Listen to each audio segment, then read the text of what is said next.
If you want to learn about neuroscience and the human brain, this is the place to start. The MIT course, The Human Brain, by Dr. Nancy Kanwisher is considered by many to be one of the best freely available neuroscience courses on the internet.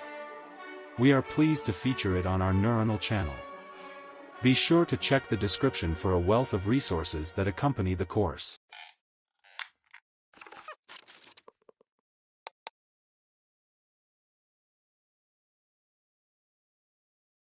All right, it's 11:05. I'm going to try to start promptly at 11:05 each time. So welcome.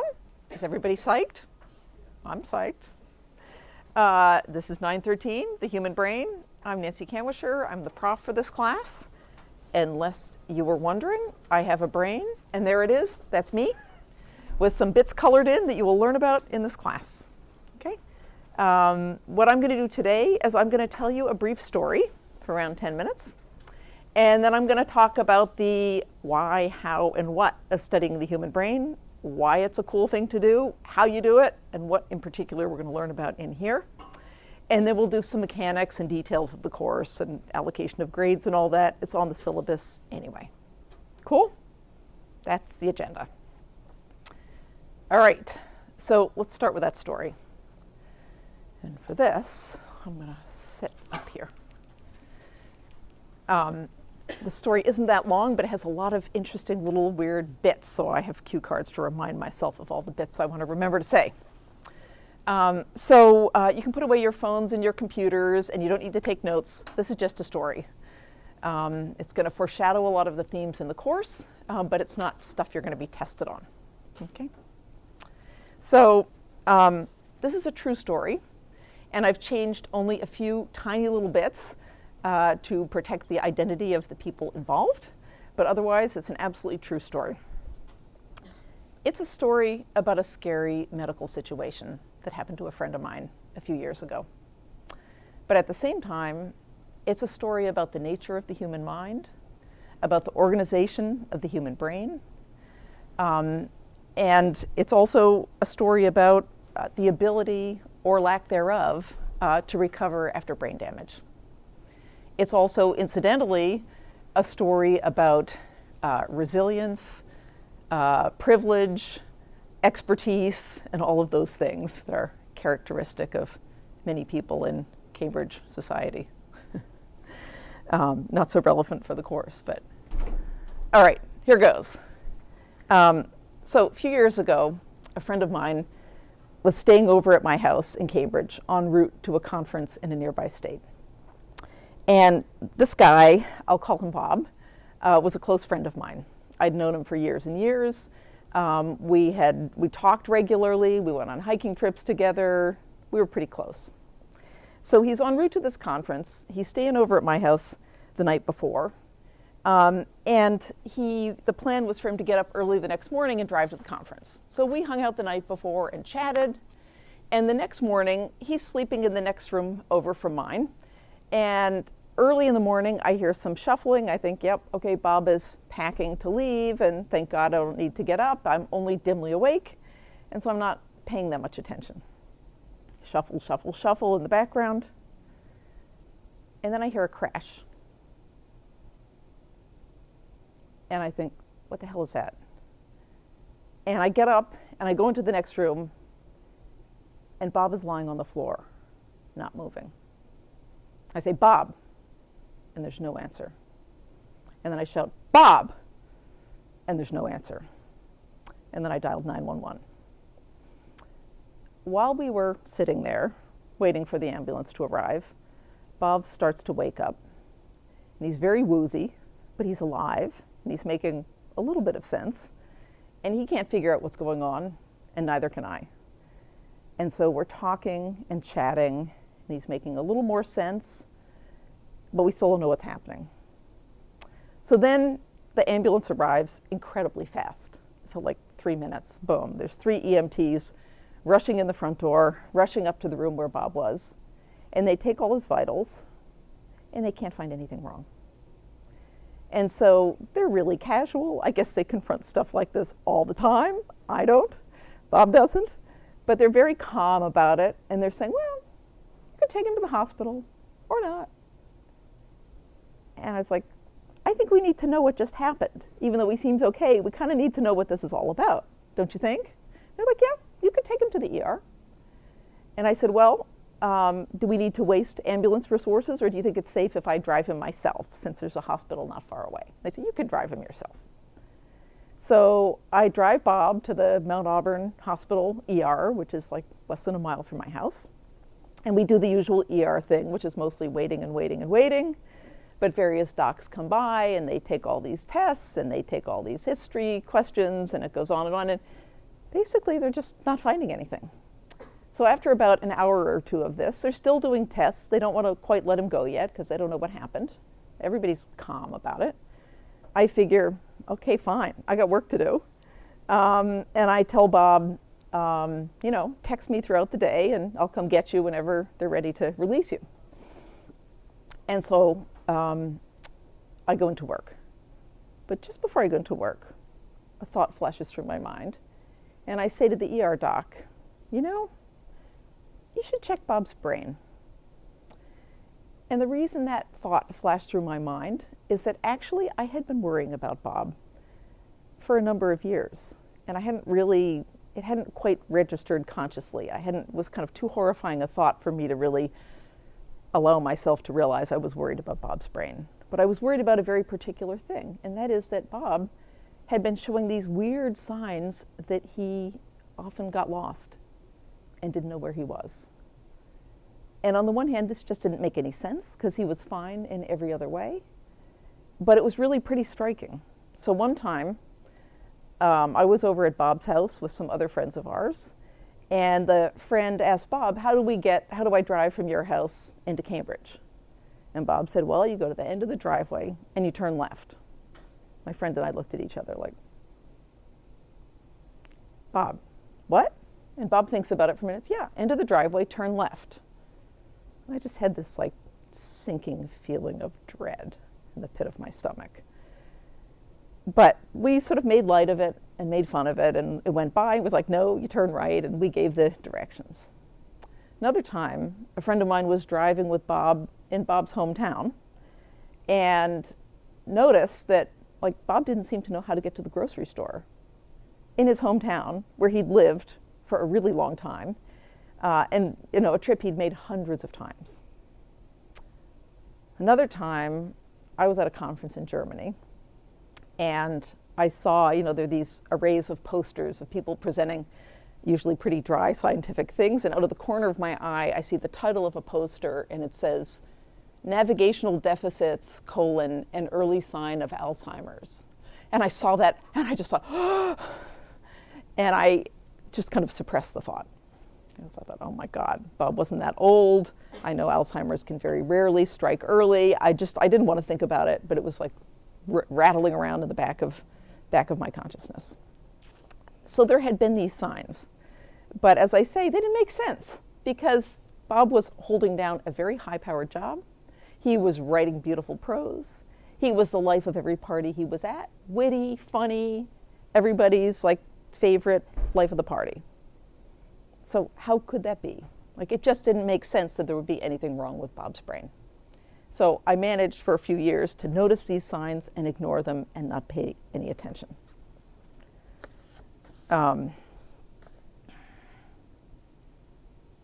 So the killer thing is, I should have known better.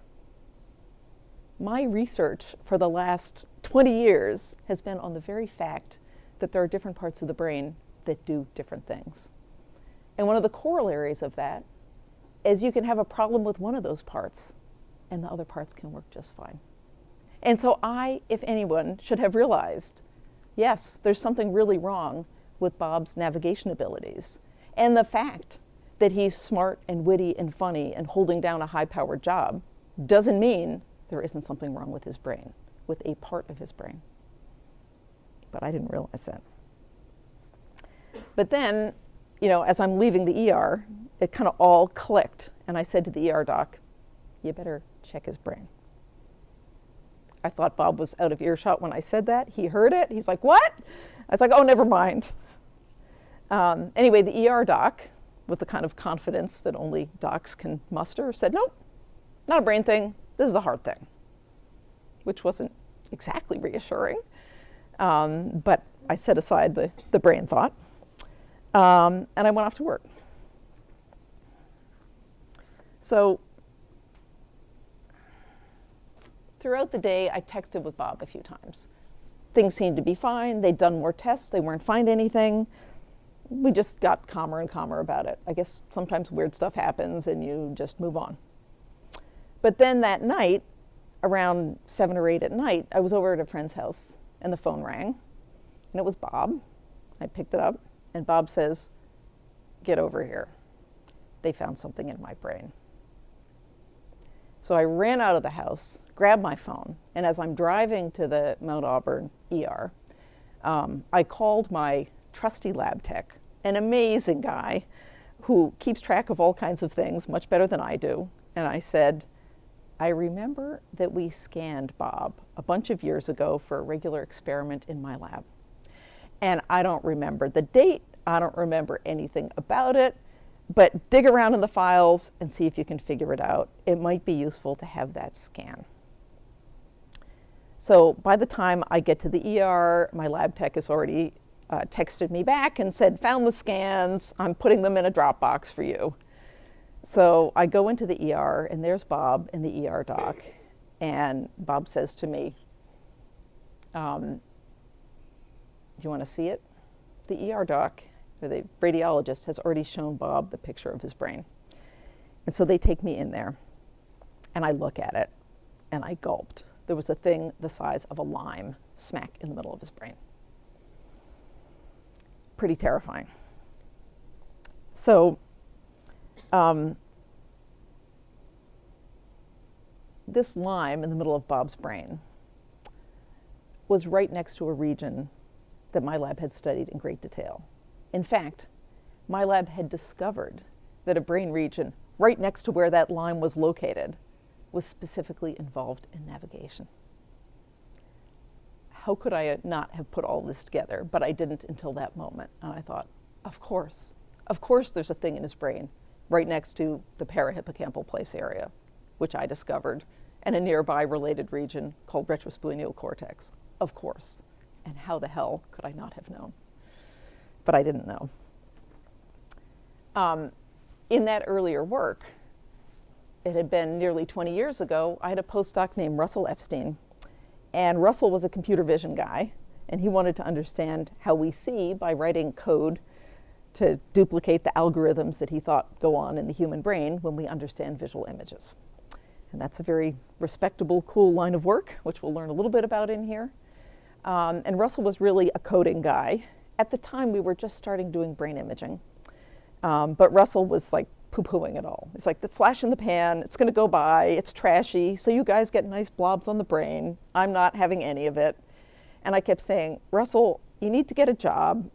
Just do one experiment so you can show in your job talk that you can do brain imaging. It might help you. You don't need to do a lot of it. Just do one dumb experiment." Russell was interested in how we recognize scenes, not just objects and faces and words, but how do we know where we are and how do we recognize if the scene is a city or a beach or whatever it is. I said, "Okay, Russell, we'll just scan people looking at pictures of scenes and looking at other kinds of pictures. And we'll just kind of see if there's any part of the brain that responds a lot to scenes." It really was not well thought out. This is not how you should do an experiment. It shouldn't be based on political calculations, lack of theory, any of the above. But the fact is, that's why we did that experiment. Russell needed to be able to show a brain image in his job talk. So we scanned some people looking at scenes. And the results knocked our socks off. We found a part of the brain that responds very selectively when you look at images of scenes, not when you look at faces, objects, words, or pretty much anything else. And so we'll learn more about that later in the course. We called it the parahippocampal place area, and that launched a whole major line of work in my lab and now dozens of other labs around the world. So backtrack, we'd already found that region, and here's this lime in my friend Bob's brain sitting right next to the parahippocampal place area.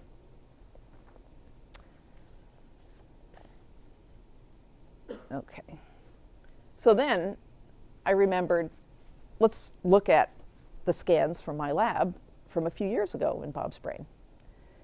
And so I I fiddled around and managed to download the files. And there it was. You could see that same blob. But in the scans from a few years before, it was much smaller. It was the size of a grape, right?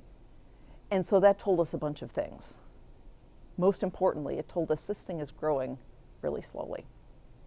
And that was hugely important because brain tumors are very bad news, and they usually grow really fast. And the fact that it grew really slowly told us that this was not one of the kind of worst, most invasive, most horrible ones. It was clearly a problem. It was big, but at least it wasn't growing hugely fast.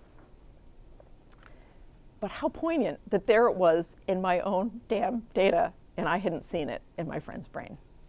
Well, I'm not a radiologist. I'm a basic researcher, and I didn't look, and I didn't see it. So indeed, the next day, the docs told us that they thought this was meningioma, not cancer. Who knew that you could have tumors that weren't cancer, but you can. And they still need to come out if they're big enough, and that's very serious, but it's not as bad as having a cancer in your brain.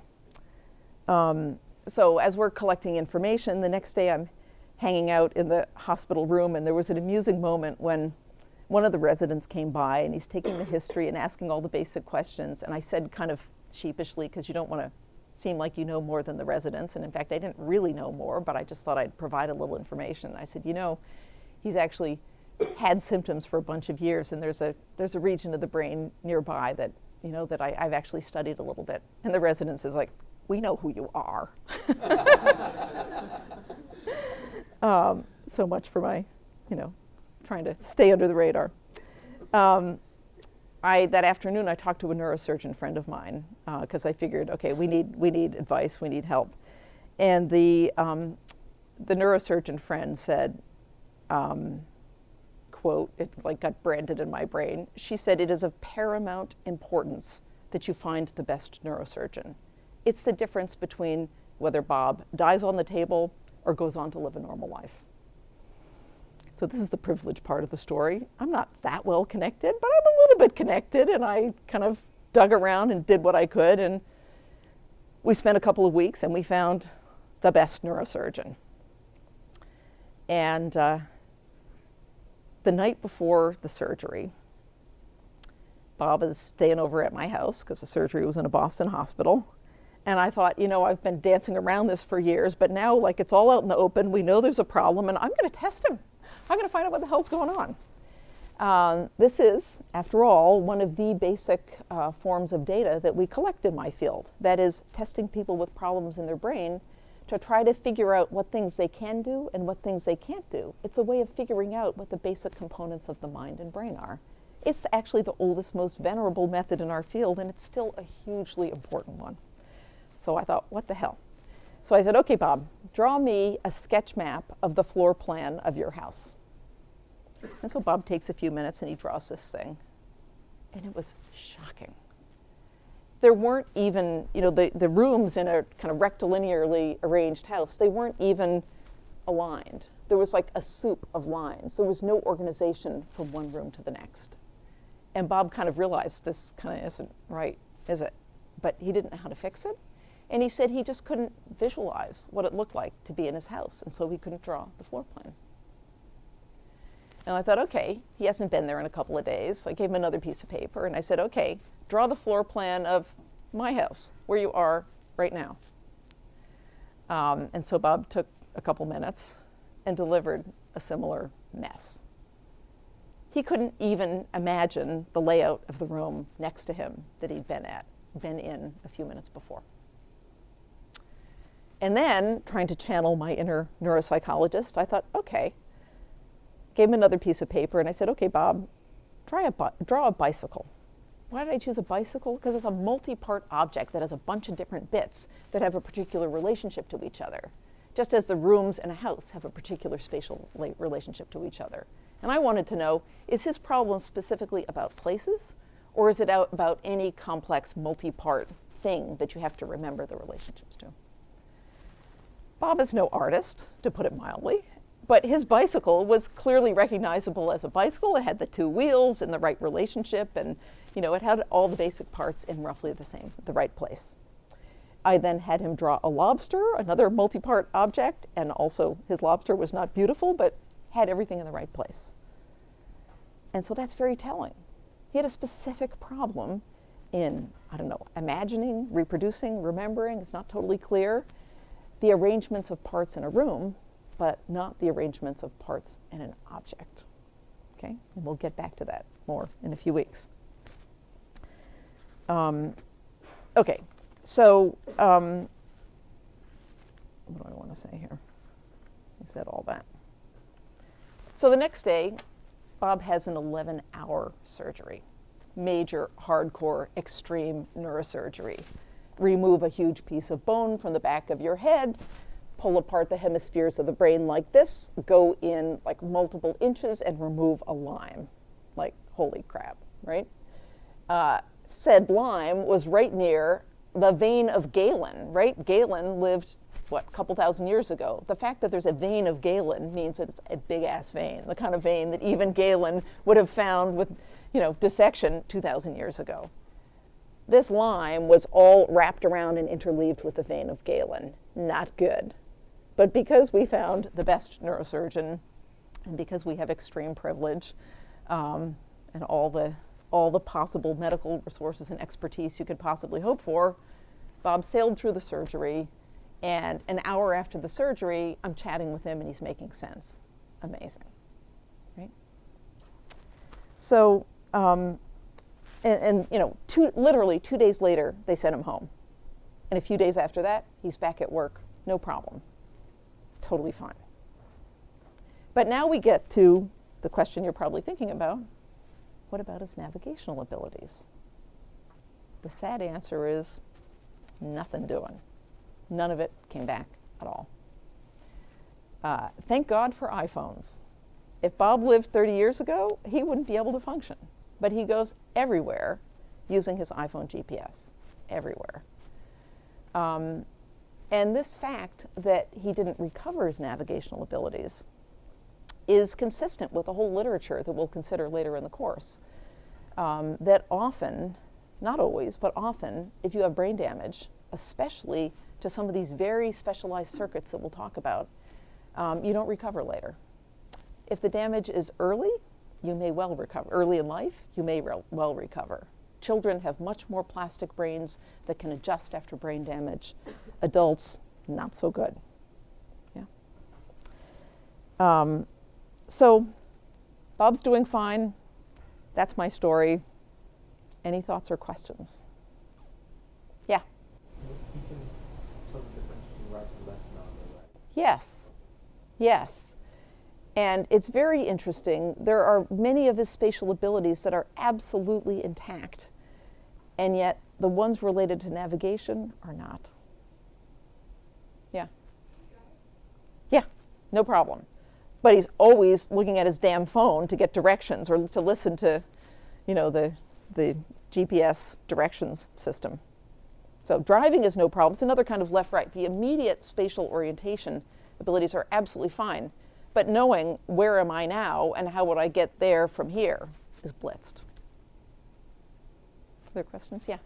Can he recognize familiar? Great question. Yes, he can recognize familiar places. What he can't do is he can say, oh, right, that's the front of our house, or that's a cafe, that's such and such cafe that's near our house. What he can't do is say, which way would you turn from there to go home? But could he string together multiple scenes? Great question. Great question. A little bit. So he can navigate a little bit with his GPS, and because he's learned certain routes as a series of almost verbal commands. Like if you're here, turn right, then like that whole kind of thing. It's not what any of you guys could do. If you guys are driving around in Cambridge or walking around campus, remember when they blocked off this whole middle of campus a couple years ago? It was so irritating. I would go there and it's like, oh God, they've blocked it off. I can't get over to, lobby 7. Well, you immediately come up with an alternate route. It's like, okay, I guess we're going to have to do this. You come up with an alternate route. This is what a normal navigation system can do. Bob can't do that at all. It's like, route blocked, no idea, get out the phone, right? Yeah. Is he good at estimating distances? Does he know something is certain Yes. Yes, he is. And that's very interesting. But that seems to be kind of a different thing. You could think about all the different kinds of cues you have for distance beyond your kind of literal navigation skills. Yeah? Can we retrace the steps a couple of minutes after walking somewhere? A little bit. A couple minutes, yes. The next day, you know, I mean, it would be kind of like this thing. It's like, you know, I sort of vaguely remember that when I was here, I turned right, so I better do that again. Yeah, did you have a question? Can you navigate within buildings? No, not very well. And this is a problem because iPhones don't usually, yeah. So new hotels, big problem. Finding the bathroom down the hall or the front door in a hotel, big problem. Yeah. I mean, you know, these are problems you can come up with workarounds, but it's not life-threatening, but it's extremely inconvenient. Yeah. So is it the case that those navigational skills that he developed like long time ago, those are stronger? So like he has a harder time developing, like for example, you said new hotels are a problem, but if it's a place he's like more familiar with, like his home, is it easier for him to navigate? It's a great question, and you might think that the kind of navigational maps you laid down long ago would be intact. So is it just that you can't learn new ones? So it's a great question. The answer is kind of complicated in this case. For routes that he's memorized, there's a whole different system for knowing a route and really having an abstract knowledge of a place that enables you to devise a new route if something is blocked on that route, right? So for highly overlearned routes, he's okay. Like he remembers, like this you do, it's like a sequence, it's like a memorized motor sequence. You do A and then B and then C and then D. So he's okay with those with routes he learned long ago. But he is not good at coming up with a new route in a place that he learned long ago. All right, we'll take one last question. Yeah. Does he have conscious access to past knowledge that he can't use in today's? And does he have conscious knowledge that this is like, can he consciously specify that, oh, I'm having trouble doing this, or does he not do that? No, he knows. Well, he knows because, like, when he tries to figure out which way to head, he has no idea. So he's extremely aware of it and very articulate on precisely what happens. And so what he says is, like, if he's looking at a place, yeah, here's something he says. He's looking at a place. He knows where he is because there's all kinds of other bits of information that tell you where you are because you intended to go there and the relevant things are happening and all this. He knows where he is and it looks familiar. If he tries to imagine what's behind him, he says that he like starts to get it and it just kind of vaporizes. He just can't hang on to it. He can't kind of construct a stable mental image of nearby places. So I don't know exactly what that means, but he's very articulate and can report what happens, what he experiences when he tries to access this kind of information. So what you guys are, we'll go on, but what I want to say is what you guys just did is exactly what we do in my field. We try to take a mental ability and tease it apart and say, is it exactly this or is it exactly that? And you guys all just did it beautifully, right? So a lot of what we do in my field is kind of this kind of common sense parsing of mental abilities. What is a particular mental ability? You know, how does it relate to some other one? Are these things separable? Can you lose one and not the other? Do they live in different parts of the brain, etc.? Okay. All right. So that's the story. I'm going to cash out some of the particular themes that came out from this story that will echo through this course. And the first and most obvious one is the brain isn't just a big bunch of mush, right? It has structure. It has organization. The different bits do different things, okay? Importantly, when Bob had this big lime in his head, he didn't just get a little bit stupid. No, his IQ, if he'd taken an IQ test, would be unchanged. He lost a very specific mental ability, okay? And that is fascinating, but it's also good news for science because often when you try to understand a complicated thing, a great way to make progress is to first figure out what the parts are and then later try to figure out how does each individual part work and how do they work together. But if there's part structure, there's at least a place to start, okay? Okay. Second theme is that some parts of the brain do extremely specific things, right? Not all of them. Some of them are quite general and are engaged in lots of different mental processes, but some are remarkably specific. We'll talk a lot about that. Third big theme, the organization of the brain echoes the architecture of the mind. Okay? And I would say the fundamental pieces of the brain are telling us what are fundamental parts of the mind. And that's why I'm in this field. That's what I think is cool. You know, the brain is just like a bunch of cells. Like, it's a physical thing. Who cares about a physical thing? The reason we care about it is that's where our mind lives. And if we study that physical thing, we can learn something about our minds. And that's pretty cosmic, I think. So the point of all of this kind of work is not to say, oh, that mental process is here, not there. Who cares? I don't really care. I mean, at some point you need to have a ballpark sense. You need to know to study the things. But the interesting question is not where these things are in the brain, but which mental processes have their own specialized machinery, and why those. Yeah? Another important theme, how do brains change, right? Bob didn't recover after his brain damage in that very particular mental function that he lost. If all of that had happened when he was 5 years old, he probably would have, right? So how do brains change over normal development? How do they change from learning and experience? How do they change after injury? And the final theme echoed in that story is there are lots and lots of different ways to study the brain, right? There are the simple behavioral observations. Bob can't navigate, but he can do everything else. Okay, that's really deep and informative. Low tech, but really powerful, right? The anatomical brain images that showed where the line was in Bob's brain, right? That gives you another kind of information, what's the physical structure of the brain. The functional images that we had done in my lab to discover the parahippocampal place area. And the studies of what mental abilities are preserved and which are lost in people who have alterations of their brain. Okay, so those are just a few of the kinds of methods in our field, each of which tells us about a different kind of thing about the brain. Okay, so those are the themes I was trying to get at here. So let's move on to the why, how, and what of exploring the brain. I'm going to assign the TAs to get me to shut up at let's see, we're supposed to end at 5 minutes before the end of class, is that right? Is that MIT tradition? Okay, so at, oh my, shockingly soon, 11:45, you're gonna, no. Oh great, thank you. Thank you. This is one of the many things TAs are for. They pick up the hundreds of typos and mindos and all of that. Excellent. I'm thinking, how the hell did I so mistime this? Thank you, Heather. Okay, good, we'll go on. Okay, why should we study the brain?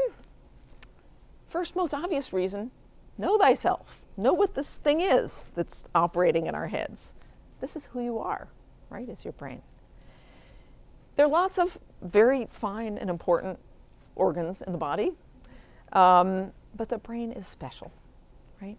So, you know, a heart is important. You'd die without it. But it's the brain that's your identity, right? So there's a reason that surgeons do heart transplants. That makes sense. Something wrong with your heart, you need another heart, okay? But why don't they do brain transplants? That wouldn't make sense, right? If there's something wrong with my brain, it doesn't make sense to take someone else's brain and put it in here, because then I'd be that other person. It doesn't make sense, because the brain is who you are. Okay? So the brain is really special. It's not just another organ. That's why a few years ago we had the decade of the brain. Right? Not the decade of the pancreas or the liver or the kidney, right? People need to study these things. They know how to fix them. They need to know how to fix them. They're important, but they're not as cosmic as the brain. Okay? All right. Second reason why we should understand brains, and that is to understand the limits of human knowledge. Like, the more we understand about the human mind, the more we can, like, actually evaluate how good our knowledge is. Are there things that we might not be able to think? Possible true scientific theories we might not be able to understand ever? You can think of studying the mind as a kind of empirical epistemology, a way to actually know about the knower so we can figure out how good the knowledge is in that knower. Right? So that's another reason. A third reason is to advance AI. And so up until a few years ago, I used to give lectures on vision, and they would all start with some version of this. you guys all have amazing visual abilities in the back third of your brain that does vision. You can do all this incredible stuff that no machine can touch. Hats off to you. You have an amazing visual system back here. And those guys in AI, it is mostly guys, gals, whatever, those people in AI could only dream of coming up with algorithms as good as the one that's running in the back of your head. You can't quite start the lectures that way anymore. So if any of you have been living in a cave and not heard about deep nets, there's been a massive revolution. And all of a sudden, deep nets are doing things that are really close to human abilities, particularly in vision.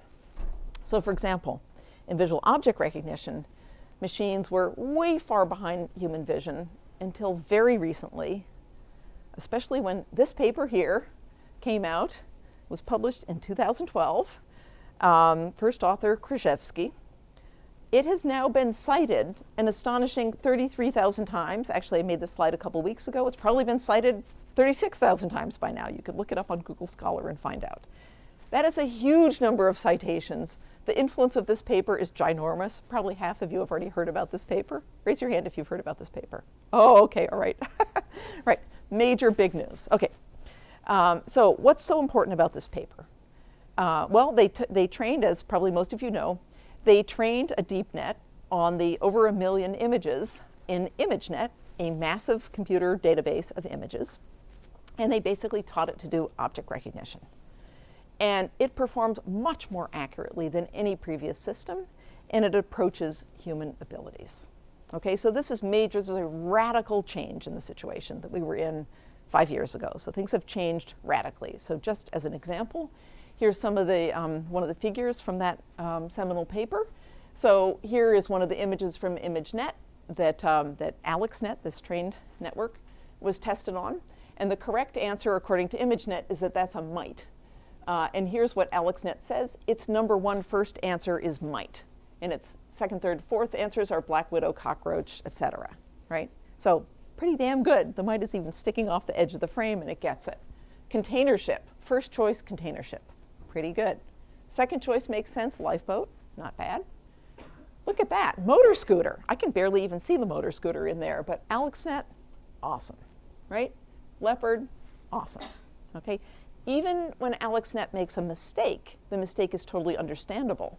Like, according to ImageNet, that is a picture of a grill, and AlexNet calls it a convertible. I'm siding with AlexNet on this one over ImageNet. The correct answer is mushroom, and AlexNet says agaric. I had to look that up. It's like a particular kind of mushroom. This one's pretty funny. ImageNet says that's pictures of cherry. There's cherries in the foreground, but AlexNet says Dalmatian. I'm siding with AlexNet on this. And, you know, Madagascar cat, et cetera. So pretty amazing, and like nothing even close to this was possible before 2012. So this is very recent history, and it has totally shaken up the field in lots of ways. And so that's been transformative, not just for computer science, but it's also been transformative for cognitive science and neuroscience.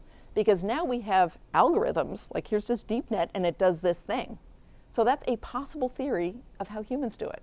It's a possible computationally precise theory of what's going on in here. And we didn't used to have those, and now we have those for a number of domains, and that's shaking up the field.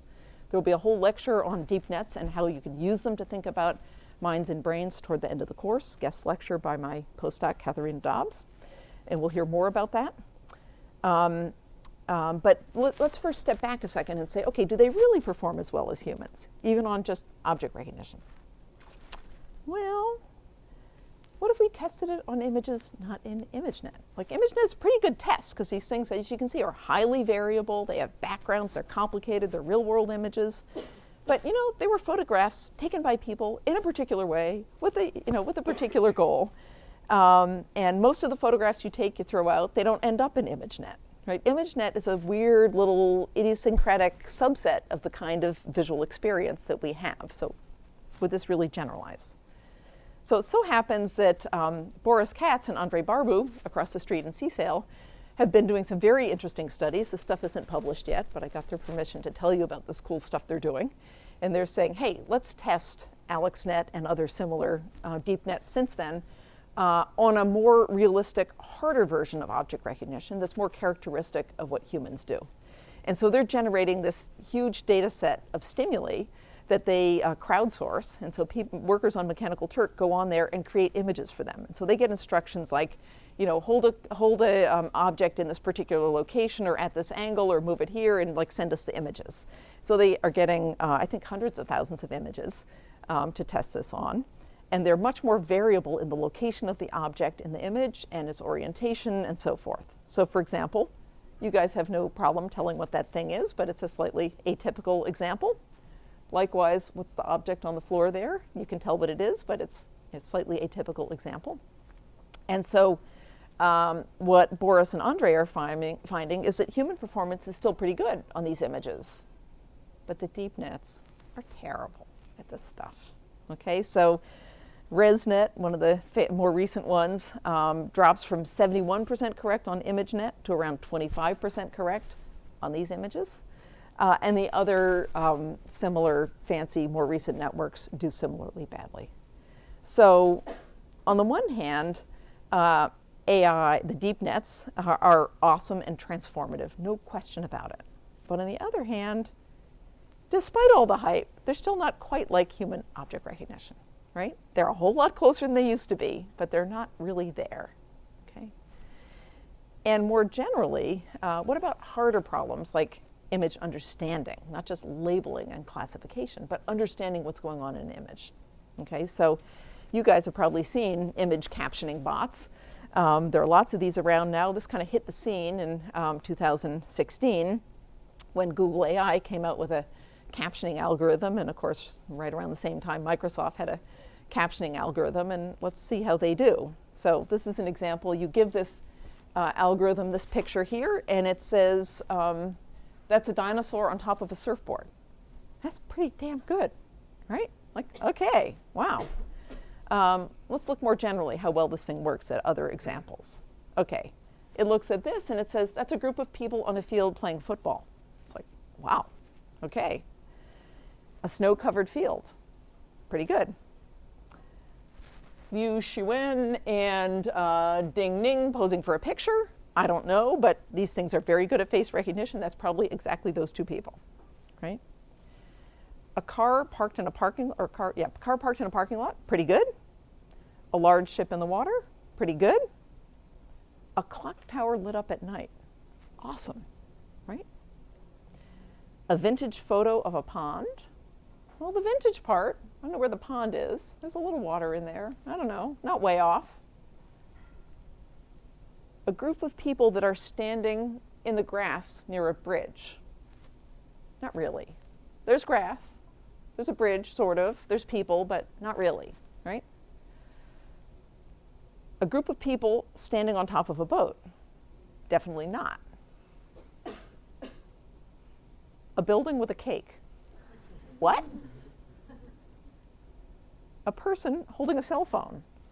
Not. A group of stuffed animals. I love this one. A necklace made of bananas. Wow, we've really landed on Mars here.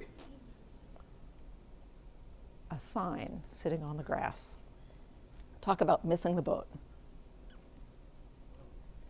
Now look at this picture for a second. Just figure out what's going on here. Takes a couple seconds. Everyone got it? There's a lot going on here.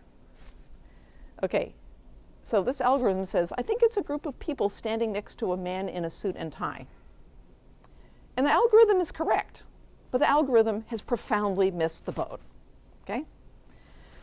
So I'm channeling, actually I stole these slides from Josh Tenenbaum, but let me channel him for a moment and say what his big idea is, which I think is really important. And that is that both humans and deep nets are very good at pattern recognition, pattern classification. This is a cat or a dog or a car or a toaster, right? What they're not good at, what humans are good at, but the deep nets are not, is building models to understand the world. And so when you look at this picture, there are all kinds of things that are crucial for really understanding at a deep level what's going on in here.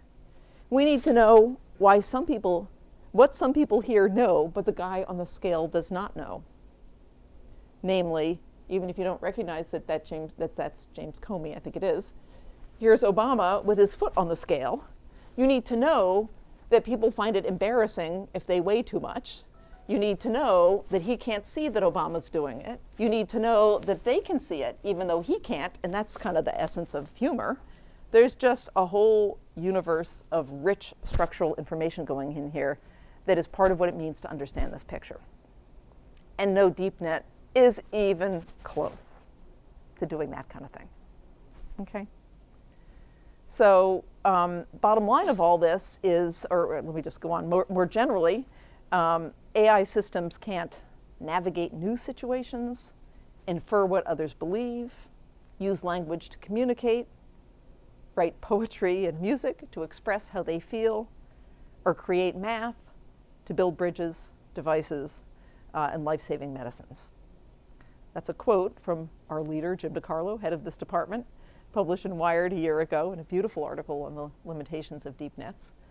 But more generally, the point is that yes, AI is taking a massive leap now when we're right in the middle of it, and it's super exciting, and it's helpful to neuroscience and cognitive science. But AI has a lot to learn from us too, right? A lot to learn from what's going on in here and how this thing works that those AI systems still can't touch. Okay, so all of that was my third reason for studying. We're still in the why are we studying the human brain? The fourth reason to study the human brain is the one most compelling to me, and that is that it is just simply the greatest intellectual quest of all time. We could fight about cosmology. I'm not going to fight with you about anything else. I don't think there's any contest. It's the greatest intellectual quest of all time. And that's why I'm in it, and that's why I hope it'll be fun for you. Okay, that was the why. How are we going to study the human brain? So here's this thing. How are we going to figure out how it works? It's kind of daunting. It's not totally obvious. The first thing to realize is that there are lots of levels of organization in this thing, and hence lots of ways of studying it. We could look at molecules and their interactions. Lots of people in this building do that. We could look at properties of individual neurons. We could look at circuits of neurons interacting with each other. We could look at entire brain regions and what their functions are. We could look at networks of multiple brain regions interacting with each other. And so all of those things are possible. But actually what we're going to do in the course is none of those things in particular. Instead, we're going to ask a somewhat different question. And that question is, how does the brain give rise to the mind? Okay, and to understand that question, we're going to do more at this level and less at the upper levels. Okay? So to answer this question, we need to start with the mind. We need to, if we're going to understand how does this thing produce a mind, we need to first figure out what is a mind. What do we know about minds? Okay? And so we need to start with the various mental functions that minds carry out. Things like perception, vision, hearing, aspects of cognition, like understanding language, thinking about people, thinking about things, etc. Okay? And so for each mental function, what we're going to do in here is start by trying to understand how it works in minds as well as we can, or like what it is that we're trying to understand that minds can do, what is computed and how, and then we're going to look at its brain basis and try to figure out what we can figure out about how that mental function is implemented in a brain. So the first question we'll ask for all of these domains is there specialized machinery to do that thing? And then we'll ask what information is represented in the relevant parts of the brain, and when is that information represented? Okay? And how? Okay, so how are we going to answer those questions? Well, there's lots and lots of methods in our field, okay? And so the first set of methods, if we want to understand minds, the first set of methods are the basic stuff of cognitive science. Psychophysics, that means showing people visual stimuli or playing them sounds and asking them what they see or hear. Nice and low tech, but lots has been learned from those methods. You collect reaction time and accuracy, and it's amazing how much you can learn from these methods that have been around for 100 years or more. Perceptual illusions are similarly very informative about how minds work. Now let me say an important thing that arises here. Last year was the first time I taught this course, and I would say it went so-so. I'm aiming for it to be much better this year. And one of the ways I'm trying to do that is to be responsive to the student evals I got last year, which were not fabulous across the board, hurt my feelings badly, but once I got over myself, I decided to just listen to them and try to fix it. And one way to fix it is to be honest with you today about what this course is going to cover. So in my evals, student 50458, bless them, offered this comment. This class was not sold in the correct way. It should not be called the human brain because it was basically just a cognitive science, not a brain class. I expected to learn very different material. So I don't know who the student is. I wish I could apologize to them, but I will say to you, sorry, student 50458, sorry I didn't make that clear. The reason the brain is cool is that it gives rise to the mind. And that means that studying, the biological properties of the brain without considering the mental functions it implements, it would be kind of like trying to study the physical properties of a book without considering the meaning of its text. So we're going to spend a lot of time doing cognitive science in here. And if you had a different impression, sorry about that, but that's what we're doing here. Okay? All right. So how are we going to answer this? So lots of cognitive science. So how are we going to look at the brain basis? Well, we're going to look at neuropsychology patients, people like Bob who have damage to the brain and what functions get preserved and lost. We'll look at a lot of studies with functional MRI, neurophysiology, where you can record from individual neurons in animal brains and in rare cases, even in human brains, under clinical situations where they need to have electrodes in their brain anyway for neurosurgery. We'll look at EEG recorded from electrodes on the scalp, and MEG recording from magnetic fields from squids placed next to the scalp. We'll look at connectivity measures with a method called diffusion tractography, etc. So lots of methods. And so which mental functions will we cover? Well, to tell you about that, I need to tell you about the huge progress that has happened in our field in the last 20 years. Okay? All of this is quite recent. And so let's back up to 1990. Here is approximately what we knew about the organization of the human brain in 1990. The black ovals are the bits that are primary sensory and motor regions that have been known for a long time, even by 1990. And the colored bits are the bits where we had some idea that face recognition might go on somewhere in the back end of the bottom of the right hemisphere because of people who had damage back there and lost their face recognition ability. Sometimes preserving their ability to visually recognize words and scenes and objects, only losing their ability to recognize faces. Okay? The language regions we had known about for nearly 200 years from Broca and Wernicke and others who had studied patients with damage in those regions and noted that they had problems with language function. And similarly, many people had reported that if you have damage up here in the parietal lobes, you sometimes lose your ability to direct your attention to different places in the visual scene. So that was approximately what was known in 1990. And here's what we know now. We now know, thanks largely to functional MRI, that for dozens of regions in the brain, in every one of you, we have a pretty good idea of the function of that region. This is major progress, right? This is a kind of rough sketch of the organization of the human mind and brain that we have now that we didn't have 20 years ago. And that's awesome. And so that has made possible a lot of progress building with other methods. And so what we'll study in this course is we'll focus on those mental functions where the brain bases are best understood. Okay? And that will include things like the visual perception of color, shape, and motion, visual recognition of faces, places, bodies, and words, and scenes. Didn't make it on the slide. Oh, yes, it did. Perceiving scenes and navigating. Understanding numbers. Yes, there's a whole lot about the brain basis of understanding numbers. Perceiving speech and perceiving music. Understanding language. Understanding other people and their minds. Okay? So those are the kinds of topics where there's been a lot of progress recently in understanding the brain basis of those mental functions. And so those are the ones we'll focus on. And that means there's going to be a lot on perception, high-level vision, and high-level audition. Because that's one where a lot of progress has been made, and it's also a lot of the cortex, right? As I mentioned a moment ago, the whole back third of your brain does vision, construed broadly, right? And so some people might say, why is she spending all this time in vision? Well, it's like a big part of what your brain does. We are very visual animals, so we'll spend a lot of time on vision. Okay, and so for each of these functions, we will ask, to what extent is this mental function implemented in its own specialized brain machinery? Are there multiple different brain regions that carry out that function? What does each one do? Is there a division of labor between those different regions? How does that system arise in development? How does it have homologs in other species? Are these things uniquely human, or which of them are? And also, along the way, other side cool questions that will come up. What, if anything, is special about the human brain? How come we are taking over and largely destroying the planet, and other species are not, right?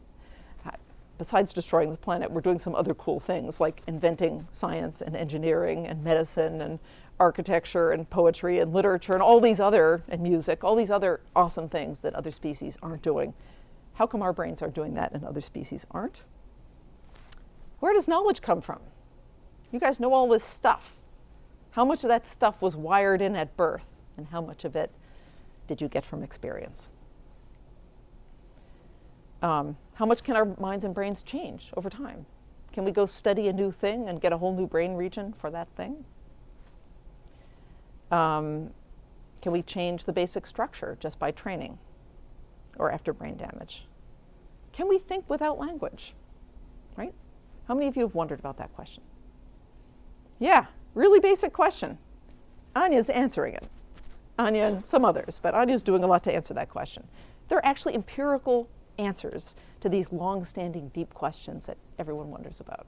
That's pretty cool. Somebody back there asked a while ago about awareness. Can we think, perceive, understand without awareness? How much can go on, like in the basement of the brain, when we don't even know what's going on down there? We'll consider all of these other cool questions. Okay, there's a bunch of things we won't cover in this course for various reasons that could have been in here and just aren't. There's only so much time. Motor control, it's really important to know how you do things like pick up objects and plan actions, and we're just not covering that. Something had to go. Subcortical function, this is a very corticocentric course. Most of the course will deal with the cortex. That's where most of conscious thinking and reasoning and cognition happens. There's a lot of good stuff down in the basement of the brain, and it's going to get pretty short shrift. Okay? Not for any good reason, just what it is. Decision making, important field, not getting much coverage in here.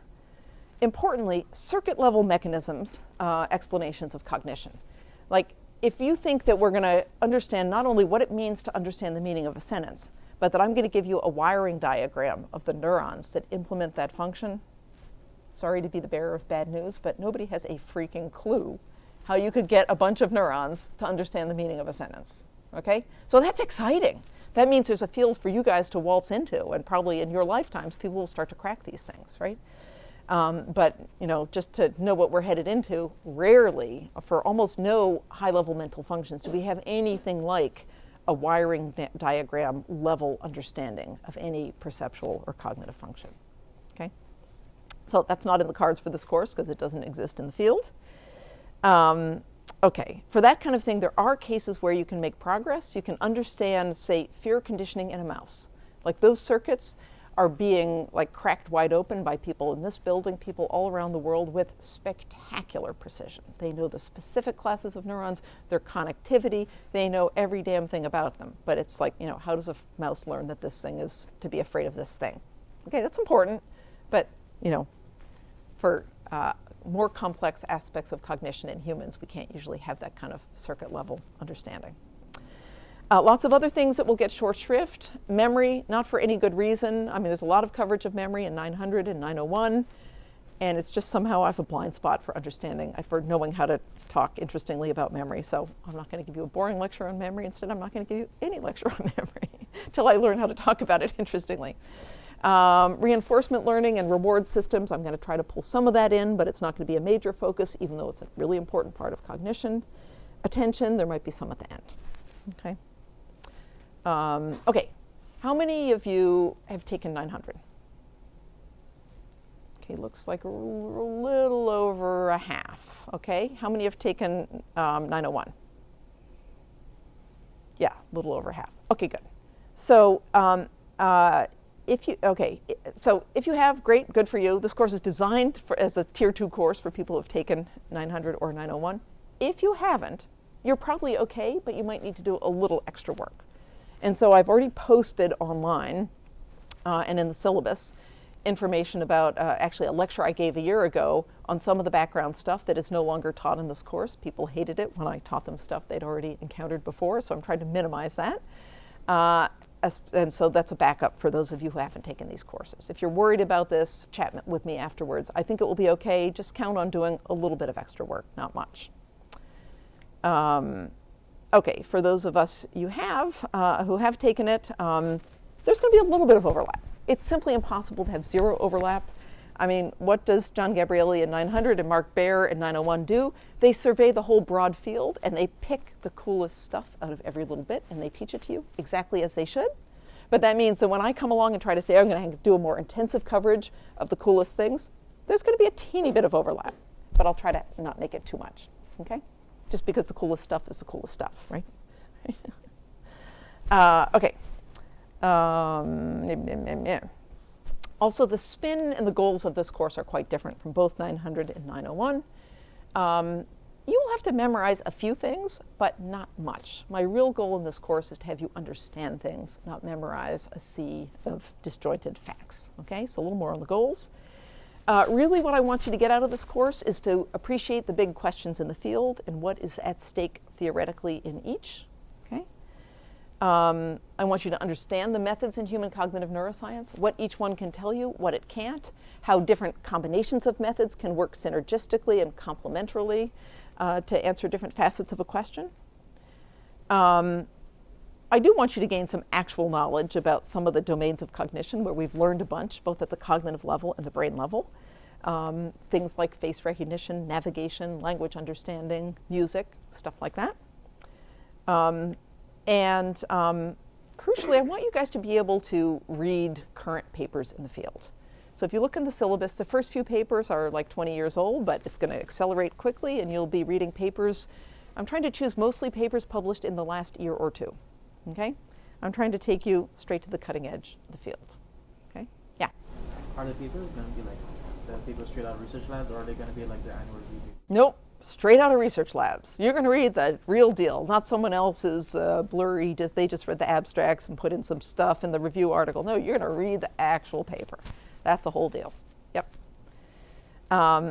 Okay, so those are the goals. Good? A few things. Why no textbook? This field is moving too fast for a textbook. Plus, I have strong opinions, and I don't like any of the textbooks. So any textbook is out of date. We're going to be reading hot stuff that's hot off the press, and so that's not in the textbooks yet, and so we're skipping that.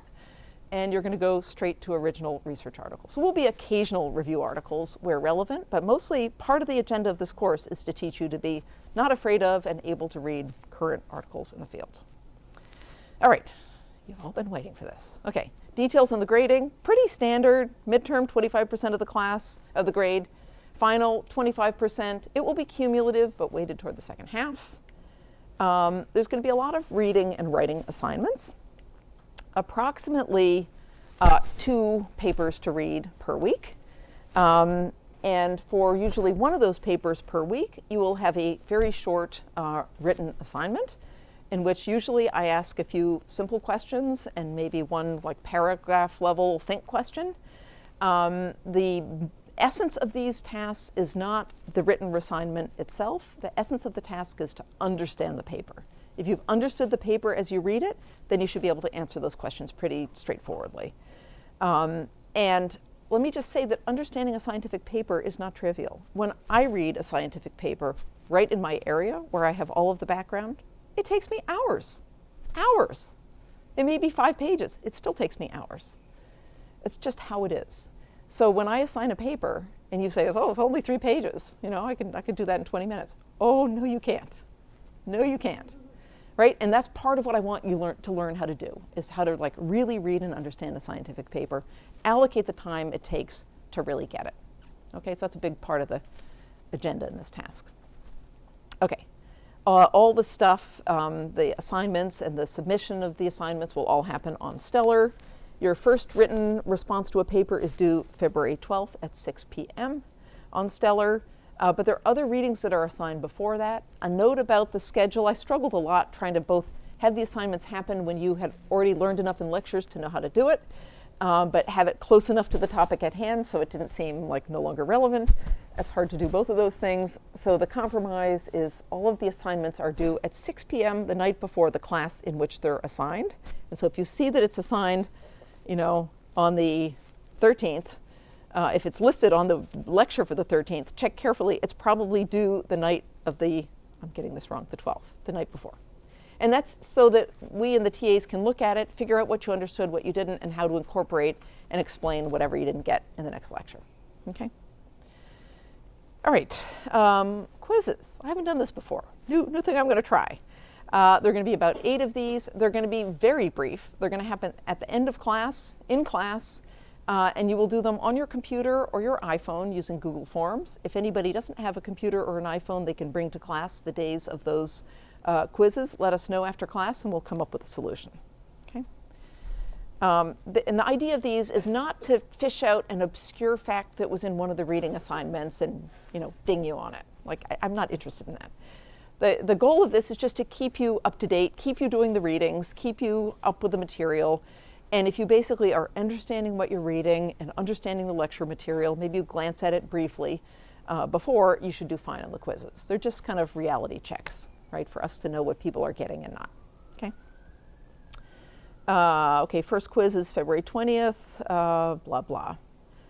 There is one longer written assignment that is not due with the usual schedule of all the other things. It's due near the end, and in that one you will actually design an experiment in a particular area, and that will be, I don't know yet, 3 to 5 pages, something like that. We'll give you more details on exactly how you want to organize this, and it will be very specific, like state your exact hypothesis, state your exact experimental design, etc., and you'll get practice with those things in advance.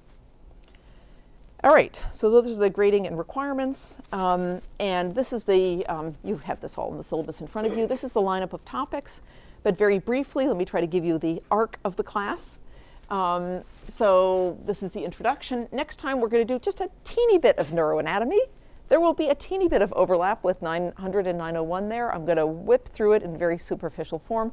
I'm doing that largely because on the following class, we have an amazing privilege, which is that one of the greatest neuroscientists alive today, Anne Graybill, will be doing an actual brain dissection right here in this class, right in front of you. It's going to be awesome. I can't wait. It's an incredible privilege. It will be a real human brain, and you guys will be, Anne will be here with all her apparatus, and you guys will be clustered around. And if it's this many, God help us, but we'll figure out how to make it work. I may, let me just say, if there are listeners in here, I may have to tell listeners they can't come because it's very sensitive about not having too many people. So stay tuned on that. I haven't quite decided yet. Depends how many people are taking the class. But it's going to be amazing. And I want to remind you of just some basics so you're not asking her, like, what is the hippocampus? Okay, so I know you should all know that, but we'll just do bare basics. Okay, and then we'll have the dissection. That will be great. And also another thing to say is I mentioned that the subcortical regions are going to get short shrift in this class. That's true. But a lot of what you see in a dissection is the subcortical stuff, right? Cortex is great, but it kind of all looks the same. You kind of can't say, oh, that's this region, that's the other region. Well, you can, but it doesn't look any different from any other region, right? So, so that's where the subcortical stuff will happen. Okay. So then I'm going to do a couple of lectures that focus on high-level vision, perceiving motion and color and shape and faces and scenes and bodies and stuff like that. And we will use those both to teach you that content and also to teach you the vast array of methods in this field. Okay. We will then have a lecture on the kind of debates about the organization of visual cortex in humans. I have a particular view. I'm very fond of views that some patches of cortex are very, very functionally specific. Not everyone believes that, so I have assigned readings of people who have different views, and we will consider that. I will try to expose you to the alternate views and tell you why I'm teaching, why I still believe mine, but why other smart people believe different things, right? Okay. We will then move up the system from perception, and we will spend 2 meetings talking about scene perception and navigation. You got a hint about what an interesting area this is from the story of Bob. We'll consider more what we've learned from studies of patients with brain damage, from functional MRI, from physiology in animals, from cognitive science, from the whole glorious menagerie of methods to understand navigation. It's a really fascinating area. In the 2 lectures after that, we'll consider development. How do you wire up a brain? How much is present at birth? What is specified in the genes? What is learned? And a lot of that will focus on the navigation system and the face system, simply because that's where there's a lot known, right? We'll consider some other things, but those are 2 areas where there's super exciting work from just the last 3 or 4 years, and so that's what we'll focus on there. I'm then going to do a lecture on brains in blind people. How are they different? How are they the same? What does that tell us? And then you have the midterm. Then we're going to move on and consider number. How do you instantly know that that's 3 fingers and that's 2 without having to do anything all that complicated? And if I had 25 fingers and held them up, you would immediately get a sense that it was about 25. You might not know if it was 22 or 28, but you would know it was about 25. And there are particular brain regions that compute that for you, and we will consider all of that. And there's a very rich array of information from studies of infant cognition, from animal behavior, from brain imaging, from brain damage, from single unit physiology, and from computation, all of which inform our understanding of number. Those are my favorite lectures, where we can take one domain of cognition and inform it with all of the methods, and number is a really great example. Then we'll talk a little bit about, well, one of my TAs said call it neuroeconomics. It will sound good. But actually what I'm going to try to do is sort of neuroeconomics. But it will be about pleasure and pain and reward and how we think about those things. Okay? And then, that's down to April 3rd. Just as a side note, all of these things are things that are pretty similar between humans and at least primates. And some of them are shared with rodents. Okay? And most of the things after that are things that are really uniquely human. Okay, so we'll be really moving away with less available animal literature to inform the stuff we're looking at, because animals can't do these things. And so necessarily far from the details of individual neurons and circuits, but there's still lots cool that can be said about how you understand speech, how you appreciate music. There will be a guest lecture, just for fun, on brain-machine interface. By Michael Cohen, who's working in my lab now and who has a great lecture on this topic. Then we'll spend a couple lectures on language, how you understand and produce language, and what the relevant brain regions are, what we know about it from cognition and lots of other methods, and what the relationship is between language and thought. Then we'll think about how we think about other people. This is called theory of mind, how I can look out at this lecture and try to evaluate from your facial expression. Are they bored, sleepy, overworked, fascinated, excited, all of this kind of stuff that all of us do moment to moment in any conversation, and that, yes, lecturers are doing all the time. Even if I know that you guys have too much work and that's why you're sleepy and I shouldn't take it personally. I'm still noticing. Anyway, then we'll go on and consider brain networks. Right? So of course brain function doesn't happen in just a single region, even if we spend a lot of time studying individual regions. There's considerable work trying to figure out which sets of regions work together and how could we discover that, and what are those broader networks of brain regions.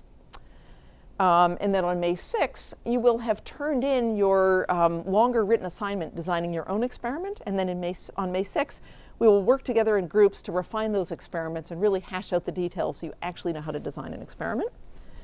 And then we will have this guest lecture from my postdoc, Katharina Dobbs, on deep nets and what they can tell us about cognition and brains. And then we'll talk about attention awareness.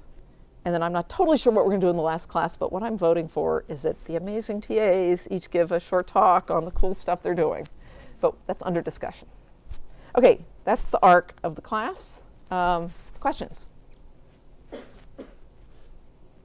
All clear? Great. Well, if I have 5 more minutes, maybe I'll do one other little thing. Let me try this.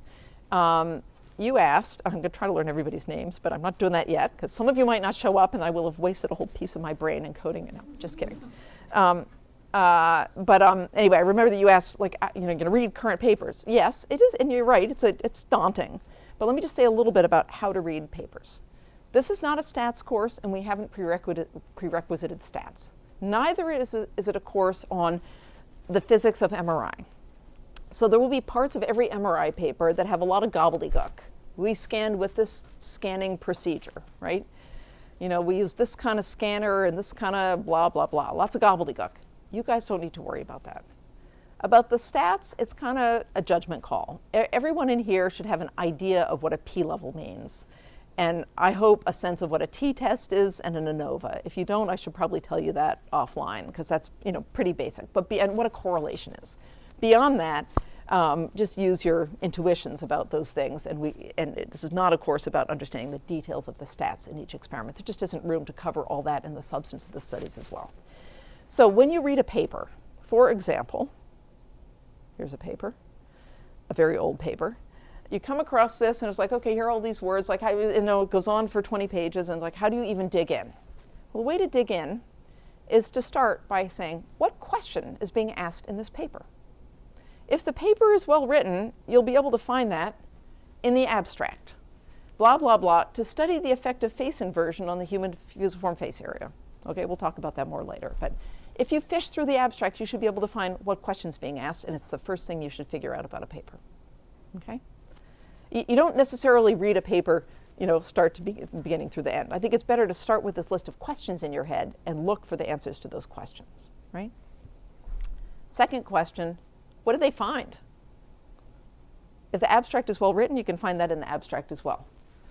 Signal intensity from the fusiform face area was reduced when grayscale faces were presented upside down.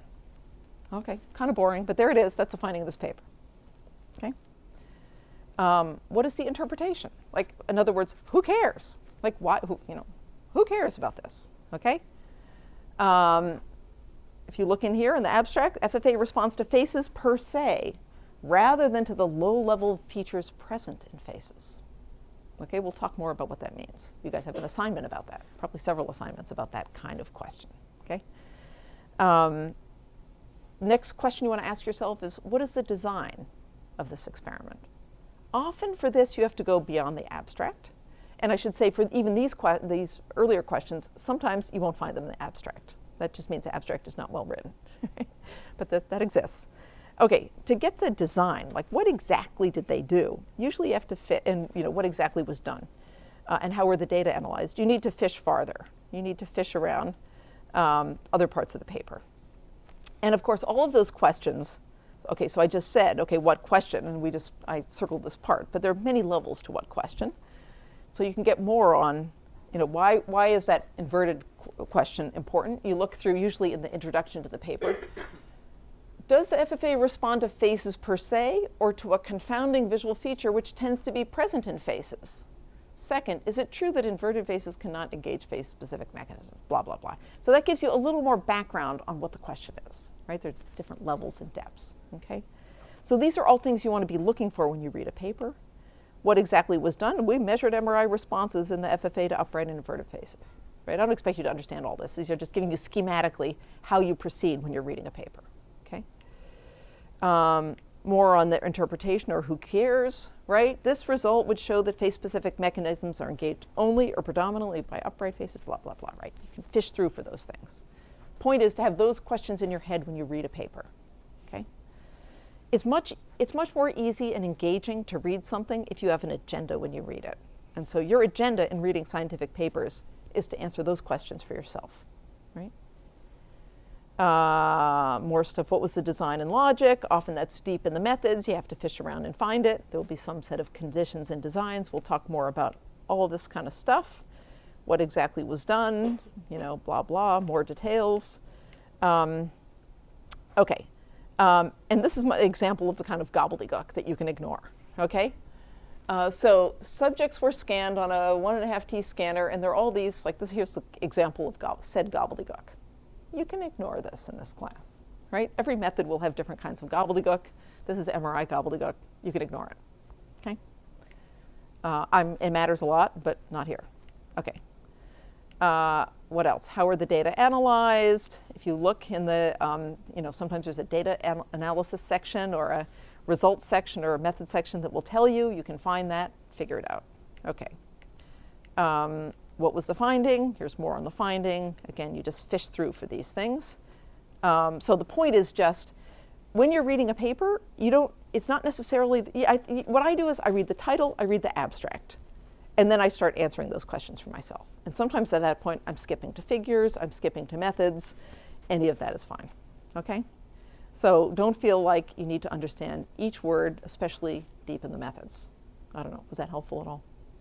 We'll try it, and you guys will give me feedback, and if it works, great, and if not, we'll do more on how to read papers. All right, it's 12:25. See you on Monday.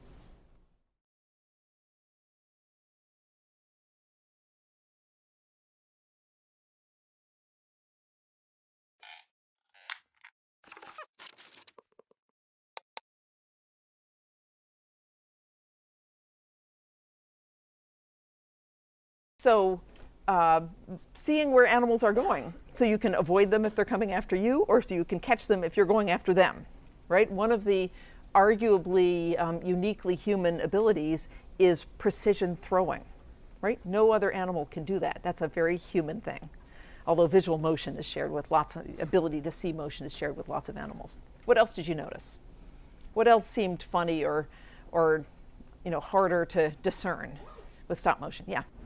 We care about small details like the lip movement to understand what the person is saying.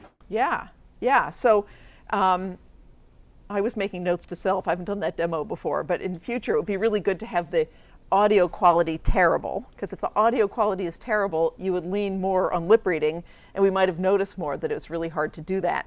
Probably even at relatively fast flicker rates, because that motion information is important. Absolutely. What else?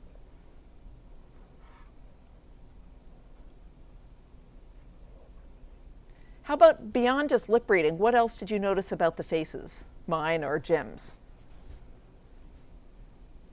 Could you, yeah. They were static, so it was kind of hard to tell like emotion, because like a lot of our the ways we express emotion is very nuanced. Exactly. Facial expressions are incredibly subtle, like little micro expressions flicker across the face in 1/10 of a second and go away, and you guys detect them. Like we're very, very sensitive to those things.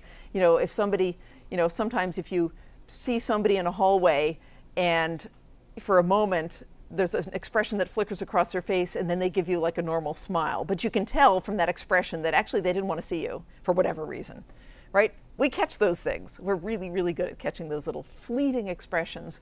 And those probably have to do with not just sampling with fine temporal frequency, but probably seeing the direction of motion of each little part of the face.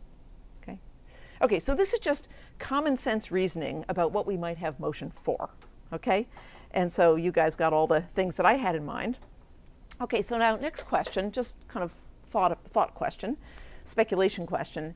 Given these many different things that make motion important to us, biologically, ecologically, in our daily lives, maybe that's important enough that we might allocate special brain machinery to processing motion. What do you think? Important enough? Could you get by if you lived in a strobe world all the time? Could you survive just fine? Hard to say, right? Might be hard. I mean, we probably don't need to go hunting down predators, but you walk across Vassar Street and there's some pretty dangerous predators coming down Vassar Street in the way of cars, right? You need to know where they're going and whether you can cross in front of them. So it's actually pretty hard to live life without being able to see motion, and I'll tell you about a woman who has that experience later in the lecture. Okay, next question. Just think about this. I'm not going to test you on it or anything. It's not the topic of this course, but it's a perspective you should take. Imagine that this were a CS course and I gave you a segment of video, and your task was to write some code that takes that video input and says whether objects are moving in that movie, or says which objects are moving, or how much they're moving, or what direction they're moving. What kind of code would you have to write to take that video input to try to figure that out? Okay, so just think about that. We're not going to be writing code in this class, but a lot of what we're going to be doing is thinking about how do you take this kind of perceptual input and come out with that kind of perceptual inference, and what kinds of computations would have to go on in between, whether those computations are going on in code that you guys write or in a piece of brain that's doing that computation. And thinking about how you might write the code gives you really important insights about what the brain might be doing. Okay? All right. So that's the point of all of that. The MAR reading talks about all of this, and the key point we're trying to get here is that you can't understand perception without thinking about what each perceptual inference is necessary for ecologically in daily lives, and about the computational challenges involved in making that inference. Okay? So we'll get back to all that, next week and beyond. But meanwhile, here's the agenda for today. So here's the agenda. We just did the demo. We're now going to skip and do some neuroanatomy. Absolutely bare basics, because on Wednesday we have this amazing opportunity to have one of the most kind of famous neuroscientists in the world do a dissection of a real human brain right here, right in front of you. It's going to be awesome. And I don't want to waste that opportunity or embarrass ourselves by having people not know the bare basics. So we're going to do the bare basics. It's all stuff you should know from 900 and 901. And I'm going to whip through it fast so we can get to more interesting stuff and get back to visual motion. Okay? That's the agenda. All right. So some absolute bare basics of the brain. The human brain contains about 100 billion, 10 to the 11th neurons. And that's a very big number. That's such a big number, it's approximately Jeff Bezos' worth. Well, it was until McKinsey got into the picture, so we'll see. No, you don't need to remember this number, just know it's a really big number. Basics of a neuron. Here's a neuron. A neuron is a cell like any other cell in the body. It's got a cell body and a nucleus just like any other cell in your body.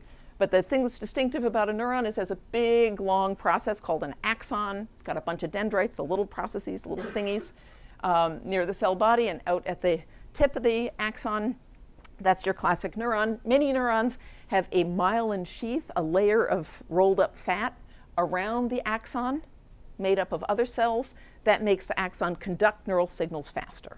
Okay, you should know all that. I'm not trying to insult your intelligence. I'm just trying to make sure everybody's with the program here. Okay, so you have thousands of synapses on each neuron, and that means you have, to put it technically, a shitload of synapses in your brain. Okay? Another important point, the brain runs on a mere 20 watts. And if you're not impressed with that, reflect on the fact that IBM's Watson runs on 20,000 watts. So one of the cool things about the human brain is not just all the awesome stuff that we can do that still no computer can do, that I talked about last time, but also how incredibly energetically efficiently we do it with our human brains. So most of this course is going to talk about the cortex. That's all the stuff on the outside of the brain. It's the sheet wrapping around the outside of the brain, that folded outer surface. It's approximately the size and area of a large pizza. But there are lots of other important bits too, and I'm going to just do a whirlwind tour of those other bits now. Okay, so you can think of the brain as composed of four major kinds of components. Deep down in the bottom of the brain, you have the brainstem, where the spinal cord comes in here and the rest of the brain is up there, and the brainstem is right down here, and the cerebellum, this little cauliflower-like thing that sits out right back there. In the middle of the brain, you have the limbic system with a whole bunch of subcortical regions, and we'll talk about a few of those in a moment.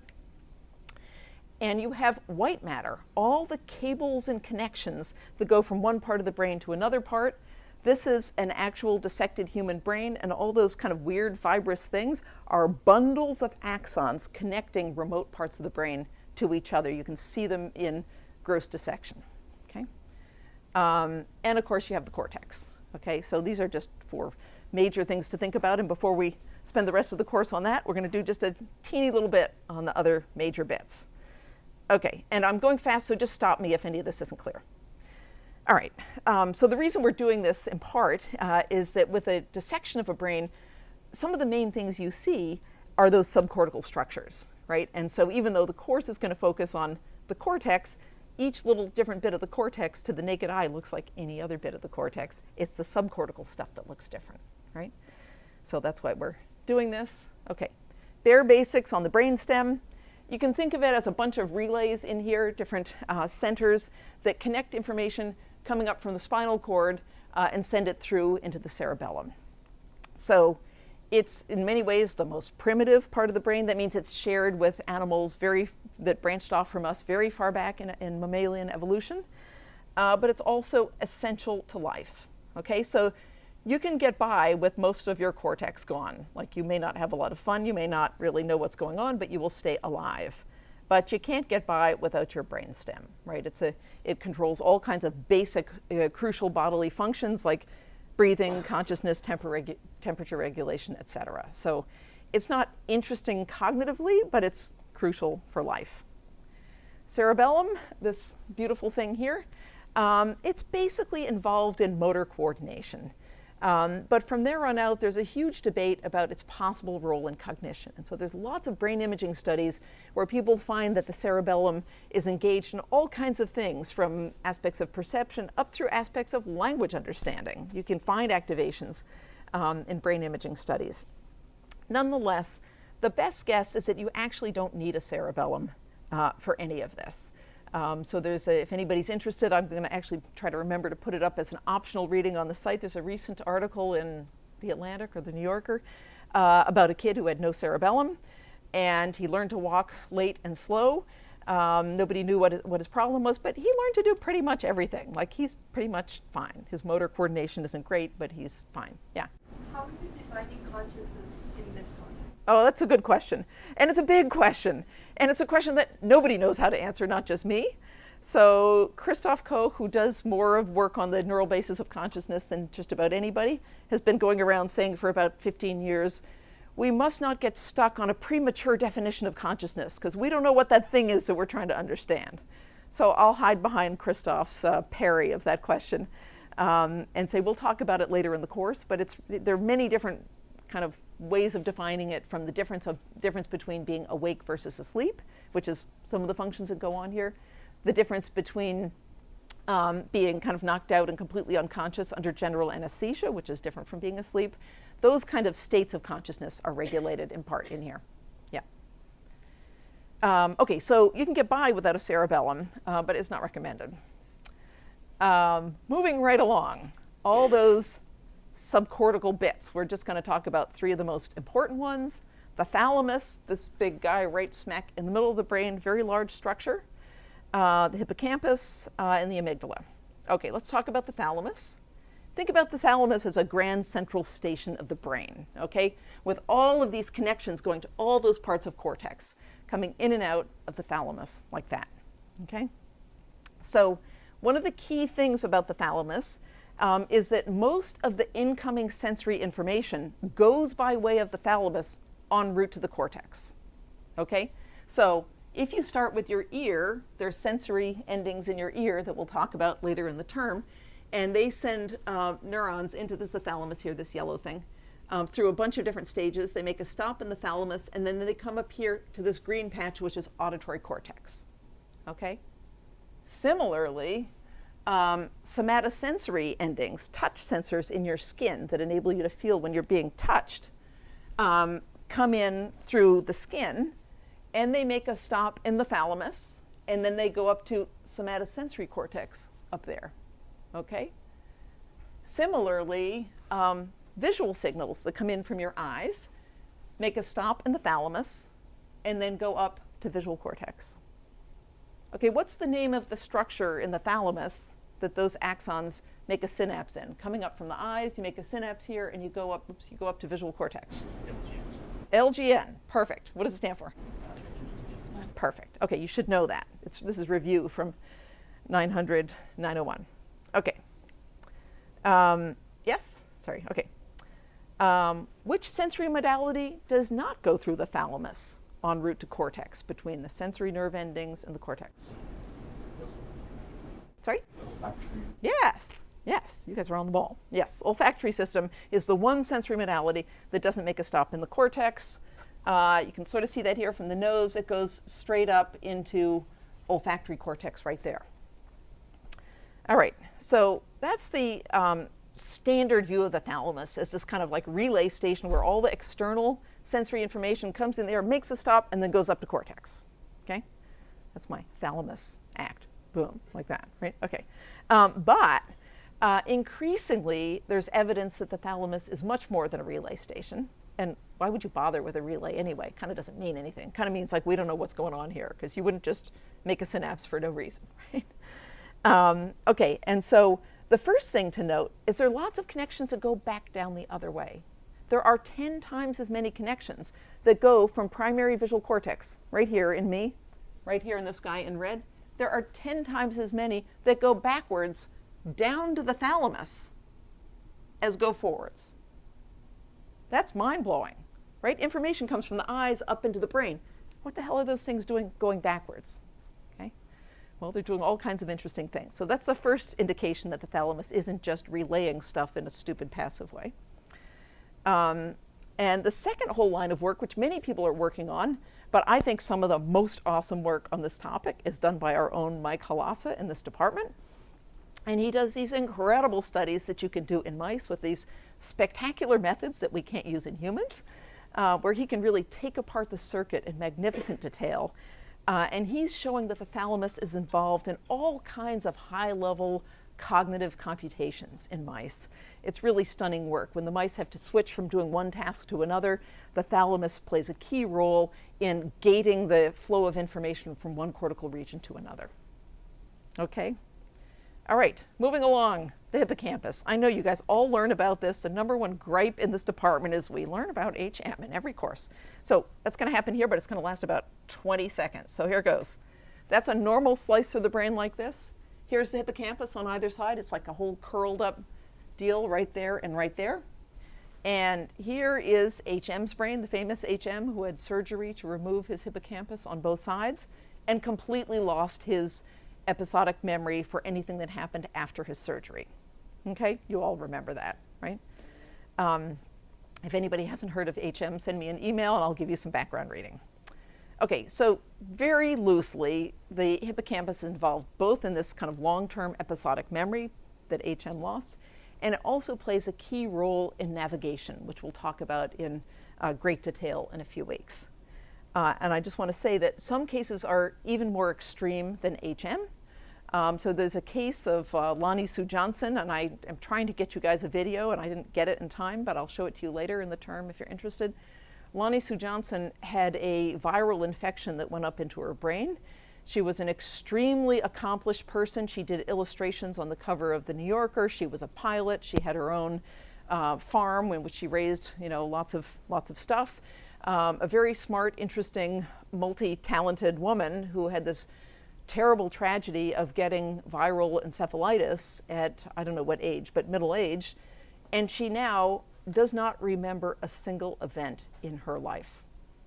She's smart, she's funny, her personality is totally intact, she can answer questions, she can paint, she can do all kinds of things, but she does not remember a single event in her life. That's pretty astonishing. Reflect on what it means to have a sense of self if you don't remember anything in your life. Yeah. Do you remember her name? That's a good question. I'm not sure. She might know her. Yes, she does know her name. Actually, it is evident in this video. But the video, well, so, she doesn't remember. At one point in this video, she's asked, were you ever married? And she's lovely and sweet and gentle and kind of low-key. And she's like, just don't remember. I might have been. She was married for 10 years. So that's the hippocampus. Important. You don't want to lose that one. Yeah? About HM, if the hippocampus is used in long-term memory, why is it that it being removed causes them to not form new memories? Or Well, so long-term memory means, it's a vague term. It means the formation and retrieval of memories that are going to last a long time. So in HM's case, he can access a lot of the memories from before his injury. In Lonnie Sue's case, she can't do even that. Okay. All right. The amygdala. Okay, amygdala is a Greek word that means almond because the amygdala is the size and shape of an almond. And so, just for fun, we're passing around some almonds, my favorite kind. Have some almonds and pass them around. All right. Okay, so the amygdala is involved in experiencing and recognizing emotions, especially fear. The simple statement that you should remember about what the amygdala does is just remember the 4 Fs. You guys all know about the 4 Fs? Fighting, fleeing, feeding, and mating. Okay, patient SM lost her amygdala on both sides. Okay, she cannot experience fear. She doesn't recognize fear on facial expressions of other people, and she doesn't experience fear herself. Okay, and so that's the striking piece of evidence on what the amygdala does. Her face recognition is normal, recognizing identities. Her IQ is normal. She's overly trusting of other people. Okay. Okay, so that's all you need to know about the amygdala for now. Okay, let's talk about white matter.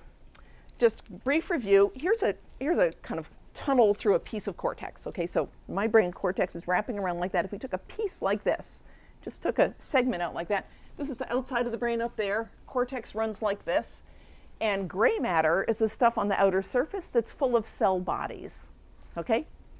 White matter are the axons, the processes that come out of those cell bodies and travel elsewhere in the brain.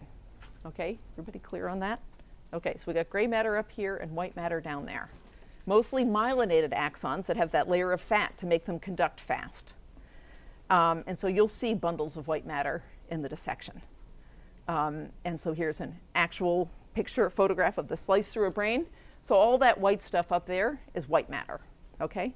And so you might say, well, that's just a big bunch of wires. Who cares about that? It's a good question.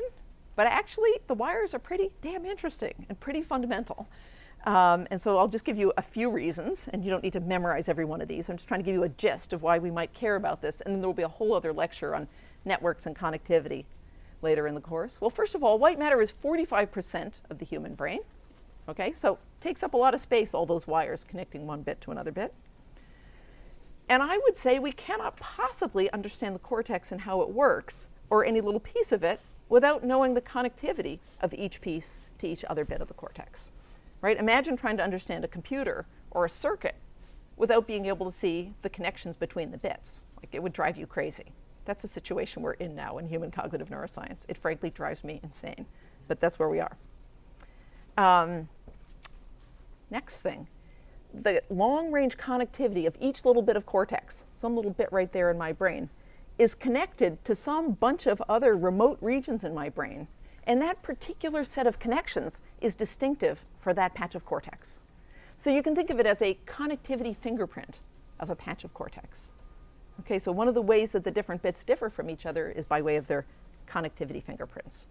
And I'm going to skip the rest of these because we're going to get back to them later, and I'm going to run out of time. And I'm going to assign the TAs to sound the gong at 12:15. Okay, good. All right, now we're up to the cortex. This is really laughably shallow, but whatever. That's what we're doing here.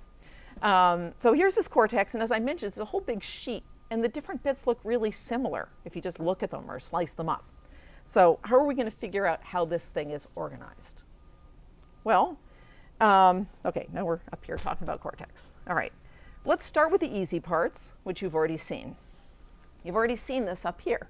These colored bits, visual cortex, auditory cortex, somatosensory cortex, gustatory taste cortex, those bits are like the easy parts of cortex. Those are called primary sensory regions. There's also motor cortex right in front of sensory cortex.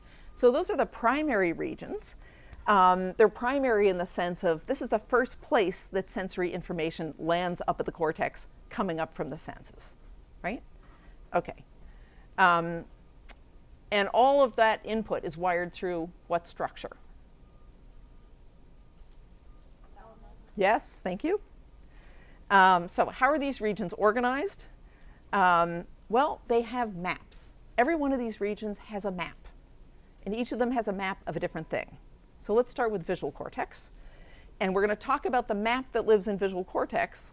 But the prior condition for understanding that map is to understand the concept of a receptive field, which you should know, so I'm going to whip through it quickly. Okay, so here is how you map the receptive field as a property of an individual cell in a brain. Okay, so the classic way in animal neuroscience is you place an electrode in the brain next to a neuron in monkey visual cortex. Okay, so here's this monkey, he's got an electrode right in his brain, right next to a neuron in visual cortex. And every time that neuron fires, you get a spike. You hear a spike. Okay, now you train the monkey to stare at a fixation spot without moving its eyes. Okay, I can do this with humans without training you. I can just tell you, look at the tip of my nose. Okay, so keep your eyes on the tip of my nose. I can see if you're looking elsewhere, so look at the tip of my nose. Okay, okay. So you train a monkey to do that. That takes a few months, and then they can do that. And then while recording from neurons in his brain, you put stimuli over here, put a flash over there, or a flash over here, or a flash over here, or a flash over here. Okay, you can stop looking at my nose. It's not all that fabulous nose, I realize. Okay. So a receptive field is the place in the visual world that makes a given neuron fire. Okay, so if there's a neuron in your brain that responds to a flash here, but not a flash here, or here, or here, or here, the receptive field of that neuron is right there. Everybody got that idea? Okay, so in visual cortex, neurons have restricted receptive fields. They don't respond to anything anywhere in the visual field. They respond to a particular place in space. Okay, if that's confusing at all, ask a question, because it will come up again and again. All right, so that's what the rest of this slide says, what I just said, blah, blah, blah. Doesn't matter. That's a receptive field. Different visual neurons have different receptive fields for different parts of space. Now here comes the important idea. In visual cortex, two neurons that are next to each other in visual cortex have nearby receptive fields. Okay? So that's the concept of retinotopy, or the map in visual cortex. So you basically have a map of the visual world in your visual cortex, because there's this systematic layout, just like you have in your retina. In your retina, visual information comes in, and because of optics, different parts of your retina respond to different parts of the image. But that information is propagated back through the LGN up to primary visual cortex, where you still have a map of the visual space up in primary visual cortex. Okay? So that map is called retinotopic in visual cortex because it's oriented like the retina. And so here's a particularly kind of gruesome but very literal depiction of this property of retinotopy in a monkey brain. This is an experiment done very long ago by Roger Tuttle. And what he did was he used a method called deoxyglucose. And so what deoxyglucose is a molecule that's a whole lot like glucose, but it's got one little change in the molecule, which means it gets stuck on the metabolic chain. And so it gets taken up by cells that want to take up glucose, and then it gets stuck in there and can't be broken down. So it builds up in cells that are metabolically active. Okay, and so you can put a little radioactive tracer on deoxyglucose, inject it into a person or an animal, and what happens is it builds up with this radioactive tag on all the cells that were active. Make sense? Okay, so Tuttle did an experiment where he had the monkey fixate on a spot, and he presented this stimulus here. So the monkey's fixating right there, and this stimulus is flashing on and off. He injects the radioactive deoxyglucose into the monkey while the monkey's looking at this. And then I'm sorry to say he killed the monkey, rolled out visual cortex into a sheet, and there it is. And you can see the bullseye pattern that the monkey was looking at across the surface of visual cortex. Does everybody get that? Okay, so that shows you very literally what a retinotopic map is in the brain. It's just like the map of the visual world in the retina, but there it is up in the back of the brain. And humans have this too. Okay? And so this can be shown in humans with functional MRI. We'll talk later more about the methods of functional MRI. But here's a very high-resolution functional MRI experiment done by some people over at MGH Charlestown. By the way, when I have names on slides, it's just because in science we don't get paid that much, and so our credit for our cool data is kind of all we have, and so I can't stand to talk about other people's cool experiments without giving them credit. I do not expect you to learn the names. It's just my little personal tick that I need to have their name there to give them credit, even though you don't know who they are. Okay. Okay. So what this guy, John Palomeni, did was show human subjects this stimulus here. They were fixating right there, and this stimulus is flickering with the dots kind of dancing around. And then he looked on the back in visual cortex on the surface of the brain, and he sees an M there. It's the same stimulus, it's just flipped upside down, which is not deep or interesting. The cortex has to be oriented one way or another. The brain doesn't care whether you turn it around, right? And your map of visual space is upside down in the back of the head, and you see that M. Does everybody get how that also shows retinotopic properties in the brain, in human visual cortex? Okay. All right. So the key idea of retinotopy is that adjacent parts of the visual field are mapped to adjacent parts of the cortex. All right. Okay, a little bit of terminology, just because people are fast and loose with these things. I've already referred to V1 and primary visual cortex. It's also sometimes called striate cortex. It's all the same thing. It's the part of the visual cortex where the information first comes up from the LGN, right back here. So in me, it's right there. Most of it is in the space between the two hemispheres, but a little bit sticks out on the side.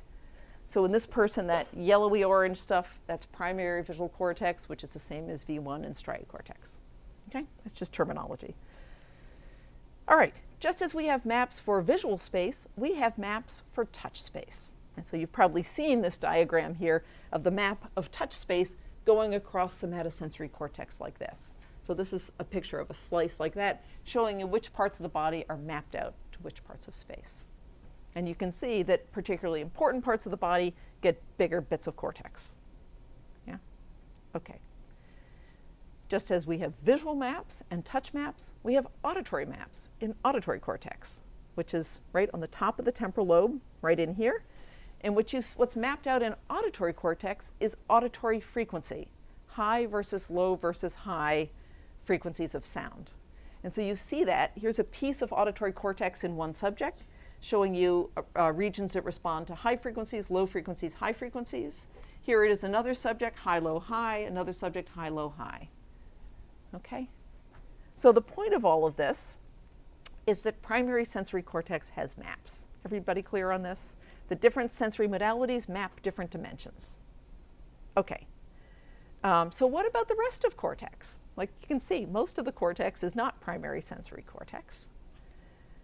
Is the rest of cortex just mush, or are there separate bits, like primary sensory areas? And if so, do those other bits have maps? And if so, what are those maps of? Okay? We just took you from 100 years ago to the cutting edge of the field, is asking this question in lots of different ways right now. Okay? Okay, let's back up and ask, what counts as a cortical area anyway? I just posited that these primary sensory regions count as distinct things. They're like the things, right? They're separate things in the brain. Okay, and if for no other reason, then they get direct input from the thalamus, right? Okay, but let's back up and ask, what exactly is a cortical area? And we're going to consider this question by considering the 3 key criteria for what counts as a cortical area. Okay, the first one is that that region of cortex is distinct from its neighbors in function. Neurons there fire in response to something different from the neurons in the neighboring region. Okay, that's very vague right now, but we'll illustrate that. The next one is, I mentioned this before, each distinct region of cortex has a different set of connections to other parts of the brain. It has a distinct connectivity fingerprint. Okay? And the third thing is, for at least some regions of the cortex, they're physically different. If you slice them up and stain them and look at them really carefully, they might look a little different than other bits of the cortex. Okay? So those are 3 of the key criteria that have been used to say, this bit of cortex, it's a thing, right? It's distinct, right? Okay. So let's look at the classic example beyond those primary regions. Those are the most classic regions. It's the primary regions we've already talked about. Those are the ones nobody would fight you on that. This one is next in line. Nobody will fight you if you say visual area MT, that's an area. Well, they might, but most people wouldn't. Okay, and then from there on out, it's all fighting all the time. Okay, so let's talk about visual area MT. It's a little patch of the cortex in a monkey brain. This is a side view of a monkey brain. And in this human brain, it's that little patch right there. Okay, so this region meets all of the criteria to be a distinct visual area. So how do we know this? Well, we know this from lots and lots of different methods. So I'm going to whip through a few of those to give you a gist of how we can find evidence that that region is distinct in function, connectivity, and the physical stuff, sometimes called cytoarchitecture.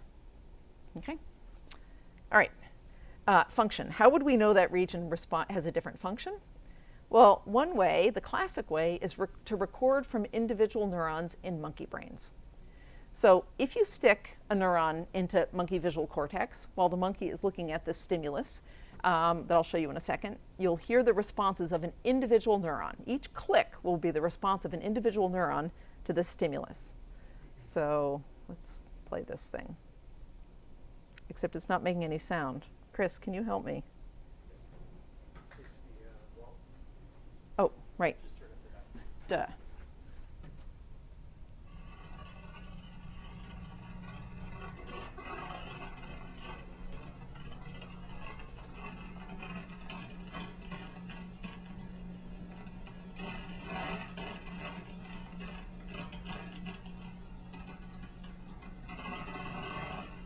That bar, okay, see when the bar of light moves this way, it makes a lot of firing, and not when it moves the other way? Let's watch it for a second. Watch the bar move again.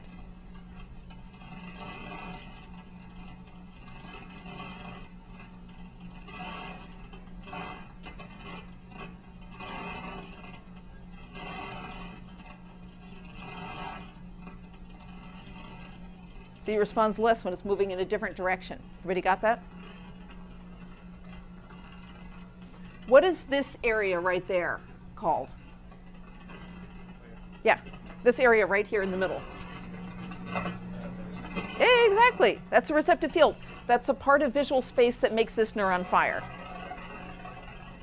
Okay, this neuron also has a property called direction. It's sensitive to motion, as you see, but it's also specific to specific directions of motion. Everybody see that?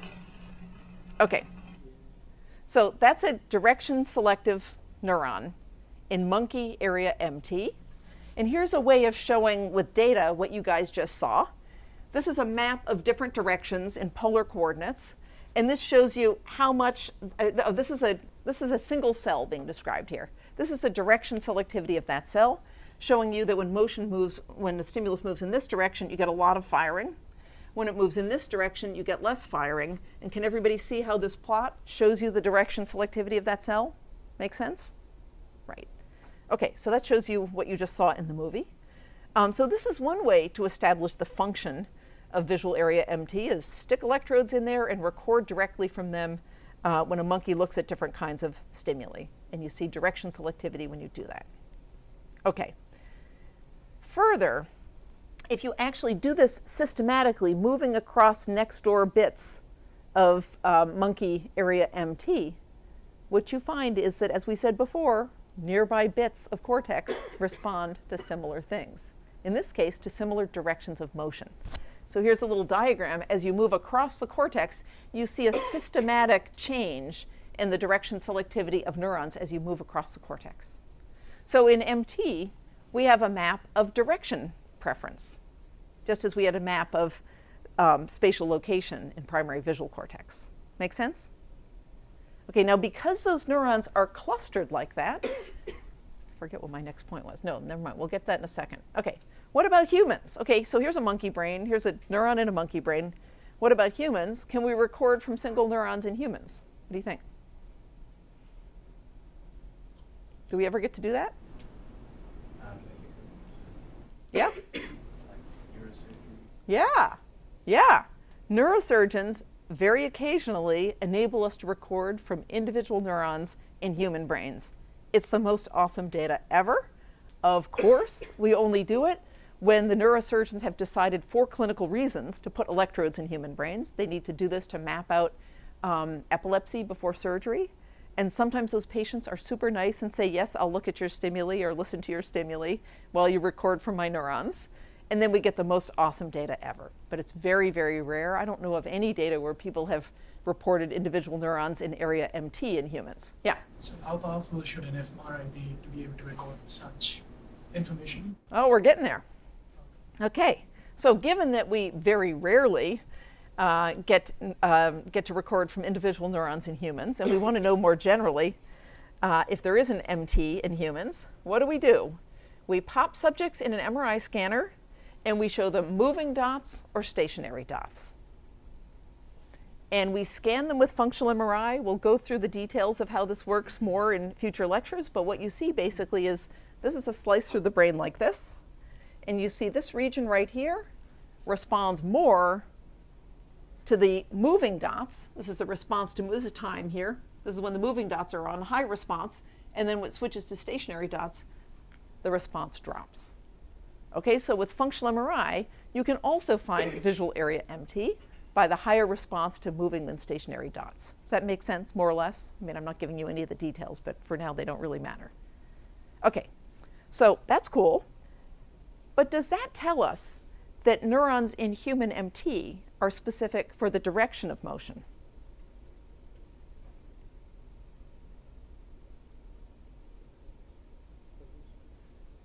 Yes? Are the moving dots moving in a specific motion? They're moving in all the directions you see here. No, it doesn't. It tells us it's sensitive to the presence of motion, but not the direction of motion. Okay? So if we want to really know, is human MT like monkey MT, or is this really human MT, we want to know, are the neurons in there not just responsive to motion, but are neurons specific for particular directions of motion? Okay? So how would we do that? Okay. Well, there's lots of ways of doing that, but actually one of the charming things is you can do that without an MRI scanner. That is, it won't tell you whether it's MT you're looking at, but we can ask the question of whether your brains have neurons that are tuned for particular directions. So for this demo, I want you to fixate right in the center and do not move your eyes from that dot. And I'm going to keep talking for a while you keep fixating right on that dot. And so what I'm going to show you is something called an after effect. This is also known as the psychophysicist's electrode. Psychophysicists are people who just measure behavior. And from behavior, they can infer how individual neurons work. And that is about as awesome as it gets. That's much more impressive than just recording from the damn neuron, inferring from very indirect data how the neuron works from behavior. Now that is pretty, oops, okay, sorry. Look directly at my face. You see anything? I didn't see it stop. Oh, crap, here we go. Oh, right, okay. Just fixate on the center again. Sorry, I forgot this guy was going to stop. So keep looking at the center. And then when it stops in a little bit, then keep your eyes right on that dot and you can see what happens. Oh, that's right, good point. Yes, right now it's alternating, nothing's going to happen, but that's okay. We're going to have the whole experience. Keep fixating on the dot. It's good the TAs are on the ball. Okay, fixate on the dot. Anybody see anything? Not really. That's okay, you're not supposed to. That's the control condition. It was alternating directions. Okay? So I think it's going to start moving again. I'm not sure. Let's go back. Let's just start it again. Okay, I'm sorry I blew it the first time, but let's just get this right. Okay, fixate on the center. And just keep your eyes right on that center. So this one, it's not alternating, and it's going to do this for around 30 seconds. And so the whole point of this is a way with behavior to ask the question of whether you have neurons in your brain tuned to specific directions of motion. And something as low-tech and simple as an after effect can tell you that. Keep looking. Did you guys see anything? What'd you see? What happened? Like, it wasn't moving exactly the same, but it kind of like dilated. Well, it actually should, well, now it's doing something else, but it should shrink at the end. Did you guys see it shrink? Okay, so that's an after effect. And the simple version of the story is that you're tiring out your neurons that are sensitive to outward motion while you stare at all that outward motion. And after you kind of burn them out and exhaust them, then when you look at something stationary, it looks like it's going inward. Okay? And the general idea is you have pools of neurons, the easiest way to account for that is you have pools of neurons tuned for different directions. And that's why if you tire out one batch, you have a net signal in the other direction. Does that make sense? This is all very relevant to your assignment, which is due tomorrow night at 6. This phenomenon was used in the scanner for that experiment. And you can think about how you would use this phenomenon to ask whether there's direction selectivity, not just responses to motion, in human MT. Yeah? Wait, I'm just a little bit confused. So even when an image is like completely still, like even if you're not detecting motion, those neurons are still firing? That's a good question, but most likely the simple cases, this may have not worked beautifully, in part because I screwed it up and didn't notice when it stopped. But if it works well, you should get a pretty powerful sense that after you see it expanding, then when it's still, it should seem to be contracting. So when that happens, the reading assigned for today, tomorrow night, tells you what happens in your brain during that time when you are looking at stationary stimuli but experiencing motion. So there's no motion in the stimulus, but there's motion in your percept. Okay, so that's the question. All right, so read the paper and find out. Yeah? All right. All right, so all of that tells us just that there are neurons someplace in your brain that are sensitive to the direction of motion. It doesn't tell us that they're in MT in particular, but the assigned reading will talk about that. Okay? Right. A further bit of evidence is, remember I said how in monkeys, next door bits in MT have similar direction selectivity? That means you can also inject an electrical signal in a little patch of MT and give the monkey a net percept of a direction of motion. Okay? If all the neurons were scrambled around spatially so that there was no clustering of neurons sensitive to, say, this direction of motion, then stimulation wouldn't do anything. But if you train a monkey to tell you what direction of motion he's seeing, and you show him just random dots that aren't moving in any direction, and you stimulate one little patch, it'll tell you the direction of motion of the neurons in that little patch. And that is much more powerful evidence that that region is not only responsive to motion, but causally involved in your perception of motion. Okay? I'm a little obsessed with this distinction between, recording responses and establishing causality. So we'll go over this in more detail later, but I want you to start getting used to that idea. Another way to test the causal role of area MT in motion is with patients with brain damage in area MT. So there's one famous patient who had brain damage right there, which is right where MT usually is, and she could not see motion. And she reports all kinds of things like difficulty crossing the street, difficulty catching balls, difficulty pouring water into a cup. Okay? Just as you guys saw earlier. That's called akinetopsia, right? Like kinetics, motion, not motion, right? Opsia, eyes. Okay. All right. So I started with these criteria for what makes something a visual, a distinct area. And one piece of evidence is function. And I just gave you a whole bunch of different kinds of evidence for distinct function in visual area MT, that it's specifically involved in motion processing. And the two other criteria, which are getting short shrift, but I'll just toss them off and we'll return to them. One is the distinct connectivity of that region.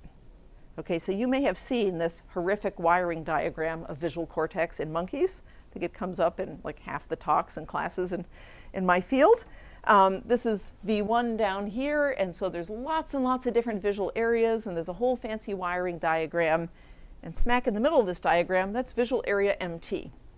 And if you blow this up and stare at it, you'll see that MT has a particular set of connections to other visual regions in cortex. And its particular set of connections are different from the connections of any of those other regions. It's part of its connectivity fingerprint or signature. And that's another piece of evidence that it's a thing. Okay? It's not just another like amorphous bit of cortex. It's a particular thing in the brain. And finally, you might wonder, is that bit of cortex physically different? Are the cells in there different? Are the layers of cortex different in any way? And you may remember from probably 900 about Brodmann areas. Like this dude, Corbinian Brodmann, sliced up lots of dead brains, looked at them under a microscope, and argued that there were 52 different parts just from what it looked like if you slice them up under a microscope. Okay, so we called those Brodmann areas. And area 17, that's primary visual cortex, comes from Brodmann's terminology. And so he argued that he thought these were distinct organs in the brain. And he even inferred the specific histological differentiation of the cortical areas proves irrefutably their specific functional differentiation. Well, it doesn't, but never mind. Kind of sounded good. Anyway, that was his idea. And these kinds of distinct kind of cellular, physical, anatomical differences are very salient for primary cortical areas. for vision and audition and touch and motor cortex, but they're much muckier for lots of other areas. One important exception, which is why we chose this, is area MT. And so I'll end in 1 minute, but just to tell you where this is going, this is a flattened piece of monkey cortex rolled out like with a baking roller. No, I don't know, something like that. So here's monkey cortex, and there's V1 and V2, and it's a big mess, but that big dark blob, this bit of cortex is stained with something called cytochrome oxidase, and that indicates metabolic activity. MT neurons are very highly metabolically active, and so here's a map of visual cortex, and that exactly is area MT. So area MT actually is histologically or cytoarchitectonically different from its neighbors, and hence fits all of the criteria for a cortical area. Okay, I went 1 minute over. I realize I threw out a lot of terminology. I don't want you to memorize too much, so I made a list of the kinds of things that you should understand from this lecture, the things that I think are important.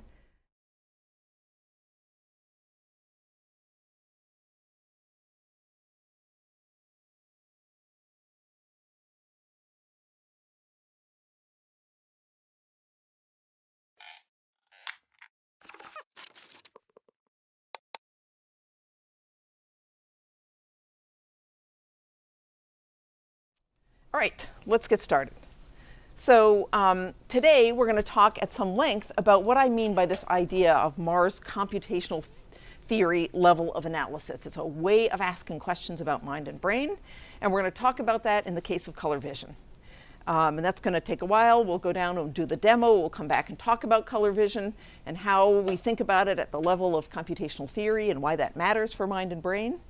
And then we're going to start in the second half a whole session on, which is going to roll into next class, on the methods we can use in cognitive neuroscience to understand the human brain. And we'll illustrate those with a case of face perception, and we'll talk about computational theory, light, very briefly, of face perception, what you can learn from behavioral studies, and what you can learn from functional MRI. And then we'll go on and do other methods next time. Everybody with the program? All right. So to back up a little, the biggest theme addressed in this course, the big question we're trying to understand in this field, is how does the brain give rise to the mind? Okay, that's really what we're in it for. That's why there's lots of cognitive science. We're trying to understand how the mind emerges from this physical object. And so for the last few lectures, you've been learning some stuff about the physical basis of the brain, what it actually looks like. Some of you guys got to touch it. I hope you thought that was half as awesome as I did. And we got a sense of the basic physicality of the brain and some of its major parts. But now the agenda is, how are we going to explain how this physical object gives rise to something like the mind? And the first problem you encounter is, well, what is a mind anyway? I drew it as a weird, big, amorphous cloud because it's just not obvious how you think about minds, right? It feels like one of those things like, could you even have a science of the mind? Like, what is a mind? It's all kind of nervous making, right? And so our field of cognitive science over the last few decades has come up with this framework for how we can think about minds. And this isn't even a theory, it's more meta than that. It's a framework for thinking about what a mind is. And the framework is the idea that the mind is a set of computations that extract representations. Okay, now that's pretty abstract.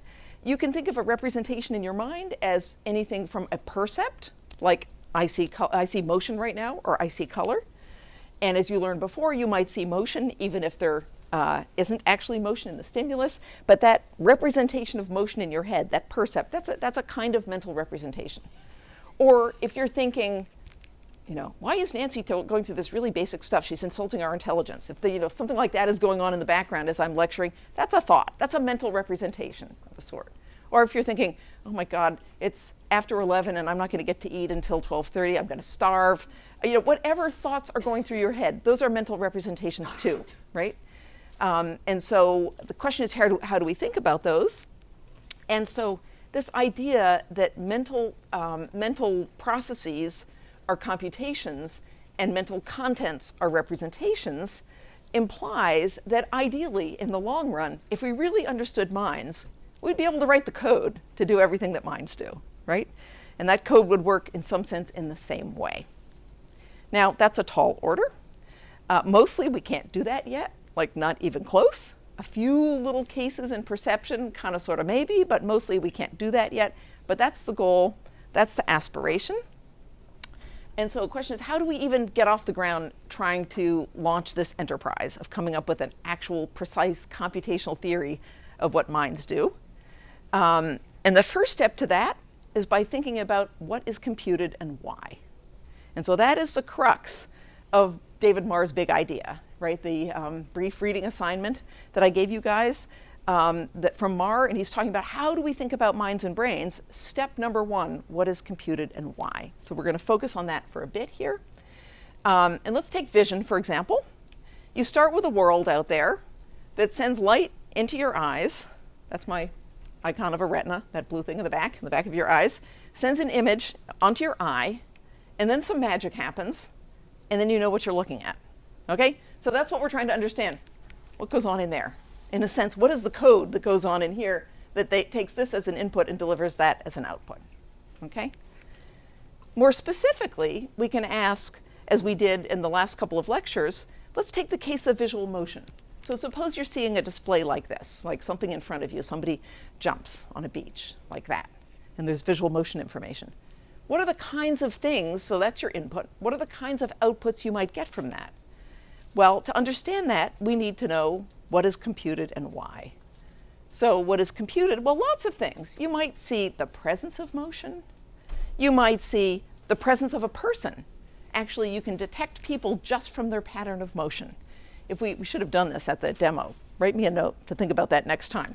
If we stuck little tiny LEDs on each of my joints, and we're in a totally black room and I jumped around and all you could see was those dots moving, you would see that it was a person. It would be trivially obvious. So motion can give you lots of information aside from something's moving and what direction is it moving.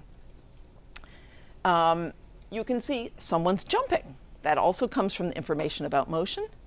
You can infer something about the health of this person or even their mood.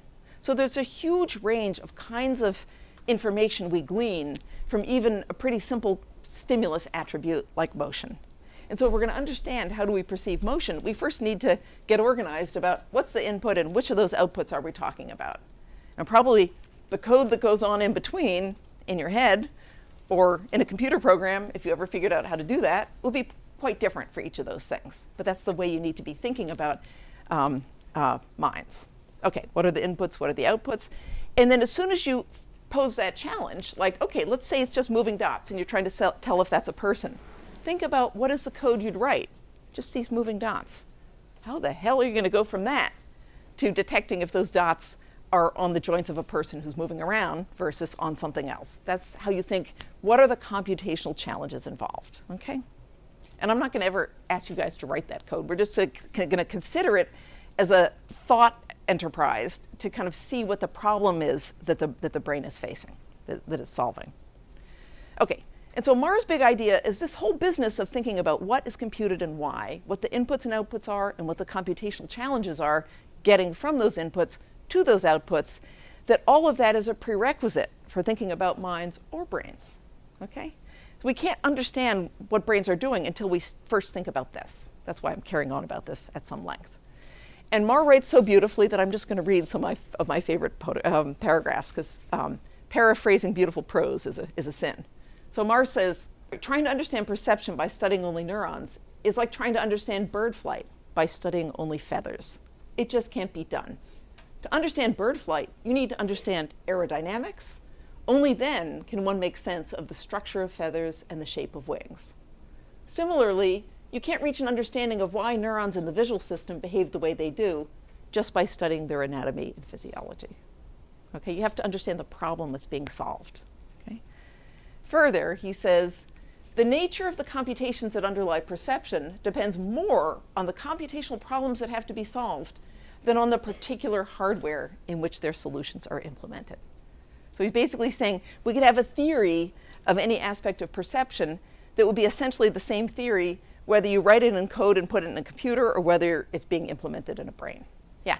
Was Marr an engineer? Marr was many things. He was a visionary, a visionary who studied vision, a truly brilliant guy with a very strong engineering background. And this is, now pervading the whole field of cognitive science, that people take an engineering approach to understanding minds and brains, to try to really understand how they work.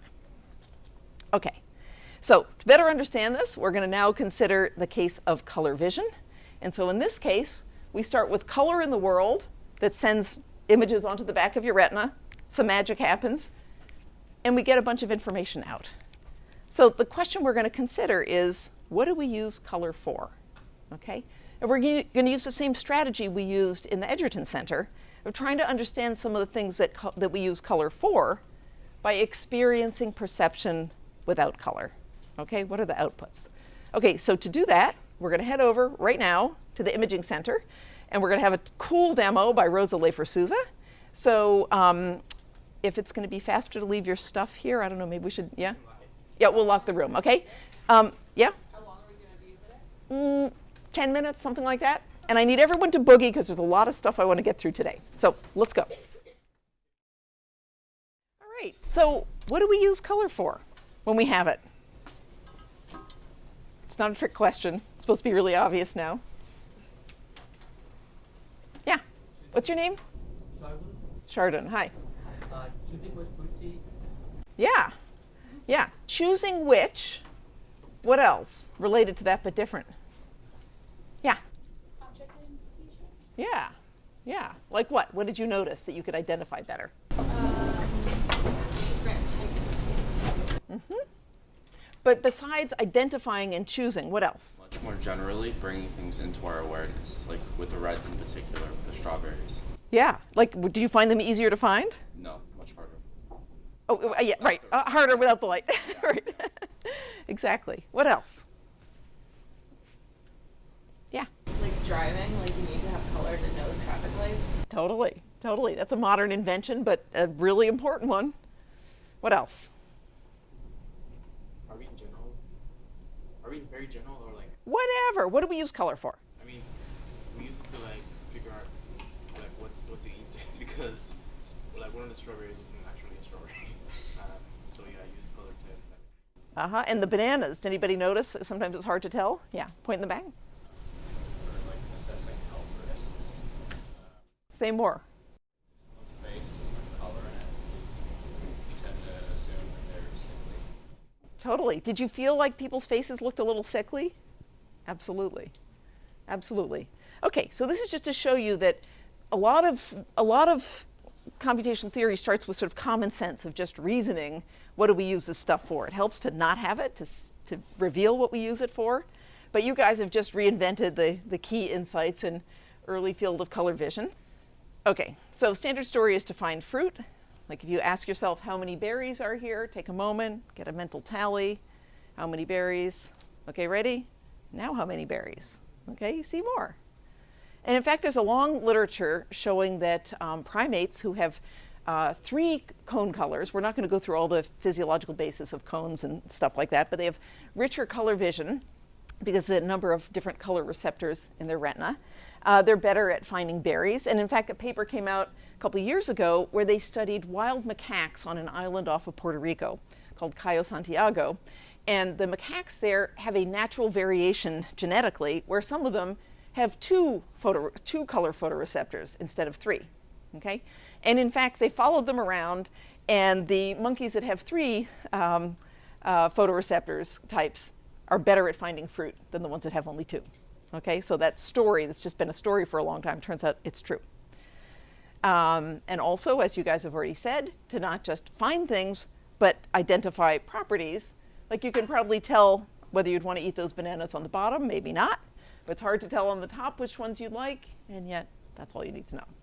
Okay, so these are just a few of the ways that we use color and why it's important. But there is a very big problem now that we try to figure out, okay, what is the code that goes between the wavelength of light hitting your retina and trying to figure out what color is that thing. So here's the problem. We want to determine a property of the object, of its surface properties, its color, right? That's a material property of that thing. But all we have, so here's a thing, we'll call that reflectance. It's a property of wavelength, but you can think of it as, for now, just a single number. It's a property of that surface, but all we have is the light coming from that object to our eyes. That's called luminance. I'm not going to test you on these particular words, but you should get the idea, okay? So that's what we have. That's our input. But here's the problem. The light that's coming off the object is a function not just of the object, but of the nature of the light that's shining on the object. That's called the illuminant. So the problem is we have this equation. This light coming from the object to our eyes is the product of the properties of the surface and the incident light. Okay? And our problem is we have to solve for L. I'm sorry, we have to solve for R, the property of the object. Given L, what is R? That's a problem. Okay? That's kind of like if I said A times B is 48, please solve for A and B. Okay? That's known in the field as an ill-posed or underdetermined problem. We don't have enough information to uniquely solve this. Okay? That's a very, very deep problem in perception and a lot of cognition. We are often, in fact, most of the time, in this boat. Okay? So the implications are, when we want to infer reflectance of the property of the object from L, we must bring in other information, right? We must have some way to make guesses about I, about the light shining on that object. Okay? So the big point is many, many inferences in perception and cognition are ill-posed in exactly this way. All right? And so here are two other examples of ill-posed problems in perception.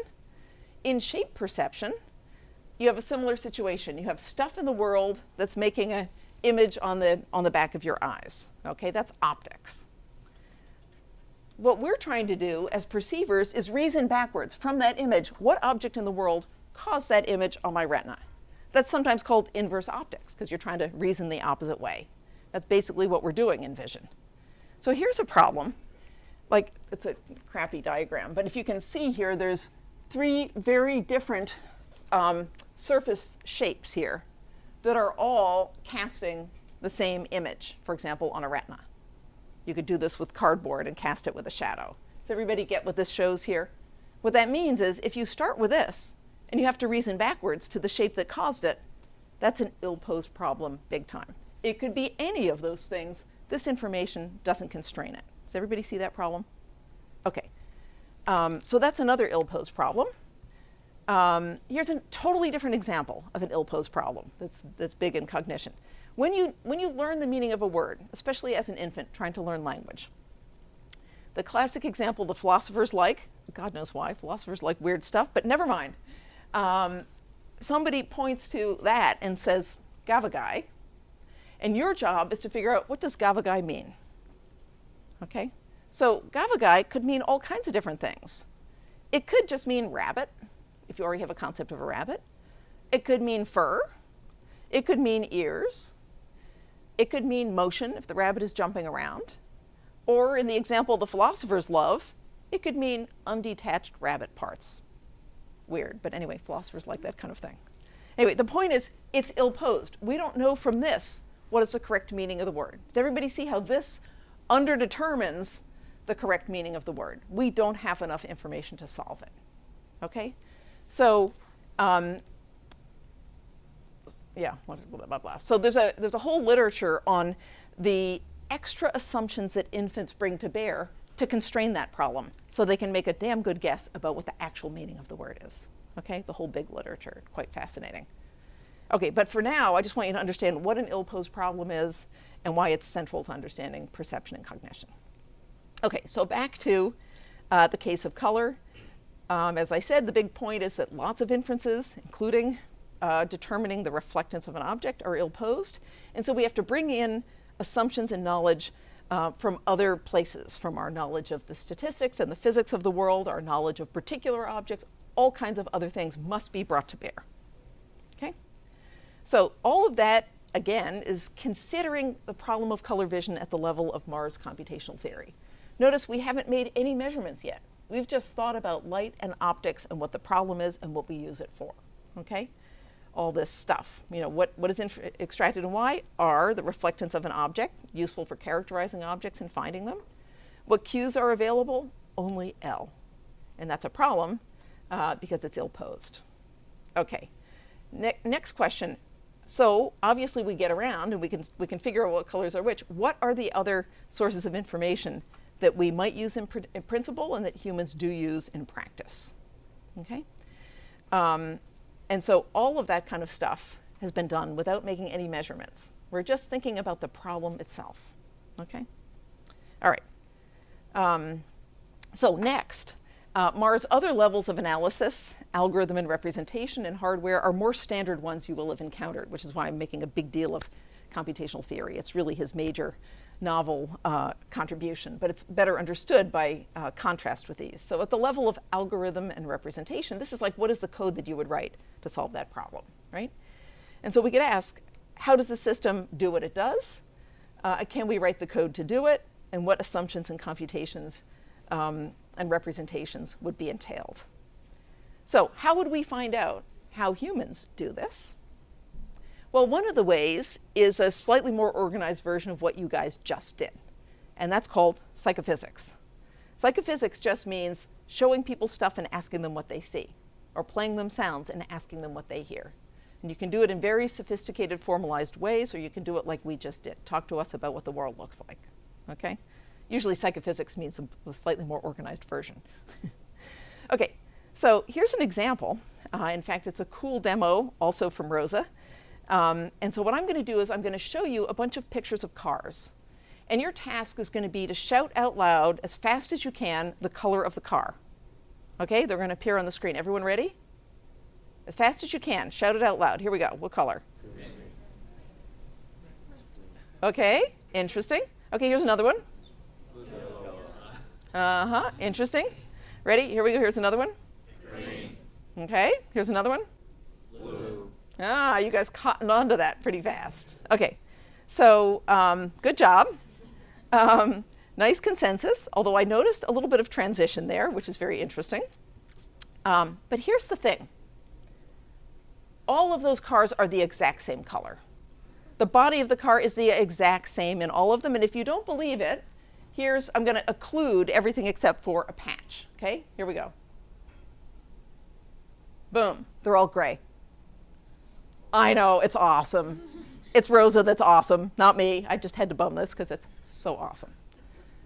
Okay, so Rosa spent months designing these stimuli to make test particular ideas about vision. But the basic demo is simple and straightforward. You can get the point here. Okay, so what's going on here? What's going on here is that you guys, the algorithm running in your head that's trying to figure out what is the color of that car, is trying to solve the ill-posed problem. And it's using other information than just the luminance of light coming from the object. It's using information from the rest of the object. It's making inferences about L, the luminance, the light hitting the object. Okay? And in particular, when you look at that picture up there, what is the color of light shining on that car? Yeah, right. Officially known as teal in the field. But some of you shouted out green first, because that's what you saw first, is the color of light. Okay, what's the color of light hitting that car? Yeah, purple, magenta. Here. Yeah, and over there. Yeah, yellow, orange, yeah. Okay, so basically what your visual system did is look quickly, figure out the color of the incident light, L, and use that to solve the otherwise ill-posed problem of solving for R, the color of the car. And in this case, this demo shows that if you just change the color of the illuminant light and hold constant the actual wavelengths coming from that patch, you can radically change the perceived color of the car. Everyone got that? Okay. So wait. Yeah. If I ran this through a computer, yeah, asked to get the intensity of the pixel at like on the hood of the car there, it would not correspond to yellow, it would correspond to green. Well, it depends what you're asking the computer exactly. Like if you hold up a spectrophotometer that's just going to measure the wavelength of light, they're all gray. Right there on top of those cars are all the exact same neutral gray. That's just the raw physical light coming from that patch. Okay? But if you coded up the computer to do something smart, and you coded it up to take other cues from the image, try to figure out what L is, and therefore solve for R, you might be able to get it to do the right thing. No, I just mean just like you looked at the pixels like in the matrix and like the color on the car, would it be what yellow is or would it be what gray is? Like the gray, they're all gray. So that's what I was trying to show you here, is that in fact they are actually gray. Right? The cars are underneath there. And you can see they're all exactly the same and they're gray and there's no color in it. Okay? Everyone got that? All right. Okay, so all of that is a little baby example of psychophysics, what we do at the level of trying to understand the algorithms and representations extracted by the mind, to try to figure out what are these strategies that we use to solve problems about the visual world. Okay, and so behavior, or psychophysics, or seeing, as you just did, can reveal those assumptions and reveal some of the tricks that we're using in the human visual system to solve those ill-posed problems. Okay, so in this case, it was assumptions about the illuminant that enabled us to infer the reflectance from the luminance. Okay. The third level Mar talks about is the level of hardware implementation. In the case of brains, that's neurons and brains. And so we won't cover this in any detail here, but there's lots and lots of work on the brain basis of color vision. We'll mention it briefly next time. So this is some of Rose's work showing those little blue patches on the side of the monkey brain that are involved in color vision, and some work that Rosa did in my lab showing the bottom surface of the human brain with a very similar organization with those little blue patches in there that are particularly sensitive to color. So you can study brain regions that do that. If it's a monkey, you can stick electrodes in there and record from individual neurons and see what they code for, and you can really tackle at multiple levels the hardware neural basis of color vision in brains as well. Okay, so the big general point is we need lots of levels of analysis to understand a problem like color vision, okay? And so accordingly, we need lots of methods to understand those things, all right? So what I want to do next is now launch into this, this whole thing about the different methods that we can use in the field, and this part of the lecture we'll go on to next time, but let's get going. Everybody good with this so far? All right. So we're going to use the case of face perception to think about the different kinds of questions and different levels of analysis in face perception. So let me start by saying why face perception? Not just that I've worked on it for 20 years, although I'll admit that's relevant. There's lots of other good reasons beyond that why we should care about face perception. So I don't have a demo that enables me to kind of put you in a situation where you can see everything but faces.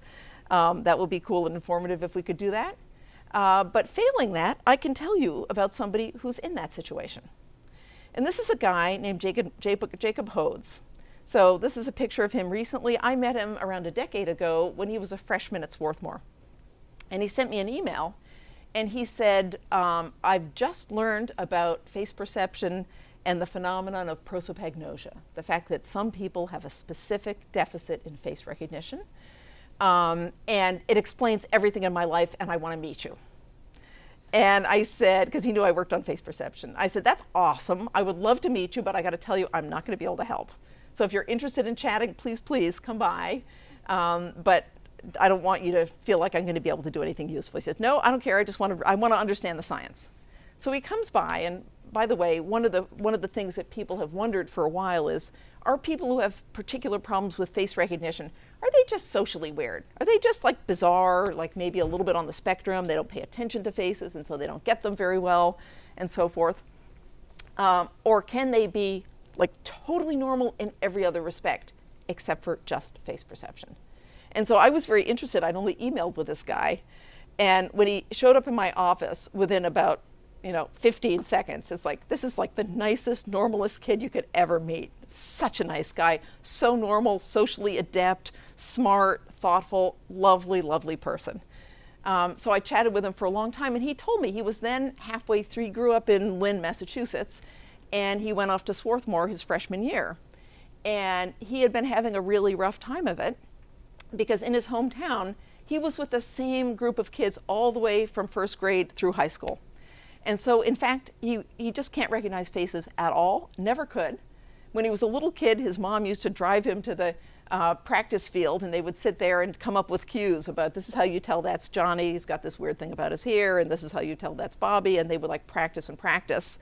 And so he developed these clues to be able to figure out who was who in his small little cohort of kids that he knew, all the way through high school. Then he goes off to college, and it's all these new people, and he's screwed. And he said to me that he was just devastated because he would go to a party and he would meet someone and think, wow, this is a really nice person. I would really like to be this person's friend. But he would realize he would have no way to find that person again. And so and he's like, you don't want to like, it's kind of like oversharing to say when you've met somebody for 10 minutes, like, by the way, I'm not going to be able to find you. You have to find me. It's like, you just don't want to have to go there yet, right? So there's all kinds of things that would make it a real drag to not be able to recognize other faces. And now, having said all of that, I'll say that a surprisingly large percent of the population is in Jacob's situation. About 2% of the population. It would be unsurprising if there were 1 or 2 of you in here. And if there is, you can tell me later. I'd love to scan you. About 2% of the population routinely fails to recognize family members, people they know really well, right? And interestingly, this is completely uncorrelated with IQ or with any other perceptual ability, your ability to read or recognize scenes or anything else. Yeah. Is this the kind of thing where you either have it or don't have it? Oh, good question. No, it's a gradation. So the 2% out of the bottom are not like this 2% who are really screwed and everyone else is up here. It's a hugely wide distribution. And the point is that the bottom end of that distribution is really, really bad. Like, they just can't do it at all. Similarly, the top end of that distribution is weirdly good. They are so good at face recognition that they have to hide it socially because otherwise people feel creeped out. Like, for example, as one of those people, they're called super recognizers. A bunch of them have been hired by investigation services in London recently as part of their kind of crime-solving unit. Those people are so good that one of them said to me, we scanned a few of these people. One of them said, she recounted this event where she's standing in line waiting for movie tickets, and she realizes that the person in front of her in line was sitting at the next table over at a cafe 4 years before. She says, if I share this information with that person, they'll be creeped out. So I've just learned to keep it to myself, but I know that was the same person, right? So there's a huge spread. You had a question a while back. It's not a problem with recognizing facial features, is it? So, like, for example, Jacob was looking at a person, could describe them? Absolutely. He knows that it's a face. He can tell if they're male or female. He can tell if they're happy or sad. It looks like a face to him. He just doesn't look different than anyone else. Yeah. Is there any difference, like, for example, my father, he can tell faces in person just fine. But, like, when he watches videos of people, he just cannot. Like, he cannot recognize faces at all. So is there any, like, difference? There are lots of cues. I mean, that's a very interesting exercise to think about. What are the cues that you have in person? Right? You have all kinds of other things. So first of all, there's lots of constraining information. The person you're looking at, there are all kinds of things you know about where you are and who that might be that help, right? So yeah, there's many different cues to face recognition that might be engaged here. So my point is just that face recognition matters. Like, you can get by if you can't do it, but it sucks. It's really hard, okay? Okay, so more, yes, question? Any idea what people at Western Dakota actually perceive? Are there any sort of models that suggest that, there are, like when they see faces, do they just see a sort of conglomerate of shapes? No, they see the structure of a face. They see a proper face. If the eye was in the wrong place, they would know. They absolutely know the structure of the face. It just they all look kind of the same. By the way, we won't have time to talk about this in any detail, but there's a well-known effect that probably many of you guys have experienced, which is called the other race effect. And that is the fact that they all look the same. Whoever they are, if you have less experience looking at that group of people, you're less well able to tell them apart, okay? I have this problem teaching all the time. I grew up in a rural, lily-white community. My face recognition is not so good to begin with, and it's really not good for non-Caucasian faces. It's embarrassing as hell. It feels disrespectful. I hate it. I fault myself, but actually it's just a fact of the perceptual system. Your perceptual system is tuned to the statistics of its input. And it's not so plastic later in life. A way to simulate a version that some of you may have experienced is whatever race of faces you have less experience with, if you find those people hard to distinguish, it's not that you can't tell it's a face. It's not that you wouldn't be able to tell if the nose was in the wrong place. It's just hard to tell one person from another. So it's a lot like that. I really need to get going, so I'll take one more question and go. Wait, could you kind of use an analogy? It's like being able to tell people apart by their hands or something, to the point that you just know, you can't really tell people apart by like their hands usually. So is that kind of how people with face blindness feel? Like it's just looking at a body. If that's all you had, yeah. Yeah. Yeah, probably, yeah. And there is, by the way, an interesting literature. You show people photographs of their own hand and a bunch of other hands. People can't pick out their own hand from. So yeah, you're right. We're not so good at that. Okay, I'm going to go ahead. If you guys are interested, I could post. There's a whole fascinating literature here. But actually, I got dinged last year for talking about face recognition too much and prosopagnosia. We all heard about it in 900. So I took most of that out, and now you guys are asking me, so I don't know what the right thing is. But I'm going to go on, and I will put some optional readings online, especially if you send me an email and tell me to do that. Okay, so point is, faces matter a lot. They matter, for the quality of life. They're important because they convey a huge amount of information, not just the identity of the person, but also their age, sex, mood, race, direction of attention. So if I'm lecturing like this right now, and I start doing that, you guys are going to wonder what the hell's going on over there. Yeah, I saw a few heads turn. I'm just doing a little demo here. Right? We're very attuned to where other people are looking. Okay, so this is just one of many different social cues we get from faces. They're just an incredibly rich bunch of information in a face. We read in aspects of people's personality from the shape of their face, even though it's been shown with some interesting recent studies, there's absolutely nothing you can infer about a person's personality from the shape of their face. We all do it, and we do it in systematic ways. Another reason this is important, and faces are some of the most common stimuli that we see in daily life, starting from infancy, where I think about 40% of waking time, there's a face right in front of an infant's eyes. And probably these abilities to extract all this information have been important throughout our primate ancestry. So that's just to say there's a big space of face perception, and now we're going to focus in on just face recognition, telling who that person is. All right? So what questions do we want to answer about face recognition? Well, a whole bunch of them. And what methods do we want to use? So let's start with some basic questions about face recognition. Well, first, as usual, we want to know what is the structure of the problem in face recognition? What are the inputs? What are the outputs? Why is it hard? Right? Just as we've been doing for motion and color. That's Mars computational theory level. We want to know, how does face recognition actually work in humans? What computations go on? What representations are extracted? And is that answer different? Are we running different code in our heads when we recognize faces from when we recognize toasters and apples and dogs? Okay. Another facet of that, do we have a totally different system for face recognition from the recognition of all those other things? If so, then we might want different theories of how face recognition works from our theories of how object recognition works.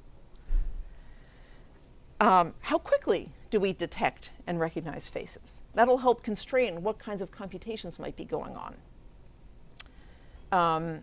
And of course, how is face recognition actually implemented in neurons and brains? So those are just some of the big, wide open questions we want to answer.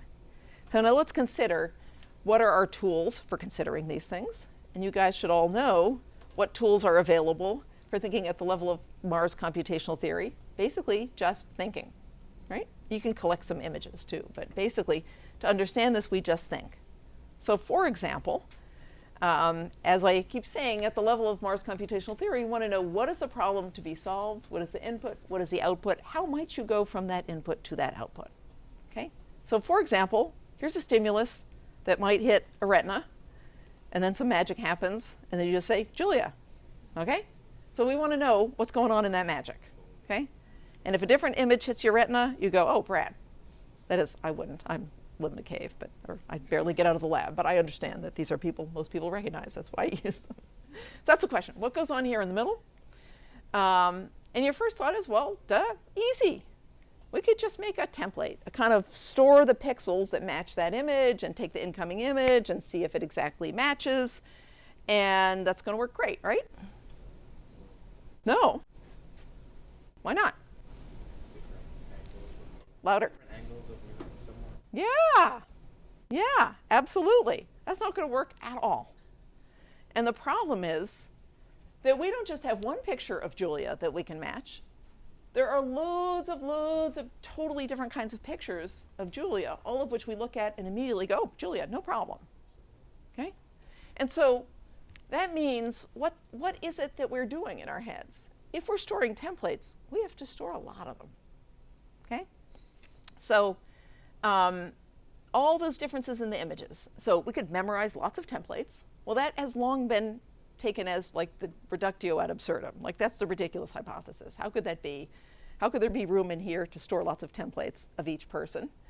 And furthermore, how would that work for people we don't know?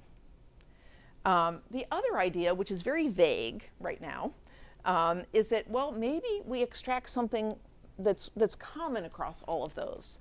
Maybe something like the distance between the eyes, something about the shape of the mouth, other kinds of properties that might be invariant across those images. That is, that you could pull out that information from any of those images.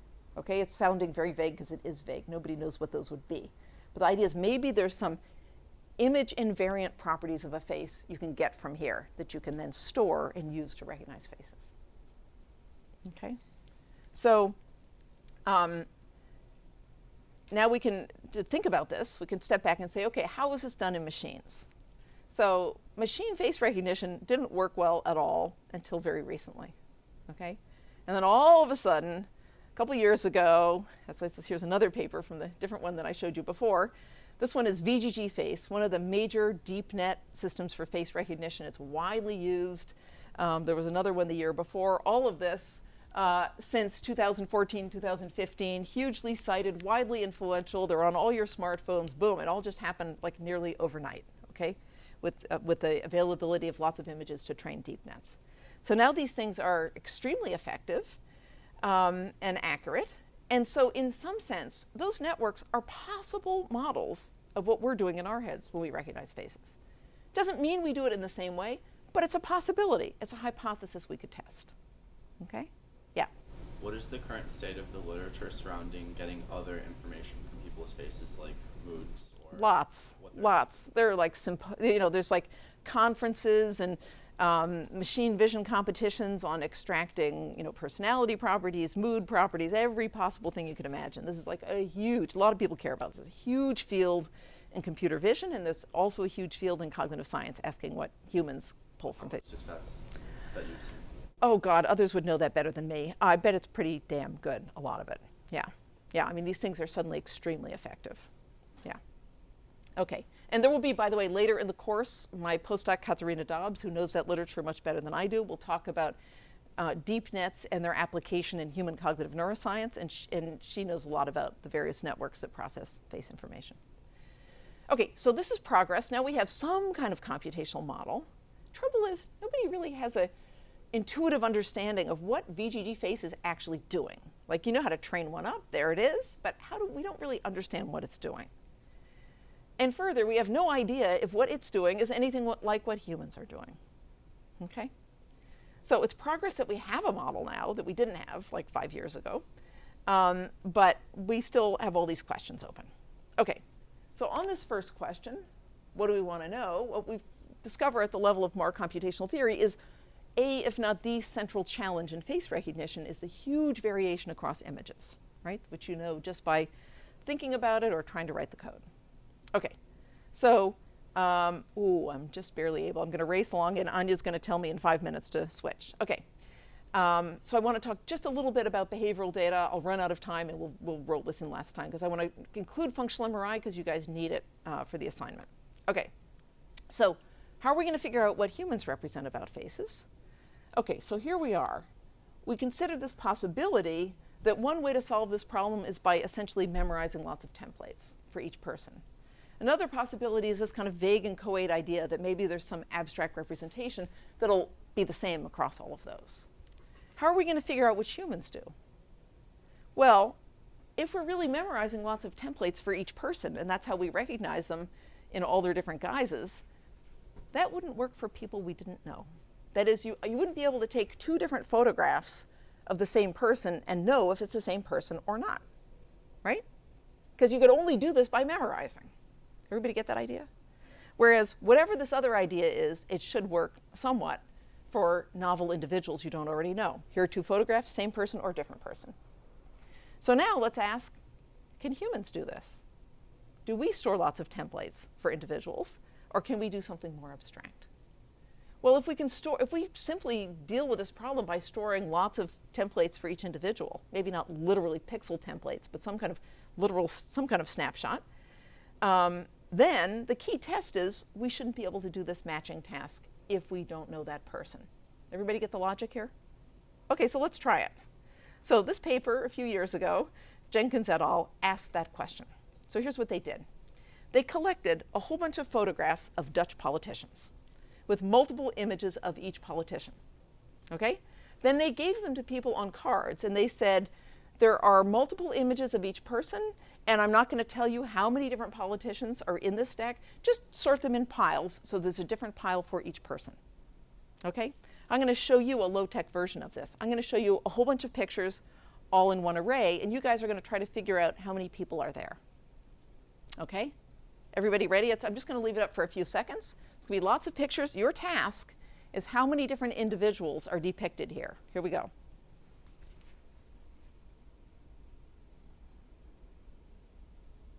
Okay, write down your best guess. Just kind of look around, you know. Okay, everybody got a guess? Okay, write down your guess. Okay, how many people think there were over 10 different individuals there? 1. Okay, how many people think over 5? Yeah, probably half of you. How many people think over 3?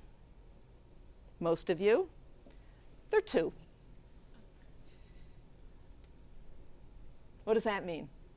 That means you can't do it. That means you can't match different images of the same person if you don't know that person. Pretty surprising, isn't it? We think we're so awesome at face recognition because most of the time what we're doing is recognizing people we know, people we've seen in all different viewpoints and hair arrangements and stuff. If you don't have lots of opportunity to store all those things, and it's a novel face, we're really bad at that. Okay? Yeah? But there's a constraint of time. Yeah, I was trying to make the demo work, but you know, the way they do this task, people have unlimited time and they're just kind of sorting them. The mean number of piles that people made in this experiment was 7.5. Correct answer is 2. Okay? Okay, now you might say, well, maybe those are shitty photographs, right? Okay, so here's the control. Those are Dutch politicians. They then did the same experiment on Dutch people who look at that photograph and in about 2 seconds say, 2, duh. Okay? So if you know there's nothing wrong with those photographs, it's just a matter of whether you know those people or not. Okay, so the point of all of this is that this crazy story that, in fact, a lot of what we're doing, I'm sort of simplifying here, but a lot of what we're doing in face recognition, a lot of the way we deal with all this image variability is not that we have some very abstract, fancy, high-level representation of each individual face. We just have lots of experience with faces, and we use that. So that if we have a novel face that we don't have all that experience with, we're not so good at it. I'm going to run out of time, so I'll take one question and go on. How do they control for, you know, the issue you said about, like, if you don't have experience with, like, certain races? Yeah. I'm sure whenever you do face recognition experiments, you make sure that, you know, if your dominant subject pool is Caucasian, you have Caucasian faces or whatever. Yeah. Unless it's something you don't understand, I'm going to hang around after class. You can ask me questions there, or if you have to go, you can email me because I really want to get through this next bit. Okay. Okay. So there we are with that. So what this suggests, kind of sort of, is that whatever we're doing, it's something that benefits enormously from lots and lots of experience with that individual. Maybe it's not literal memorization of actual pixel-like snapshots, but it's something more like that than anybody would have guessed before this experiment. Okay? Okay. All right, I'm going to skip this awesome stuff here. Okay. Okay, so the benefits of, actually I'm going to come back and do that slide next time too. And we're going to cut straight to functional MRI. I'm sorry about this, but I just really want you guys to have this background in case you don't. You probably do, but so functional MRI, another cool method in cognitive neuroscience, and how would it be useful here? Okay, so first, what is it? Functional MRI is the same as regular MRI that's in probably tens of thousands of hospitals around the world. The big advances in functional MRI were when some physicists in the early 90s figured out how to take those images really fast and how to make images that reflect not just the density of tissue, but the activity of neurons at each point in the brain. Okay, that was big stuff, okay, early 1990s. And so the reason it's a big deal, it is the best, highest spatial resolution method for making pictures of human brain function non-invasively. That means without opening up the head, all right? So that's an important thing. That's why there's lots and lots of papers on it. That's why we're going to spend a lot of time on it.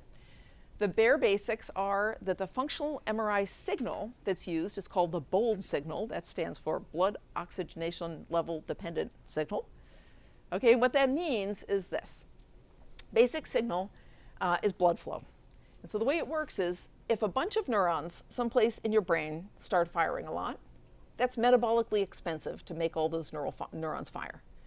And so you have to send more blood to that part of the brain. So it's just like if you go for a run, the muscles in your legs need more blood delivered to them to supply them metabolically for that increased activity. And so the blood flow increase to your leg muscles will increase, okay? Well, similarly, the blood flow increases to active parts of the brain. Now, the weird part of it is that for reasons nobody completely understands, the blood flow increase more than compensates for the oxygen use. So the signal is actually backwards. Active parts of the brain have less, not more, deoxygenated hemoglobin compared to oxygenated hemoglobin. And the relevance of that is that oxygenated hemoglobin and deoxygenated hemoglobin are magnetically different in the way that the MRI signal can see. So the basic signal you're looking at is how much oxygen is there in the blood in that part of the brain, and hence how much blood flow went there, and hence how much neural activity was there. Did that sort of make sense? I'm not going to test you on which is paramagnetic and which is diamagnetic. I never remember. I couldn't care less. But you should know what the basic signal is, right? It's a magnetic difference that results from oxygenation differences that result from blood flow differences that result from neural activity. Yeah? So when there's more blood flow, there's more oxygenated or? More oxygenated. And because it overcompensates for the metabolic use of the neurons, the active parts that you see with an MRI signal have more oxygenated hemoglobin, right? Okay. All right, so that's the basic signal. And because that's the basic signal, there's a bunch of things we can tell already. So first of all, I'm just going to, am I going to do this? I'm going to skip over this. It doesn't really matter. Because it's all based on blood flow, one, it's extremely indirect. Neural activity, blood flow change, overcompensation, different magnetic response, MRI image, right? So you would think with all those different steps that you would get a really weird, nonlinear, messy, crappy signal out the other end. And it is one of the major challenges of my personal atheism. But actually, you get a damn good signal out the other end, and it's pretty linear with neural activity, which seems like kind of a freaking miracle given how indirect it is. Okay? But that has empowered this whole huge field to discover cool things about the organization of the brain. Okay. Nonetheless, there are many caveats. Because it's blood flow, the signal is limited in spatial resolution down to, people fight about this, but around a millimeter. There are cowboys in the field who think that they can get less than a millimeter, maybe, I don't know, it's debated. And the temporal resolution is terrible. Blood flow changes take a long time. Think about it, you start running, how long does it take before the blood flow increases to your calves? Well, if you're really fit, it's probably fast, but still going to take a few seconds. It takes about 6 seconds for those blood flow changes in the brain after neural activity. And it happens over a big sloppy chunk of time, and so you don't have much temporal resolution with functional MRI. Does that make sense? Okay. Okay.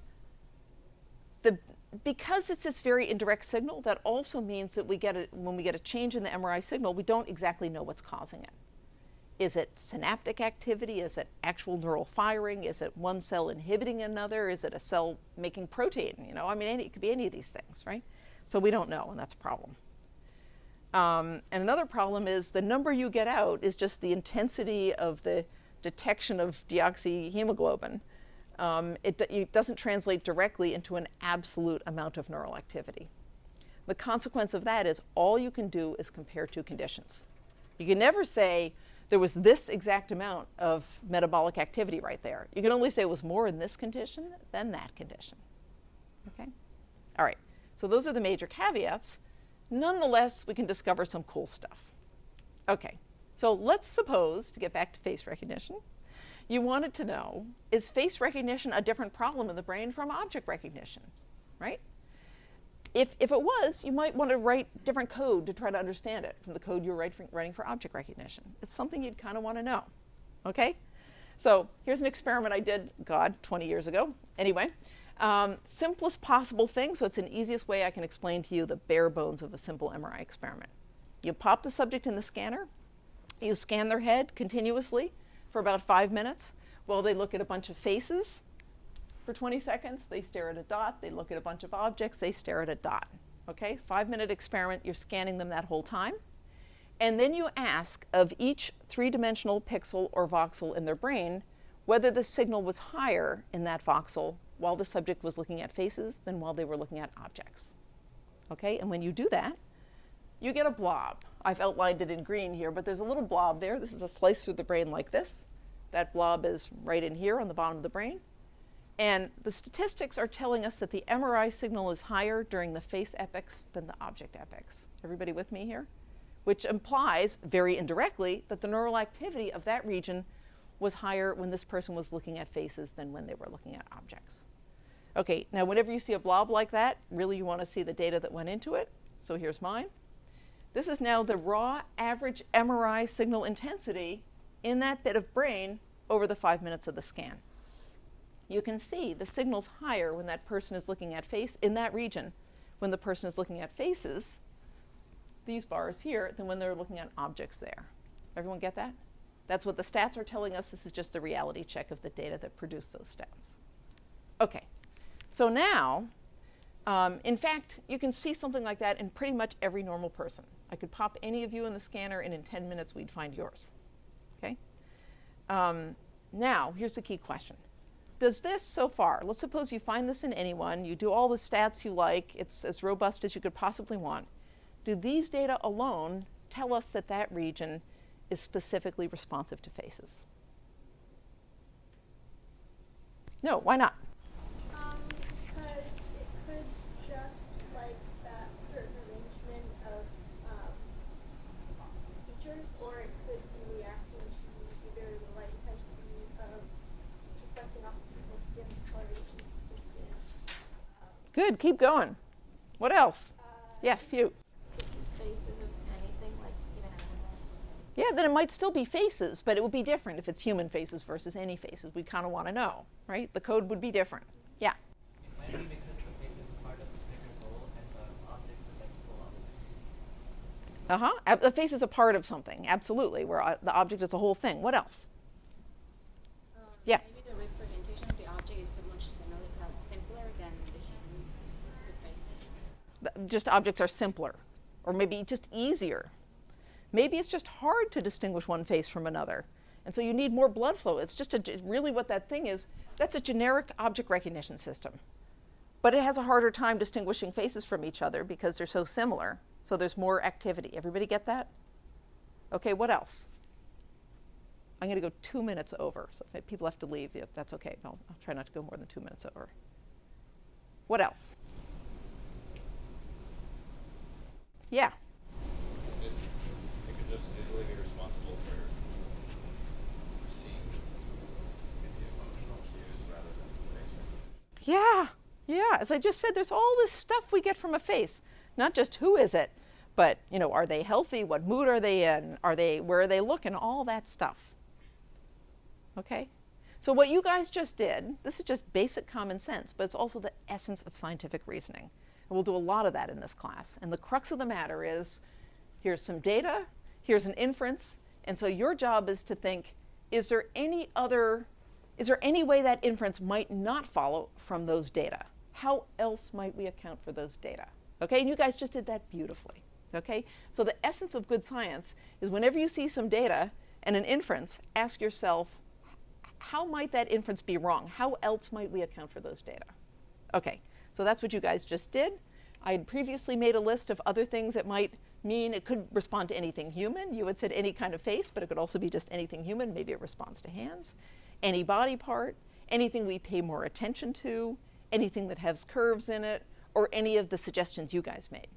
Okay, so the crux of the matter in how you do a good functional MRI experiment or make a strong claim about a part of the brain based on functional MRI is to take all these alternative accounts seriously. And so as just one example, what we did in our very first paper is say, okay, there's lots of alternative accounts. Let's try to tackle a bunch of them. So we scanned people looking at now 3/4 views of faces and hands. And we made them press a button whenever 2 consecutive hands were the same. That's called a one-back task. Or whenever 2 consecutive faces are the same. By design, that task is harder on the hands than the faces. So we were forcing our subjects to pay more attention to the hands than the faces. Okay? And what we found is you get the same blob, still responding more to faces than hands. And so the idea is by showing that, we've ruled out every one of those things. It's not just any human body part, doesn't go to hands. Oh, sorry, anything human, it's not just any body part. It's not anything we paid attention to because we made them pay more attention to the hands. It's not anything with curvy outline. Okay?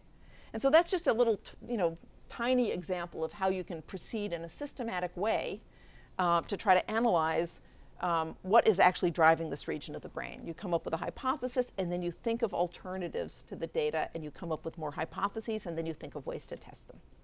And we'll do a lot of that in here. Okay, so that's what I just said. And I'll just say that there's lots of data since then. That region of the brain is actually extremely, very much prefers faces, and it's present in everyone. And next time, we will talk about the fact that that looks like it's suggesting that we have a different system for face recognition than object recognition, but we haven't yet nailed the case, and you guys should all think about what remains. Okay, thank you. Sorry I was racing there. I will hang out if you guys have questions.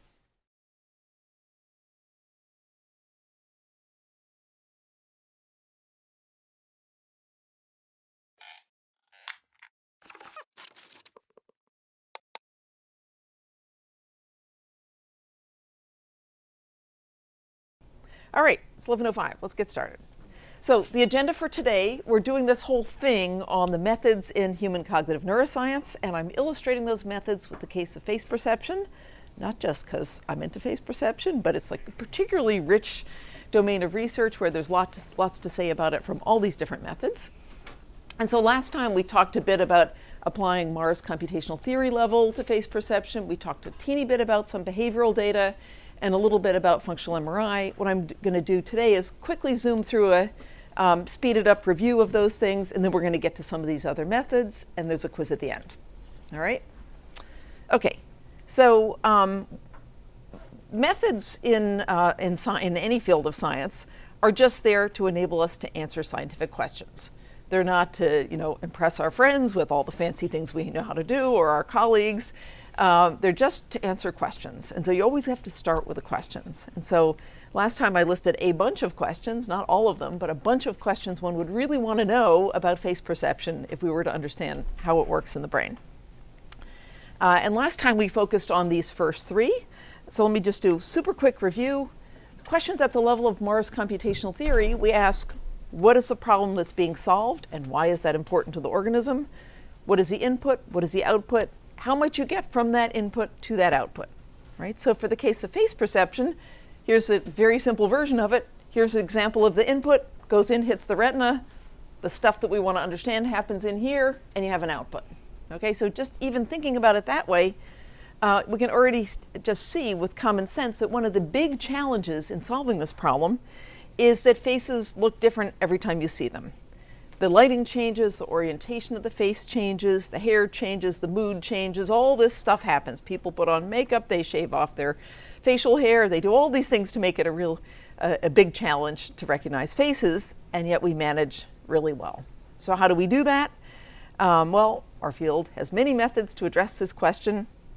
Last time I talked about one little example of a behavioral study, simple cognitive psychology study measuring behavior, where we showed that the way people solve this problem is fundamentally different with people they know well and people they don't know well. So I showed an example that all of you presumably would have no trouble determining that those are all pictures of the same person, even though at the pixel level they're wildly different. And yet you have a hell of a time saying which of those images are of the same people and which aren't. And so the point is that our ability to extract this invariant representation, that is to figure out abstractly who is that, is really, well, to figure out that any of these images are the same as each other is much better for familiar than unfamiliar faces. And that means we don't have a perfectly general ability to take any face and abstract out this completely image-independent version of it. That's what invariant representation is. Yeah. For the case of the Dutch politicians, did they ever do this study on people who are super recognizers? I don't know about that, but they did do it on people who are professional, TSA type people, right? And I'll tell you guys about that later. But you could think about, you could think about whether you think it might work better with those people or not. Okay, everybody get this general point here? All right.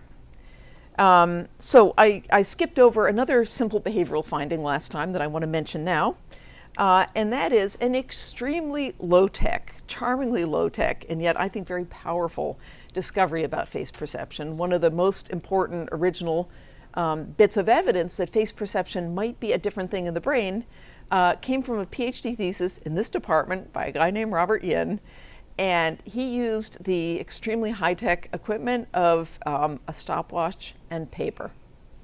Okay? So what did he do? He presented faces to people upright, and he said, study these 20 faces, and then he tested them later. Did you see this face? Did you see this face? Did you see this face? And then he did the exact same experiment on a different set of faces, but they were all upside down. Studied upside down and tested upside down. Okay, and what did he find? He found what's known as the face inversion effect, namely, people do much worse at this task when the faces are upside down. Here's errors for inverted upside down, errors for upright at this task, even though, importantly, they were studied and tested upside down or studied and tested inverted, okay, upright. Okay, everybody got what this shows? Okay, so that's cool, that this face inversion, the further cool thing is he showed that this face inversion effect is greater for faces than for other kinds of stimuli. So he tested lots of other things, including houses and stick figures, and he showed that cost, when you turn the stimuli upside down, is greater. That difference is greater for faces than for other classes of stimuli. Okay? So what that suggests is that face recognition may just work differently in some deep way from recognition of other classes of stimuli. And Robert Yin actually inferred in his PhD thesis, way back before any imaging method, that maybe there are special parts of the brain for face recognition, and maybe face recognition is just a totally different thing. That's why it is more affected by inversion than recognition of other kinds of things. Was there a question back there? Yeah. I was going to ask, could that just be because faces are much more complex than houses or stick figures in that? Good question. Hang on to, good question. That's a very good question, and many people have tried to grapple with that. And actually, about 10 years ago, the idea that this disproportionate effect for faces was standard textbook, completely accepted, and now there's another round of people doubting it with other kinds of stimuli, so it's kind of ongoing. It's a very robust difference, but to say exactly what it is about face stimuli versus other kinds of things that is responsible for that difference, you can imagine it's subtle. For the purposes of this course, I'm trying to not quite lie to you guys, but give you the most standard view without freighting you with every possible objection to every little thing, because pretty much every finding, there's somebody who has a beef with it, and will tell you that's not really true because blah blah blah. Okay, so yes, there's a little bit of debate going on about this right now, but for the purposes of this course, it's pretty damn rock solid, at least as an empirical result. Okay. All right. So there's in fact lots of versions of the face inversion effect. One you may have seen before, but which is very amusing. If you look at faces like this that are upside down, they look, sort of normal. But then if you rotate them, you realize there's something deeply weird going on. Okay? So the point is you're much more sensitive to those grotesquely distorted faces when you see them right side up than when you see them upside down. So that's another version of the face inversion effect, and there are many incarnations of this effect. You'll see another one later in the lecture. So where do we get last time with these questions? we got that one of the major, if not the major central challenge in face recognition at a computational level is the fact that we deal with huge image variation each time we see a face, and yet somehow we're able to grapple with it. So to understand how face recognition works would be to understand what is the code ultimately, nobody knows right now, but what is the code running in our heads that enables us to do that? What is our mental representation of a face that enables us to deal with this problem? By looking at behavioral data, we got some evidence from the Dutch politician study that whatever that representation is that we extract from faces, it's not independent of the particular image. It's not that we have some, platonic ideal of the face that we can extract from any face that lands on our retina. Platonic ideal of that person's face, right? So whatever we're doing, it's not completely invariant because we can't do that so well with unfamiliar faces. Okay. Also, as I just showed you, related but not exactly the same point, our mental representations of faces are very sensitive to the orientation of the face, more than our mental representations of other classes of stimuli. Okay. So those are just very simple insights about whatever our representations of faces are in our heads, just from simple behavioral data. Okay. Okay. So let me just review some of the strengths and weaknesses of simple behavioral methods. Strengths are they're good for characterizing the internal representation, right? Not with huge computational precision. They're more like with gisty kind of ideas, like, okay, they're not very invariant. They depend on the orientation, right? That's not very precise, but it's a whole lot better than nothing, okay? That's what I mean by at least qualitatively. They're good for dissociating mental phenomena. So you've already seen that in the inversion effect, it happens more for faces than other things. So that already starts to tell us, okay, maybe whatever the code in our head is that we use for face recognition, maybe it's pretty different than the code that we use in our head to recognize objects, okay? Okay, it's also cheap. It's really cheap, much cheaper than all the other methods. Okay, weaknesses. Behavioral methods alone don't have any relationship to the brain, at least without doing extra work, okay? And it's not that they are useless until you link them to the brain. It's just that the brain is a whole source of other data, and it's nice to link them because then you can connect with all those other data.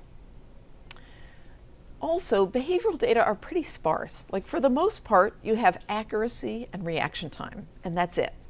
And that's just not a whole lot of data to work with. You have to actually be much smarter to be a behavioral cognitive psychologist than you have to be a cognitive neuroscientist, where you have much richer data to reason from. Like, cognitive psychologists really have very, very clever designs because they're taking this extremely limited data and trying to pull out interesting insights about mental function. Another way of looking at that is here's an eyeball and a bunch of processing going over stages and a response, right? With behavioral data, all you have is that response. But presumably, for most of the mental processes that go on in our heads, there are many different stages of processing where different things are going on. Computations tend to have multiple stages and unfold over time, and all we have is the output. So really what we want to be able to do is characterize the whole sequence of processes. And it's not that you can't get insights about some of those intermediates from behavioral data, it's just much more challenging. So if we had a way to look at those things independently, wouldn't that be awesome? Okay, so there's lots of ways to do that, and a particularly good one is functional MRI. So as I mentioned before, I mentioned this very briefly, this very early experiment that I did way back, asking whether there is a region of the brain that's selectively involved in processing faces. And I'm going to put a slightly different spin on it from what I put before. It's the same experiment, same data, but I want to emphasize more the logic of the experimental design, because you guys will be designing an experiment on a different topic due Monday night, okay, that we're going to discuss in Sunday night, that we're going to discuss in class on Monday, okay? So we start with a hypothesis that there's a special, there's a region of the brain that's selectively responsive to faces. That's the hypothesis. The way we test it is to pop people in a scanner and show them faces and objects. The data that I showed you before is that this little patch of the brain, remember this is a horizontal slice, back of the head, left and right are flipped. So that little region in me is right about in there. Everybody oriented? Okay. That region responds much more to faces than objects. Is that clear to everybody what that is? Okay. So yes, you see that in most subjects. So yes, there's a bit that responds more to faces than objects. But now let's consider the hypothesis that that region is really selective to faces per se. And the way you evaluate whether these data, so how strongly these data support that hypothesis, they're certainly consistent with it, but do they nail that hypothesis fully, is to consider, are there any other alternative accounts we can think of that are consistent with these data and different from that hypothesis? Is that clear? It's really important. That's just the whole kernel of scientific thinking. And evaluating evidence is asking yourself that question. Is there any other way we could get those data where that hypothesis wasn't true? And if so, you got to grapple with it. So what you do next is you think up alternative hypotheses to the one you started with. That is different accounts of the same data. And so in our case, you guys suggested a whole bunch. I suggested a bunch. And then the next thing I showed you is that we can test those alternative hypotheses, at least these ones here, by first, what we did was, I didn't really emphasize this before, but we reran that experiment in a new bunch of subjects, each subject individually. We found in each subject the little bit that does this. We write down exactly where that is in that person's brain, okay? Now that we've found that region, that's called a localizer run, because we're finding that region in each subject individually. Now we can ask it new questions, okay? And so the new questions we asked it last time was to present faces and hands, and we found, oh, that region right there responds like this. Okay, so the key ideas here is that we can identify that region in each subject individually with a functional scan. The reason that's important, which I'll carry on about in more detail later, is that the exact location of that region varies from one subject to the next. So if we just grab the whole fusiform gyrus or the whole lateral side of the fusiform gyrus in each subject, we'll get lots of stuff that is that region and lots of cortical neighbors that's something else, okay? And if we grab, if we took the exact location of that region in my brain and registered it to any of your brains and said, okay, let's take the part of your brain that registers spatially as well as we can with mine, we're not going to exactly get the right bit. So to study that thing, we got to first find it functionally. And then we can ask it new questions. Does that make sense? Okay, if anybody's unclear about that, I have actually online talks that go through the whole logic of this in painful detail, and I'm happy to answer other questions about it later.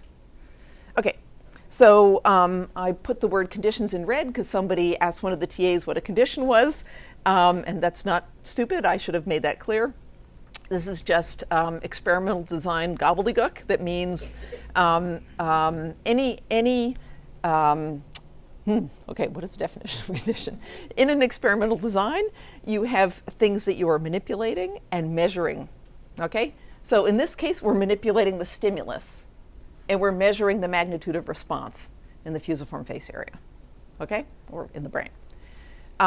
So what we're manipulating in this case is the stimulus condition. So that will be one condition, that's another condition, that's another condition. Does that make sense? Okay, so for your experimental design assignment for Monday night, you will be designing one or more experiments, and you will be describing exactly what conditions you are going to test. Everybody clear on that? Okay. All right. So these data enable us to rule out those hypotheses, and now you could ask, okay, once you get more data like this, have you completely nailed that hypothesis? Is there just no way that hypothesis could be wrong now given these data and those data? And I'll let you percolate on that. There are ways it could be wrong, but you have to work harder to come up with them, okay?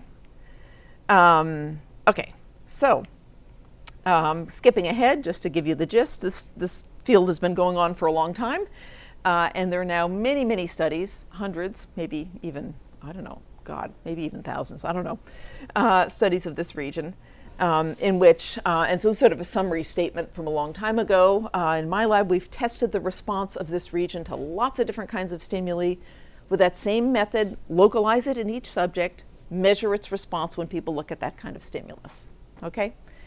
And so what we know now is that this region is found in roughly the same location in pretty much every normal subject. It responds more to faces than to any other kind of stimuli anyone has ever tested. Let me just give you one example here. If you haven't seen this stimulus before, raise your hand if you can tell what it is. Okay? Raise your hand if you can tell what that is. Okay, some of you didn't quite get it yet. If you don't see it, don't worry, there's nothing wrong with you. It's a little subtle. It's a face in profile, eyes, nose, mouth. Everyone got it? Okay, so here's the thing. That's the same stimulus. It's just upside down. Another version of the face inversion effect. In this case, you can't even make yourself see the face when it's upside down. If you think you see the upside down version of the face, you probably have the wrong bits. The thing you think is a nose probably isn't, etc. Okay, so this is an extreme version of the face inversion effect. And it's a gift to an experimental psychologist. Why is that such a gift? Because it's the same damn stimulus. But in one case you see a face, and in another case you don't. All we did was tip it upside down. And the response of the fusiform face area is much stronger to the upright version when you see the face than to the inverted version when you don't. So that enables us to stifle a whole line of attack from all of these hardcore vision people who early on said, Kanwisher, your face area isn't really selective for faces, it's selective for these spatial frequencies or that kind of contrast or this kind of shading information. It's like, no, same stimulus, it's just upside down. It makes all the difference. It's really whether you see a face or not. Yeah. When you were measuring the response of that example, did you have it so that at first, when people looked at it the first time, they didn't recognize it, and then you told them? We did that later. Not in this experiment, but we did that later. And then look to see like what change. Okay, so it's a great question, and there's a lot you could do with that. And actually, I think other people have published studies like that since. I can't quite remember who all has done it. But what we did was most of our subjects, especially in the context of a whole experiment, we chose stimuli so that most people could see the face in most of the upright stimuli, and most people could not see the face in most of the inverted stimuli. It wasn't perfect at all. They didn't see faces in all of the upright ones, and they didn't fail to see them in all of the inverted ones. And that's probably why this difference in response is not, 2 to 1, but it's close. But you could do lots of other experiments like that, and you should think about what kinds of designs would be good ones to do and what it would enable you to test exactly. Okay? All right.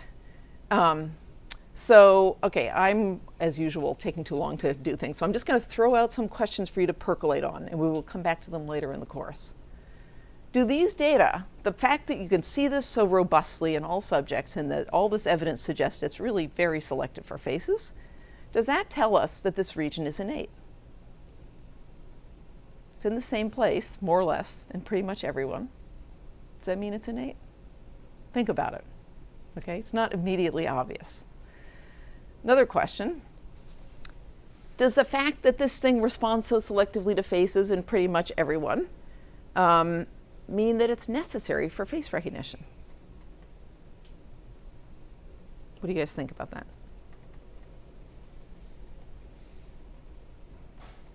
In the sense of, does that necessarily mean that if you lost that thing, you wouldn't be able to recognize faces?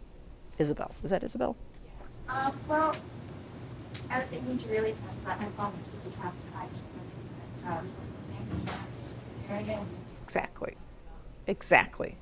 Exactly. And we'll talk more about that in a moment. The critical thing is that it's fabulous and powerful and cool to be able to find this thing in everybody, measure its response. It's taken us very far, but just the fact that people have that thing doesn't tell us that you need it for face recognition. It just tells you it turns on when you recognize faces. Okay? This is really important. We'll keep coming around to this. Does this tell us how face recognition actually works in the human brain? No. I mean, it's important, but it's barely step 0. Unfortunately, the field is kind of still at step 0 for most things. Step 0 is better than, I guess, I don't know, maybe I should call it step 1. Anyway, it's something, but it doesn't tell us how it works. Okay. All right, so advantages and disadvantages of functional MRI. Advantages, it is, as I mentioned last time, the best spatial resolution available for studies on normal subjects without opening their heads. Okay? That's what it means to say non-invasive. Disadvantages, as I just said, we don't know. Just because we see a response there doesn't mean that that region is causally involved in perception or cognition or experience. We don't know exactly what is going on at a neural level underlying that bold response, that blood flow change. It could be any metabolic change, not necessarily neuronal spiking. Okay, so it's very indirect and a little imprecise. Spatial resolution is much better than anything else in humans, but it's appallingly bad compared to anything that people who work on animals can do, where they routinely record from individual neurons or even dendrites on a neuron. We are summing over hundreds of thousands of neurons in each pixel or voxel that we measure with functional MRI. It's very expensive. It's a little cheaper than that here, but in most places it's more than $600 an hour. That is a lot.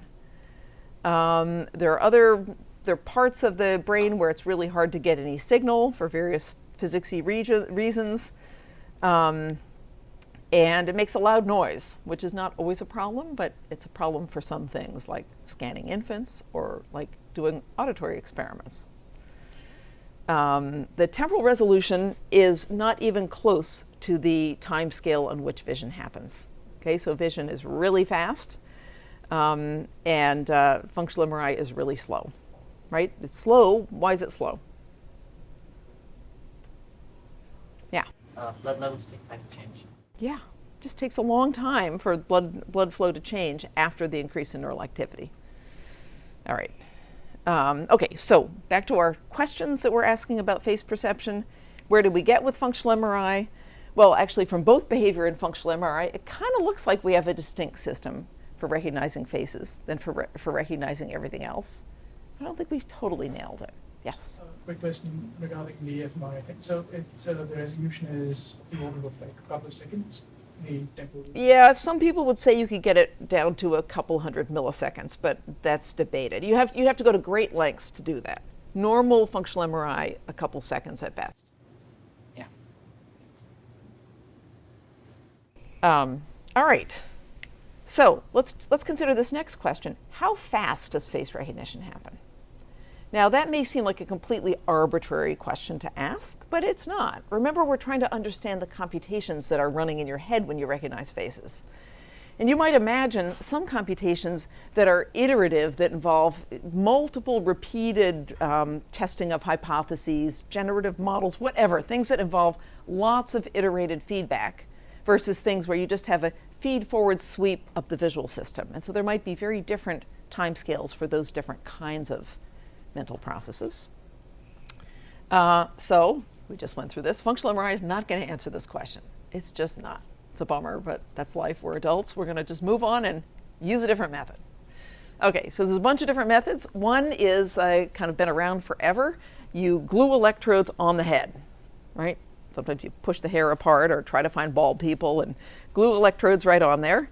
And you can use, in the old days, about 10 electrodes, or you can use in more modern devices these nets with, a few hundred electrodes that you settle onto the head. And so then you just measure directly electrical potentials right on the scalp, okay? So what's cool about that is it's totally non-invasive, and it gives you a beautiful online temporal measure of underlying neural activity.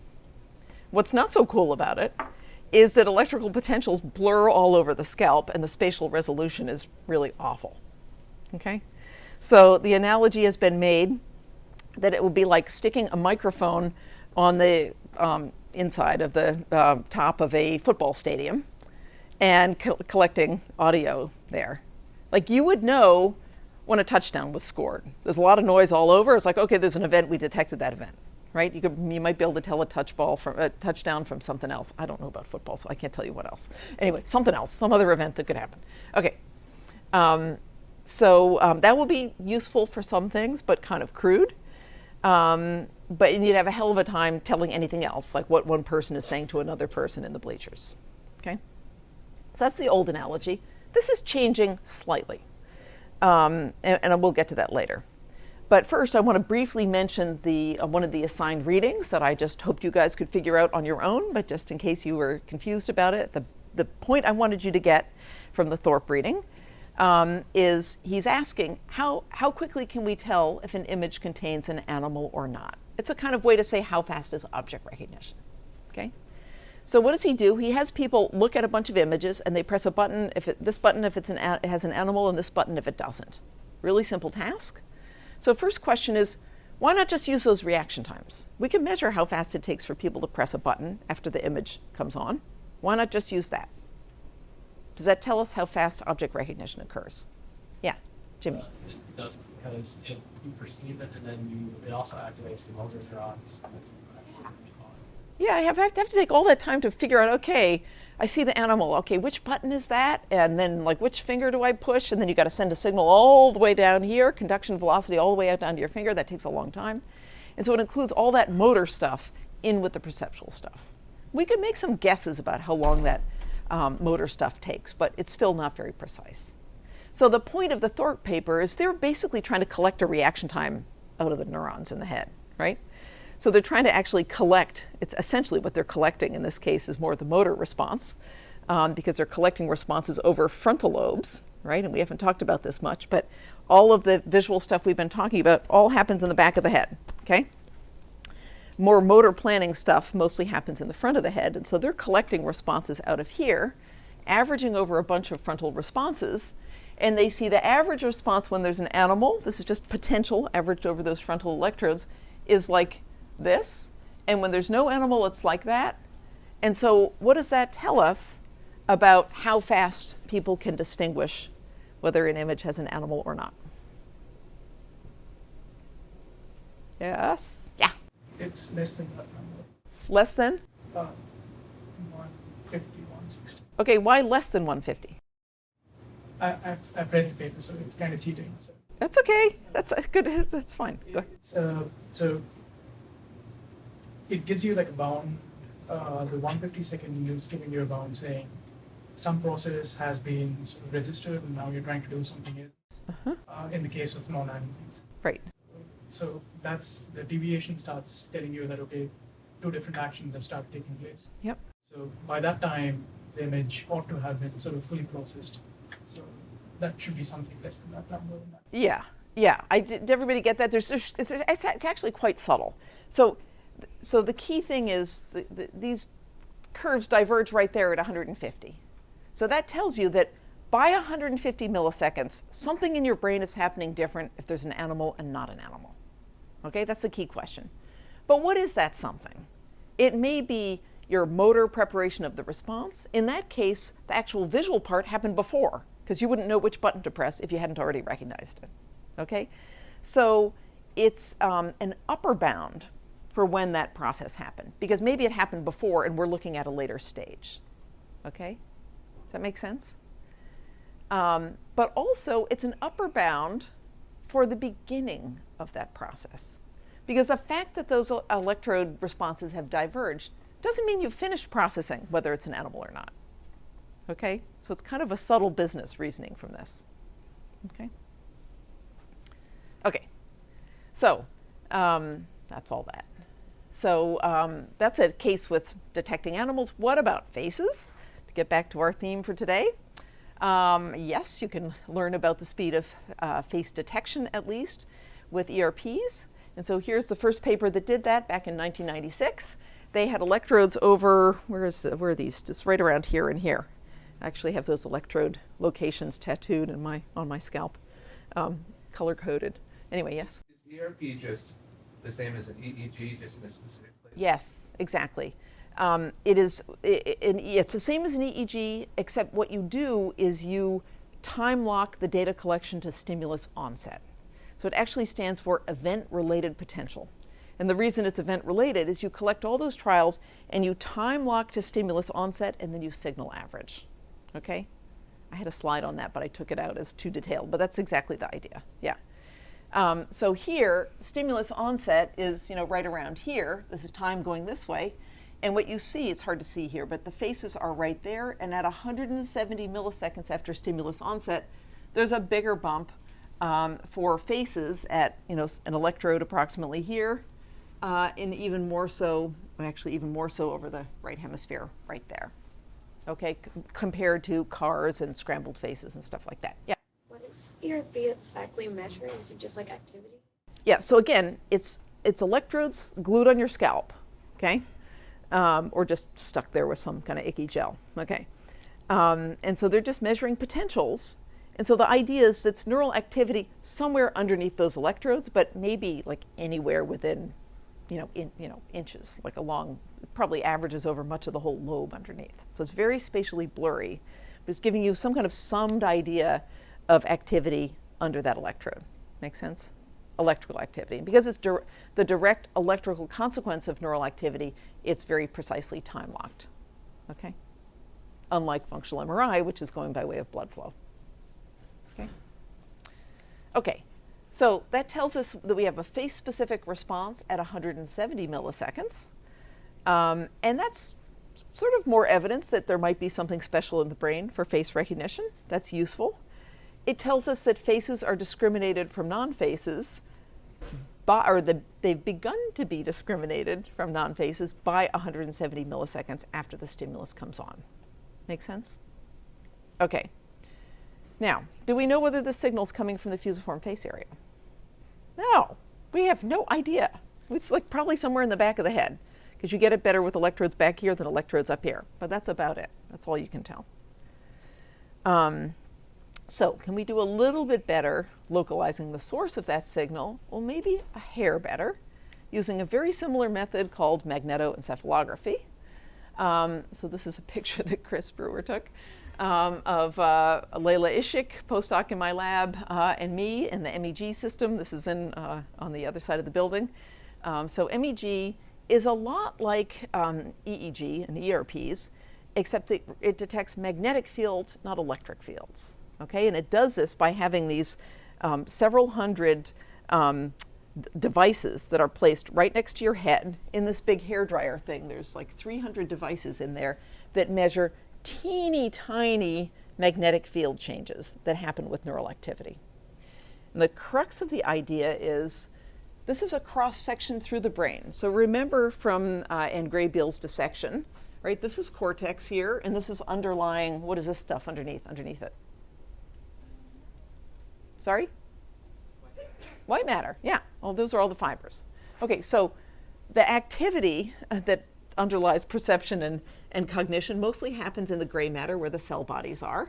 And so a lot of that activity goes in a direction perpendicular to the cortical orientation with these cells that cross the cortical surface like that. So if you remember 802, if you have activity that's going through the cortex like this, right-hand rule, the magnetic field here is going to be, that's a consequence of that electrical activity in this direction, is going to mostly stay within the cortex. Everybody see how that's true? That's not so great, because our detectors are out there, outside the cortex. However, consider the activity that's in this sulcus in here, in this fold of the brain. Electrical activity in this direction, right-hand rule, will stick outside the brain, and we can detect it with our magnetic sensors. Does that make sense? So you can sort of see the most cortical activity better if it's in a sulcus, or at least in part of the cortical surface that's perpendicular to the scalp where the detectors are, just because of the orientation in the right-hand rule. Okay. So it primarily sees activity in the folds or sulci, not in the outer bumps or gyri. Field strengths are minuscule as a consequence of neural activity. So the fields we measure are 10 to the minus 13th Tesla, 1,000,000 times weaker than the Earth's magnetic field. So you can imagine that if you set up an MEG system, you need a lot of shielding. We had a whole rigmarole when the MEG system was set up in this building, because it's right near the subway and the train. And so there are many, many layers of copper shielding to protect it. So we can detect these teeny tiny magnetic fields from the brain's activity with separated from the noise of the outside world, which is much greater in magnitude. Okay, so, all right. So actually MEG was invented here at MIT by this guy, David Cohen. And this is the first MEG device ever built. Very cool. Way back in 1968. And what can it tell us about face perception? Well, a lot. I'll give you just one rudimentary example, that N170 that you can detect with scalp electrodes, you can also detect with magnetic sensors on the head. So here's some of our data from a long time ago. This is the strength of the magnetic field at sites right about out here. And you can see a phase selective response also at 170 milliseconds, just like you can with scalp electrodes. So that tells us that at least you've started to detect faces by 170 milliseconds. That's pretty fast. And again, it's more evidence that there's specialized machinery. These data don't yet go beyond the EEG data, the ERP data from electrical potentials, but they might in principle, and there's lots of ongoing work trying to do that. Okay, overview, advantages of these methods, both EEG and MEG. They're non-invasive. That means you don't need to open the head, a very good thing, especially if you're the subject. They have very good temporal resolution, and if we want to see computations unfolding over time in the brain, this is a good way. I just said why we'd care about that. Okay. So far, well, never mind, I'm going to skip this point. Not that important. We will get back and do more sophisticated things with EEG and MEG in subsequent lectures. Disadvantages, spatial resolution is terrible. And this is another kind of ill-posed problem. So just as the brain is facing lots of ill-posed problems in perception and cognition, we scientists are facing ill-posed problems when we collect electrical or magnetic activity at the scalp and try to infer the exact location in the brain where it's coming from. It's a similar problem to the problem of invariant object recognition. There are many possible configurations of sources in the brain that could give rise to the same set of electrical and magnetic fields out of the scalp. And that means it's ill-posed. We don't have a way to get a unique solution. Okay? So all that to say, we can't figure out the exact sources. We can make some guesses, but it's not very good. So what do? Just give up? No, we use another method. So here's an amazing method. This is the one method in humans that gives us high resolution in both space and time. And that's when we have the very rare opportunity to record directly from inside the human brain. This happens only in the context of neurosurgery. Okay? So neurosurgical patients, like this guy here, who you'll meet in a little bit, this guy had intractable epilepsy. And most people with epilepsy are treated well by drugs that suppress seizures. But some people are just not responsive to drugs, and if the seizures are bad enough, they can be, totally life-disrupting. If they happen dozens of times a day, you just can't live a normal life. And under those rather extreme circumstances, sometimes the best option is neurosurgery. That is, trying to find the source of those seizures and trying to remove it surgically. Okay, so you hope you never have to go through this, or anyone you care about has to go through it. It's no picnic. But actually this surgical treatment is often very effective, okay? So when neurosurgeons decide to do this, they have to remove a whole piece of skull bone to get access to the brain. They have to go through what structure that Ann Graybill showed you in her dissection the other day. What do you have to, after you take off a skull patch? Yes? Duramatter, exactly, that nice big piece of white leathery stuff that was sitting over the surface of the brain. So you need to take off a piece of skull, then you need to cut through and push apart the dura, and then what they sometimes do is stick electrodes straight on the surface of the brain. Okay, and they do that for two reasons. One, if they have enough of them sampled far enough apart, they can kind of triangulate and figure out where is the source of the seizure. So the patient hangs out in the hospital for a week or so with these electrodes in their head, waiting to have seizures, and then when they have a seizure, the clinicians can figure out where the source is so they know what bit to cut out. Okay? The other reason to do this is to map functions, because once the surgeons decide they have to go in and cut, they want to try to not cut out any of the most important parts. I don't know what it means to have unimportant parts of the brain, but they try to avoid language regions and stuff like that, because then patients really notice if they lose those things, right? Or motor control regions. Okay, so they map out functions where they might be planning their route. Okay, makes sense? Now, some of these patients are very kind and generous to the world and say, yes, you scientists can measure responses in my brain while I look at your damn stimuli. And so whenever we can, we ask them, please, please, please, can we show you some pictures or play you some sounds or have you read some sentences while we record from your brain? And some of those patients very kindly let us do that. And that gives us the most amazing data you can get from human brains. So for example, I had a rare opportunity to do this a few years ago from this lovely guy who was undergoing neurosurgery in Japan. And while he had electrodes in his brain, a colleague of mine was there and emailed me and said, look where these electrodes are, right near regions I care about. Do you want to show us some stimuli and we'll record responses from those electrodes? And I said, damn straight, I want to send you some stimuli. So my students and I stayed up for a couple days and made some stimuli and shot them to Japan and got some responses from those very electrodes. And here they are. So this is a strip of two parallel strips of electrodes right along the fusiform gyrus, right where the fusiform face area should be in most people. And here are the responses of each of those electrodes, like 174 is here, what's 173, and so forth. And what you see is this batch of electrodes right here. This is the response when the patient was looking at faces. And these are the responses when they looked at a whole bunch of different kinds of stimuli. Objects, and this guy's Japanese, so we showed him kana and kanji and digit strings and other kinds of stuff. Very low response to those other things. This is an extremely selective response, right? It's much more selective than you see with functional MRI because we are recording directly from the surface of the brain.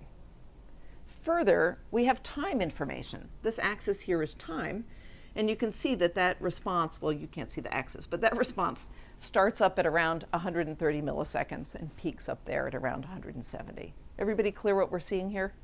And why this is so vastly better than either functional MRI or MEG or ERPs or anything else? Make sense? Okay, so these are very, very precious data. Okay. Nonetheless, the electrodes in this case are about 2 millimeters across, each electrode.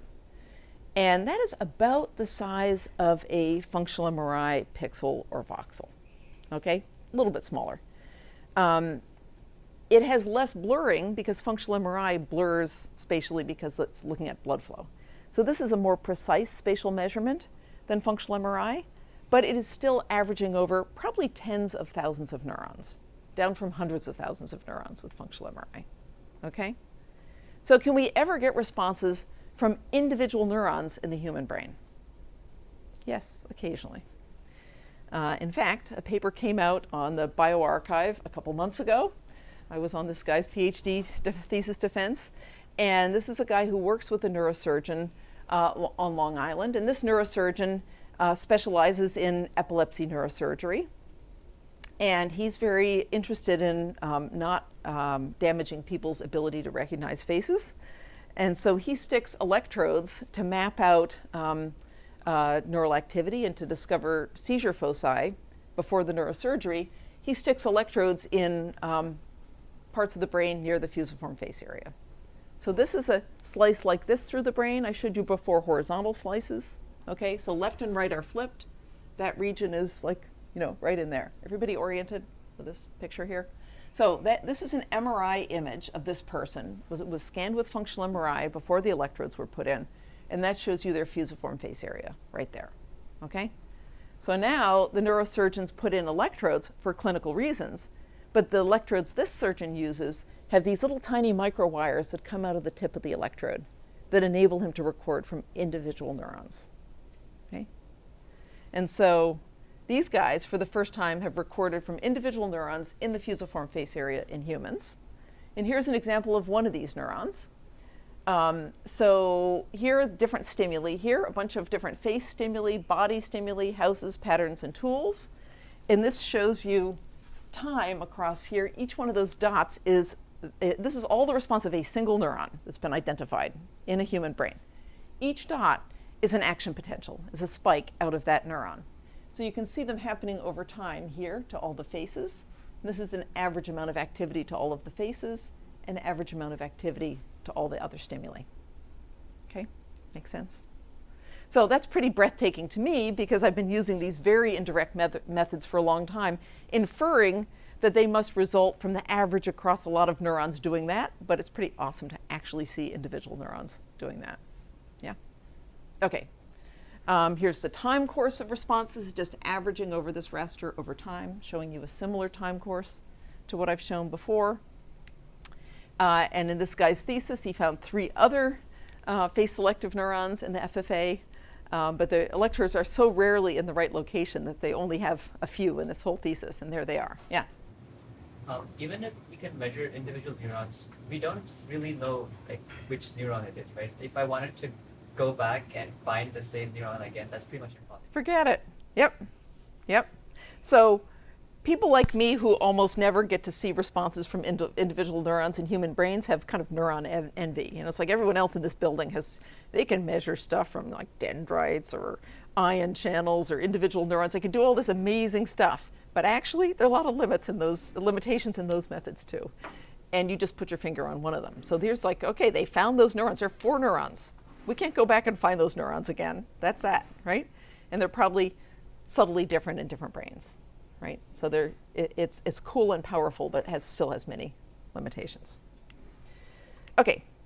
Does this tell us that these neurons are involved in discriminating one face from another, or just detecting faces? Can we tell from these data? Are they just saying, here's a face? Or are they saying, that's Joe? Do they have different conditions for different people? These are different faces here. What do you think? What are these neurons doing?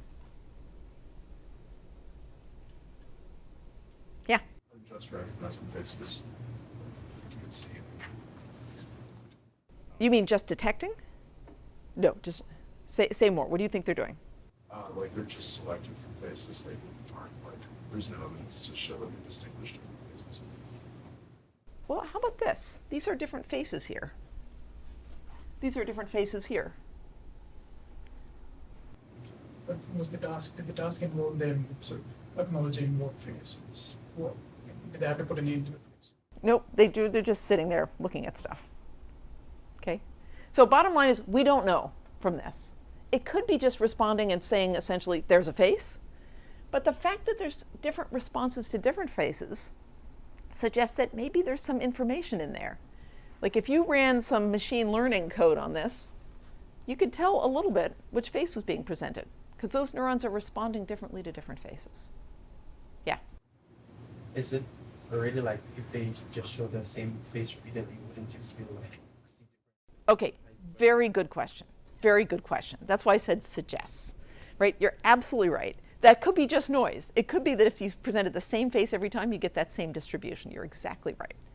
And so we will talk, not next time, I think Wednesday next week, but anyways, very soon, we'll talk about methods that enable us to exactly deal with that question and ask, is there actually information in this pattern of response across neurons or voxels or whatever it is, or is that just the noise of variation? Yeah? Okay. Well, how many neurons are in the FFA? Ooh, good question. Let's see. I would say, I think a few million. So let's think about it. Each voxel is about a half a million, and they're typically maybe like 30 voxels, something like that. Somewhere on the order of 20 million, something like that. I mean, with huge error bars. Okay? Okay. So this is cool and tantalizing, but it doesn't even tell us what these neurons, what exactly they're participating in. It doesn't tell us if those neurons are telling that person which face is there, or maybe what facial expression the person has, or how old they are, or whether they're male or female, or God knows what else, right? And it certainly doesn't tell us how those neurons get that information. Okay? Still, it's cool. Okay, so intracranial recording, both with the grids that I showed you and the single unit version. Advantages are, this is the only method in humans that has both pretty good spatial resolution and temporal resolution at the same time. Disadvantage, well, you need to have a craniotomy, which is no picnic, to put it mildly. You need to have a huge piece of your skull removed and neurosurgery, and that means that the only times we get to do this are when it's required clinically, and everything is under control of the doctors, as it should be, right? So the doctors make all the choices about where the electrodes go, and we just get to sit in the background and say, please, please, please, look at these stimuli. But try not to hassle the patients too much. Right now, there's a patient in Albany, New York, who has electrodes right over a really exciting part of the brain to us that I'll talk about in a few months. This patient has electrodes that respond specifically to music. We will talk about that later. It's pretty amazing.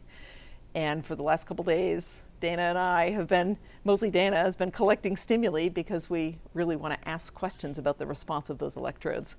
And this patient is not too thrilled listening to our stimuli. So we finally said, oh, okay, you can watch, tell the patient they can just do Instagram on their phone and we'll play the stimuli in the background. So hopefully we'll have cool data from that soon. Okay, so to say that these data are limited and hard to control is an understatement. Like, we basically can't control it at all. All we can control occasionally is the stimuli. And it also, like functional MRI, just because we see those beautiful responses, it doesn't tell us how those responses are connected to behavior, right? So that's a real challenge. So that won't do. We need to get beyond this problem. I keep saying this method is great, but it doesn't tell us the causal role of that neural phenomenon in cognition and behavior. As scientists, science is all about discovering causal mechanisms, right? We're not just interested in what is correlated with what. We want to know what's causing what. That's really of the essence. And so we need to do better here. So what are we going to do? Somebody mentioned a while ago, maybe it was Isabel, that one of the ways to do that and ask whether the face area is causally involved in face perception is to look at a case where the face area is altered. Okay, so there's a bunch of ways to do that. And one of them, okay, that's just a review. We said faces are recognized fast, but we haven't learned much more. How do we test causality? Okay, patients with focal brain damage. Here is a patient. These are vertical slices through the back of this patient's head. Okay, let me get oriented. This slice is maybe like this here. And as you go rightward, you're marching back in the brain like that. Everybody oriented? What's this thing right there? Yeah, cerebellum, right. That thing right there is this patient's lesion that spans several slices going back like that. And this patient's lesion looks a whole lot like my FFA. There's my FFA, greater response to faces and objects, on similar slices. We don't have functional MRI from this patient, so we don't know exactly where this guy's FFA was, but there's a good bet that it was blitzed by that lesion, okay? Because it's right in the zone where it usually lands. And this patient can't recognize faces at all. And importantly, the patient is absolutely normal at recognizing objects. No problem whatsoever at recognizing objects. Okay? How does this take us beyond functional MRI? Yeah? It implies like causation. Speak up. It implies causation. Yeah, say more. What does it tell us? So because of the fact that like that area is damaged and then it links it to like not being able to recognize faces, and I can see that there's causality that over that area. Exactly. Exactly. It says you need that bit to recognize faces, but it also says something else. What else does it?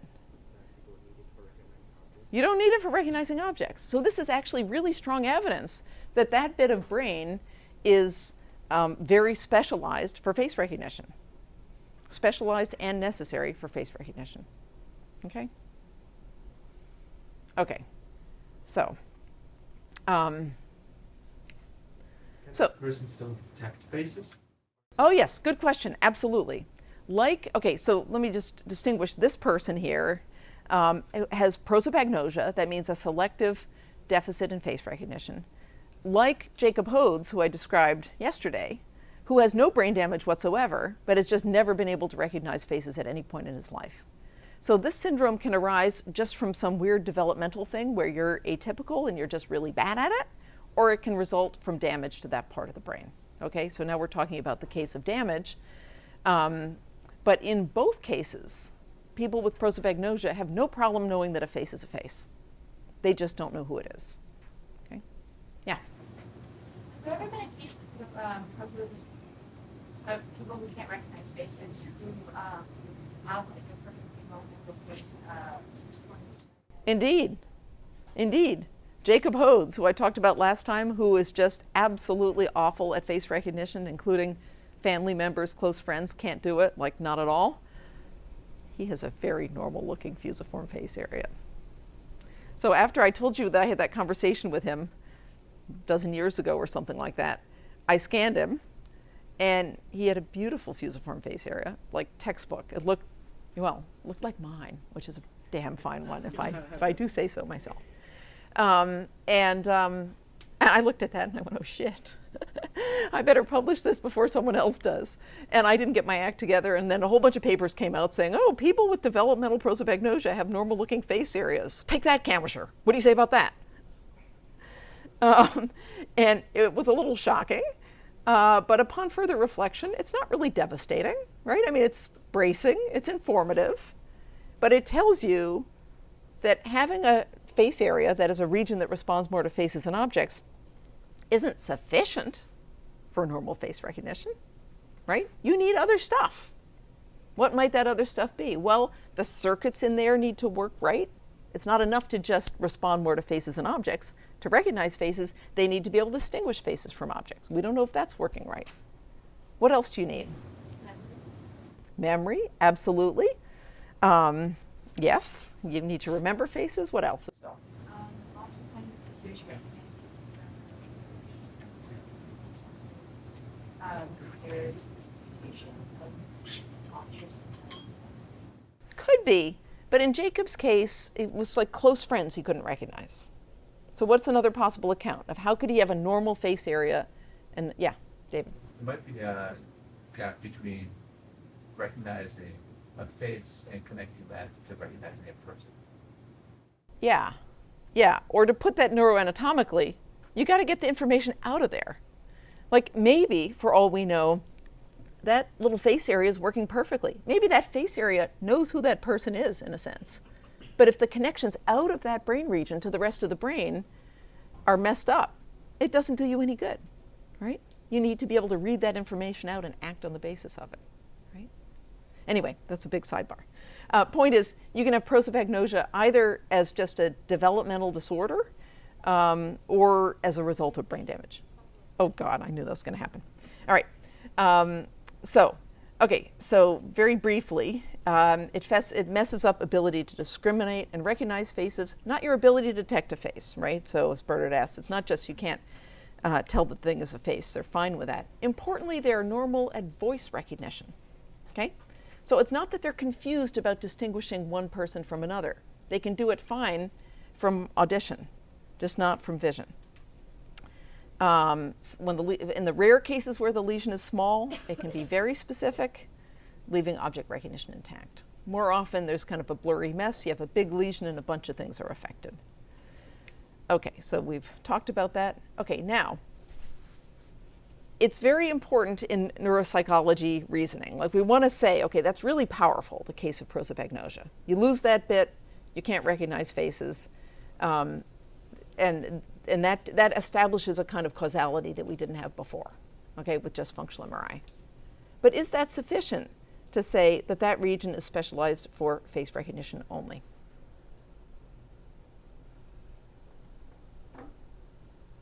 It's not. Whenever I ask this, the answer is no. Your task is to say why. How could you have great difficulty recognizing faces and be okay at object recognition and yet not have a deficit that's specific to faces? How might that arise? You guys have suggested this hypothesis in different contexts before.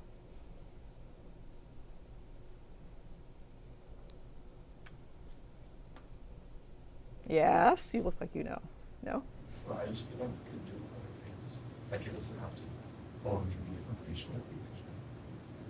So like, because it responds to animals as well, right? Sort of. But the question here is, okay, let's just start bare bones. You have a lesion, you get around fine in the world, you can do everything else, but you have a real problem recognizing faces. Does that mean that the region lesioned is specialized for face recognition per se? There might be like other issues in small software, which That's true. There could be other things going on, absolutely, but let's suppose they're not. Let's suppose you had good reason to think there weren't. Yeah. It could be like, it'd be a path. It could be like one point in a pathway. That's true. It could be totally a point in a pathway. Absolutely. That's another account. What else? Oh, I couldn't hear the last comments. He said, like, maybe you damage a pathway. Yeah. Maybe there's some other function we haven't tested at first. All these are very good alternative hypotheses. You guys are very good at this. The one I'm fishing for is maybe face recognition is just harder than object recognition. Maybe the part that's damaged is just generically involved in object recognition, but you damage part of the object recognition system and face recognition takes a bigger hit because it's harder.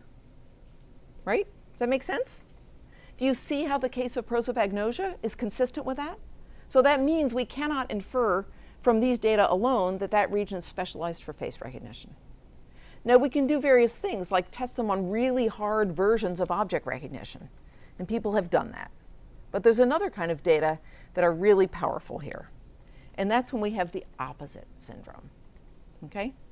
So there's only a couple cases of this. The best one is called CK, published in a paper in 1997. You don't need to remember that. The point about this is that this guy has the opposite syndrome. He's severely impaired at object recognition. He can't tell a chair from a table, from a car, from a toaster.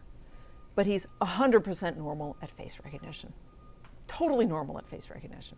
In fact, better than average. Do you see how that's in some ways even more powerful evidence that face recognition goes on in specialized brain machinery than the case of prosopagnosia?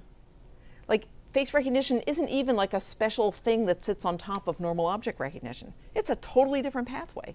You can have no ability to recognize objects, and you're okay at face recognition. Does everybody see how that's really powerful? And how those two kinds of evidence together are vastly more powerful than either one alone. Okay? Well, that's called a double dissociation. We'll skip all of that for now. Double dissociations are particularly powerful examples, powerful forms of evidence in cognitive neuroscience, where we have opposite syndromes that collectively make it really hard to wiggle out and come up with alternative accounts, other than that there's a bit of brain that's really specialized for face recognition. It's not just that face recognition is harder, or else you'd never get this syndrome. Okay? All right, I just wanted to finish that point. Okay, now, how much time do I have until the quiz? 50 minutes. Okay, good. Okay, good. We're going to skip over TMS. I'm sorry about that, guys. Someday I'll learn to time things in a lecture. Actually, I knew this was going to happen. We'll get back to TMS later. And we will skip to the most amazing method in all of cognitive neuroscience, for which we're going to come back to this dude who you met before, who has the face selective responses in that part of his brain. Okay? Remember how I said that even though these data are gorgeous and spectacular and the only way we can get high spatial and temporal resolution together, but they don't tell us causality? Right? That's true here. Resolution doesn't get you causality. To test the causal role of something, you need to mess with it. Okay? So it turns out that sometimes the neurosurgeons electrically stimulate through those same electrodes. And they do that to test the function of those regions causally. They also do it to test their hypotheses about the location of the seizure foci. Okay? So in those rare cases where you have a patient like this with selective electrodes like that, where the clinicians decide that they are going to electrically stimulate through some of those electrodes, then we're in a position to kind of have it all scientifically. Right? I don't mean to be so crude. This is a horrible situation for that lovely guy to be in, but scientifically it's extremely powerful. So I'm going to show you, we did in fact have an opportunity. The same guys in Japan emailed me and said, okay, we're going to be stimulating that electrode. What'll we do? And I said, okay, have him look at faces and have him look at other objects and ask him if anything changes. And I'm going to show you a video of what happens when that goes on. Okay, there we go. Oh, and I need to turn on the audio. Okay, here, he's getting stimulated right there, and he says,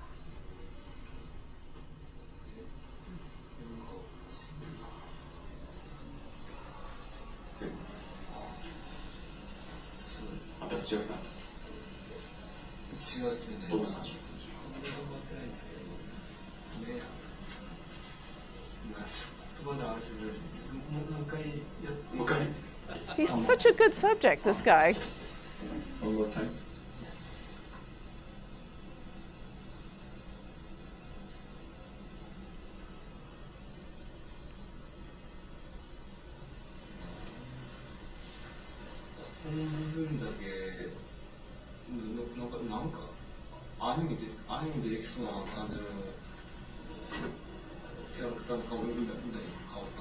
His eyes, very true.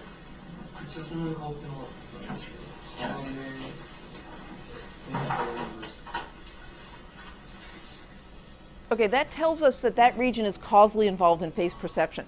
Is it causally involved in perception of things that aren't faces? He's getting stimulated in the same electrode. He doesn't know that there's a face area. He doesn't know which electrode is being stimulated. 最初の1秒ぐらい、始まって1秒ぐらいがなんか、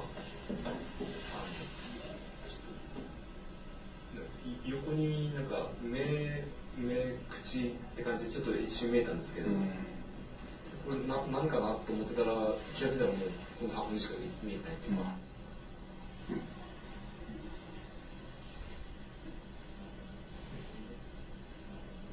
なんですか、またさっきみたいに横に。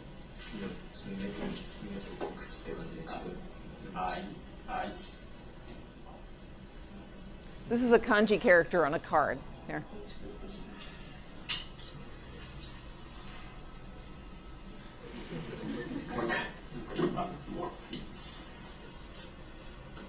One more time.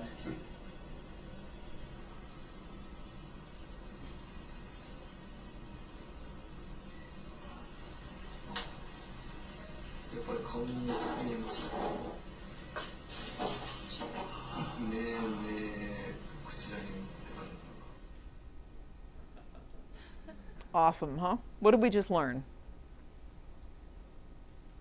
You can trigger it. You can trigger it. Yeah. Yeah. So what does that tell us about the function of that region?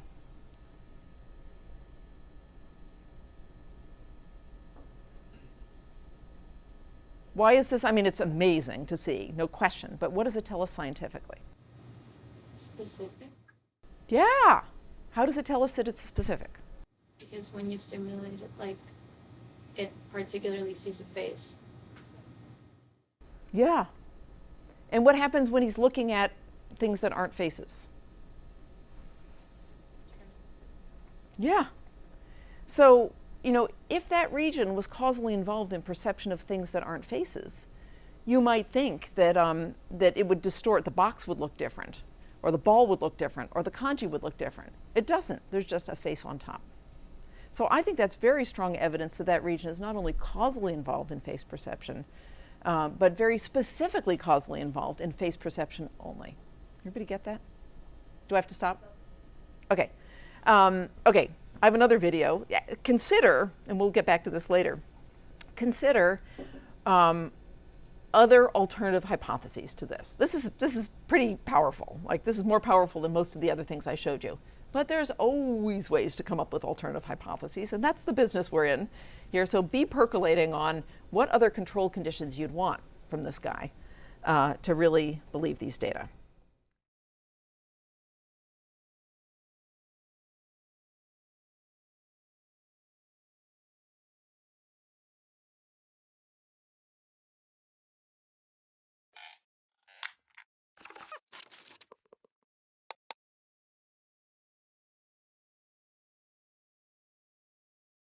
So to remind you, we've been talking last week about kind of doing two things at once. Asking a whole set of questions of what we might want to know about face perception in the brain. There's some questions. But at the same time, the agenda has been to consider the different methods available in human cognitive neuroscience and what kinds of questions each one can answer. Okay? So last week we talked about a bunch of them, and today we're going to wrap this up talking about TMS and animal studies. But first I just want to remind you very briefly, I won't go through excruciating detail, we talked about behavioral methods, which are great for characterizing internal representations, as you saw with face inversion effects, and some of the other behavioral data. They have major disadvantages, which is that with behavior, you're just measuring the output. It's pretty sparse. And from that, you have to infer all this stuff that happened in between the retina or whatever your sensory modality is and the output. All that internal mental stuff you have to infer just from the output. So it's amazing that that works at all, and you have to be really smart to do it. And lots of people have been doing that for a long time, but it's challenging. So why not look inside? And one of the best ways to do that, of course, is functional MRI. It has the best spatial resolution available for normal subjects. But as you guys all seem to pick up on, its temporal resolution is lousy. And its ability to tell you whether the neural activity you're looking at is causally involved in behavior is like nil. Okay? Now, at least one of you, I only read a few of the assignments, but at least one of you was confused about which causal role we're talking about. And this is actually really important. So let's take a moment to talk about this. Causality, the idea of causality, if X causes Y, that means essentially Y wouldn't have happened without X, or Y happened more because X happened, when X happens than when X doesn't happen. Okay, so that's pretty basic, right?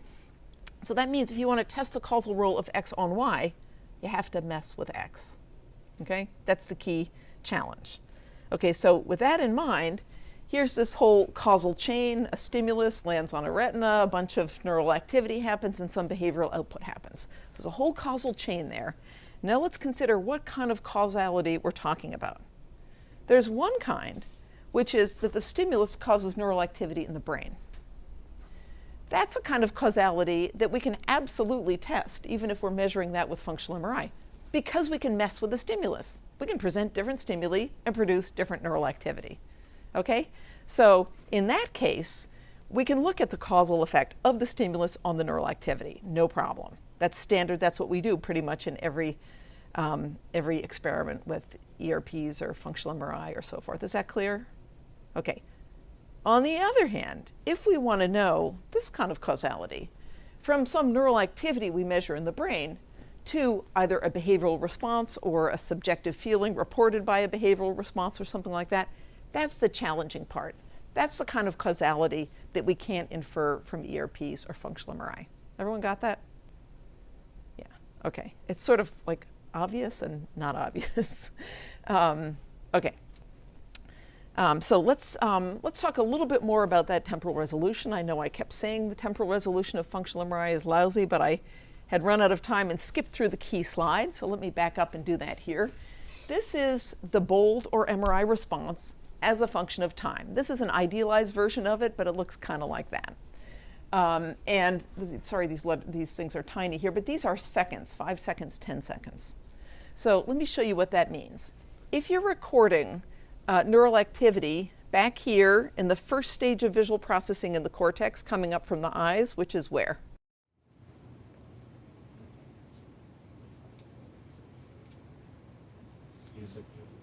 The occipital lobe, yes. What area? Primary visual cortex, exactly. Okay, so suppose that we stuck an electrode in my primary visual cortex and we flashed up a very brief visual display. Okay, here's a visual stimulus on for maybe 1/10 of a second, bright flashing thing V1 loves. V1 also primary visual cortex, right? Okay, the neural activity would happen in less than 1/10 of a second, super fast. We know that from work in animals and even some work in humans. Okay, so super fast after the stimulus. Okay, it just goes straight up from the retina to the LGN V1, boom, there it is. So all the neural activity happens right there and ends right there. But the MRI response is 5-6 seconds later. This big, sloppy, slow thing as the blood sloshes into V1, many seconds after the relevant neural activity. Okay? So what's relevant here is not just that it's delayed, but it's big and sloppy, right? And so both of those things are the reasons why functional MRI responses aren't good for distinguishing what happens on a fine temporal scale of, say, events less than a second. Okay? All right. Okay.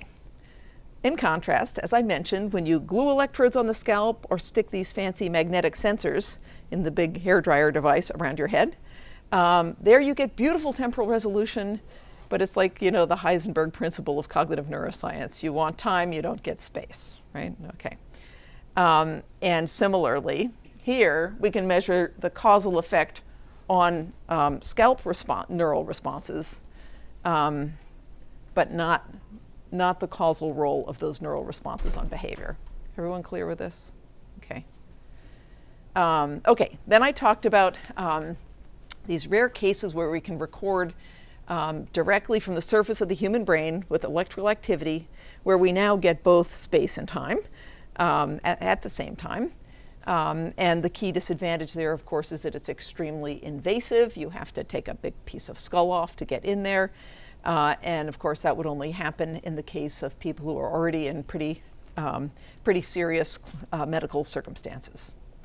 Okay, so now, when we have this incredible opportunity to record this amazing data from the center of the brain, does that enable us to make this kind of causal inference from neural activity to behavior? Yes? What do you think?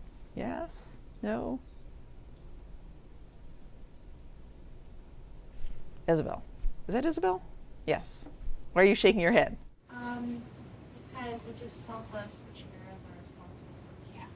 That's right. It's cooler, it's fancier, it's more impressive than functional MRI or ERPs, but it's still the same deal. We're just recording responses, okay?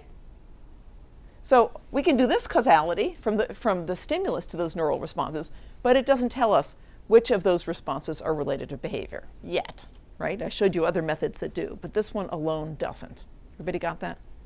All right.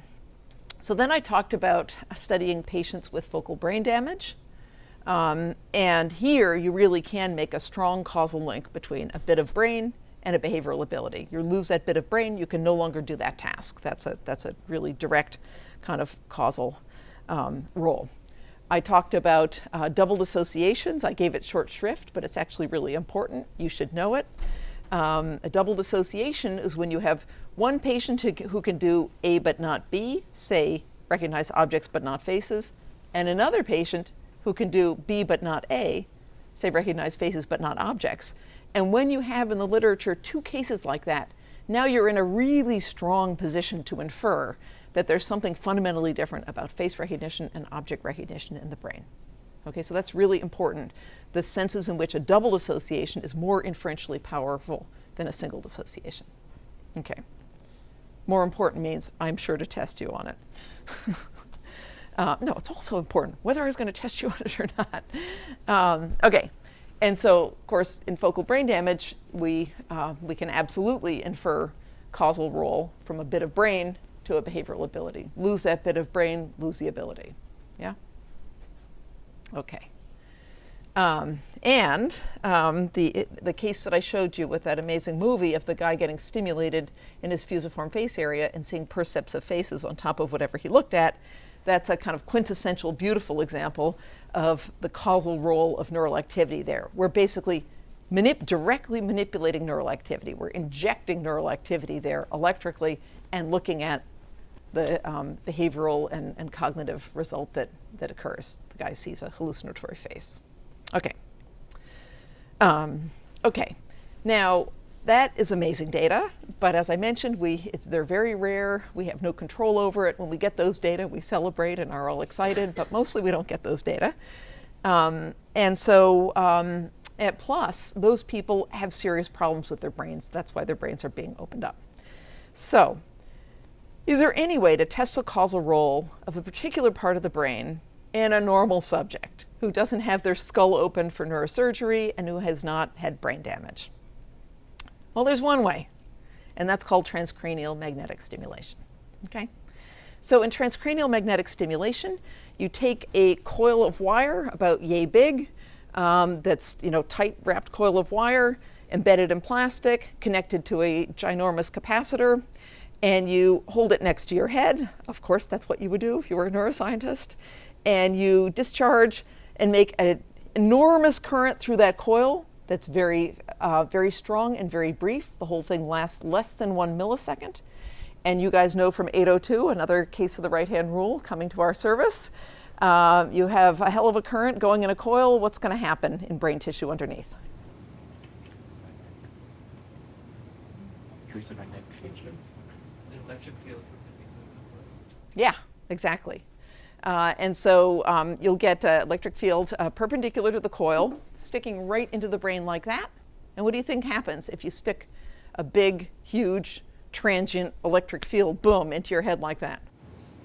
It's not a magnetic field. Yeah, you're right. Right-hand rule's magnetic field. I was thinking I was misremembering, right? Electric current makes magnetic field, right? It was a long time ago I took 802. I did, just a long time ago. Anyway, for current purposes, it doesn't matter. Either would do it. Actually, there's a variant of this where it's an electric field, but it's debated how well that works. Okay. Anyway, what happens is you affect neural activity in tissue right underneath the skull, right? Okay. If you want to see a video of that happening, there's a video of me getting zapped with TMS on my website. You can check it out. It's kind of ludicrous. Yes, question? What's the spatial resolution again? Oh, we're getting there. We're getting there. Okay, here's an early version of this. To generate these very strong and brief magnetic fields, they had these stacks of coils like this, and they rotated them around. It's a little crazy. Here's a more recent version. It looks like a big torture device, but it's actually no big deal. The guy's just holding his head on a chin rest, hold his head still. And there's a person holding the coil next to his head, like that.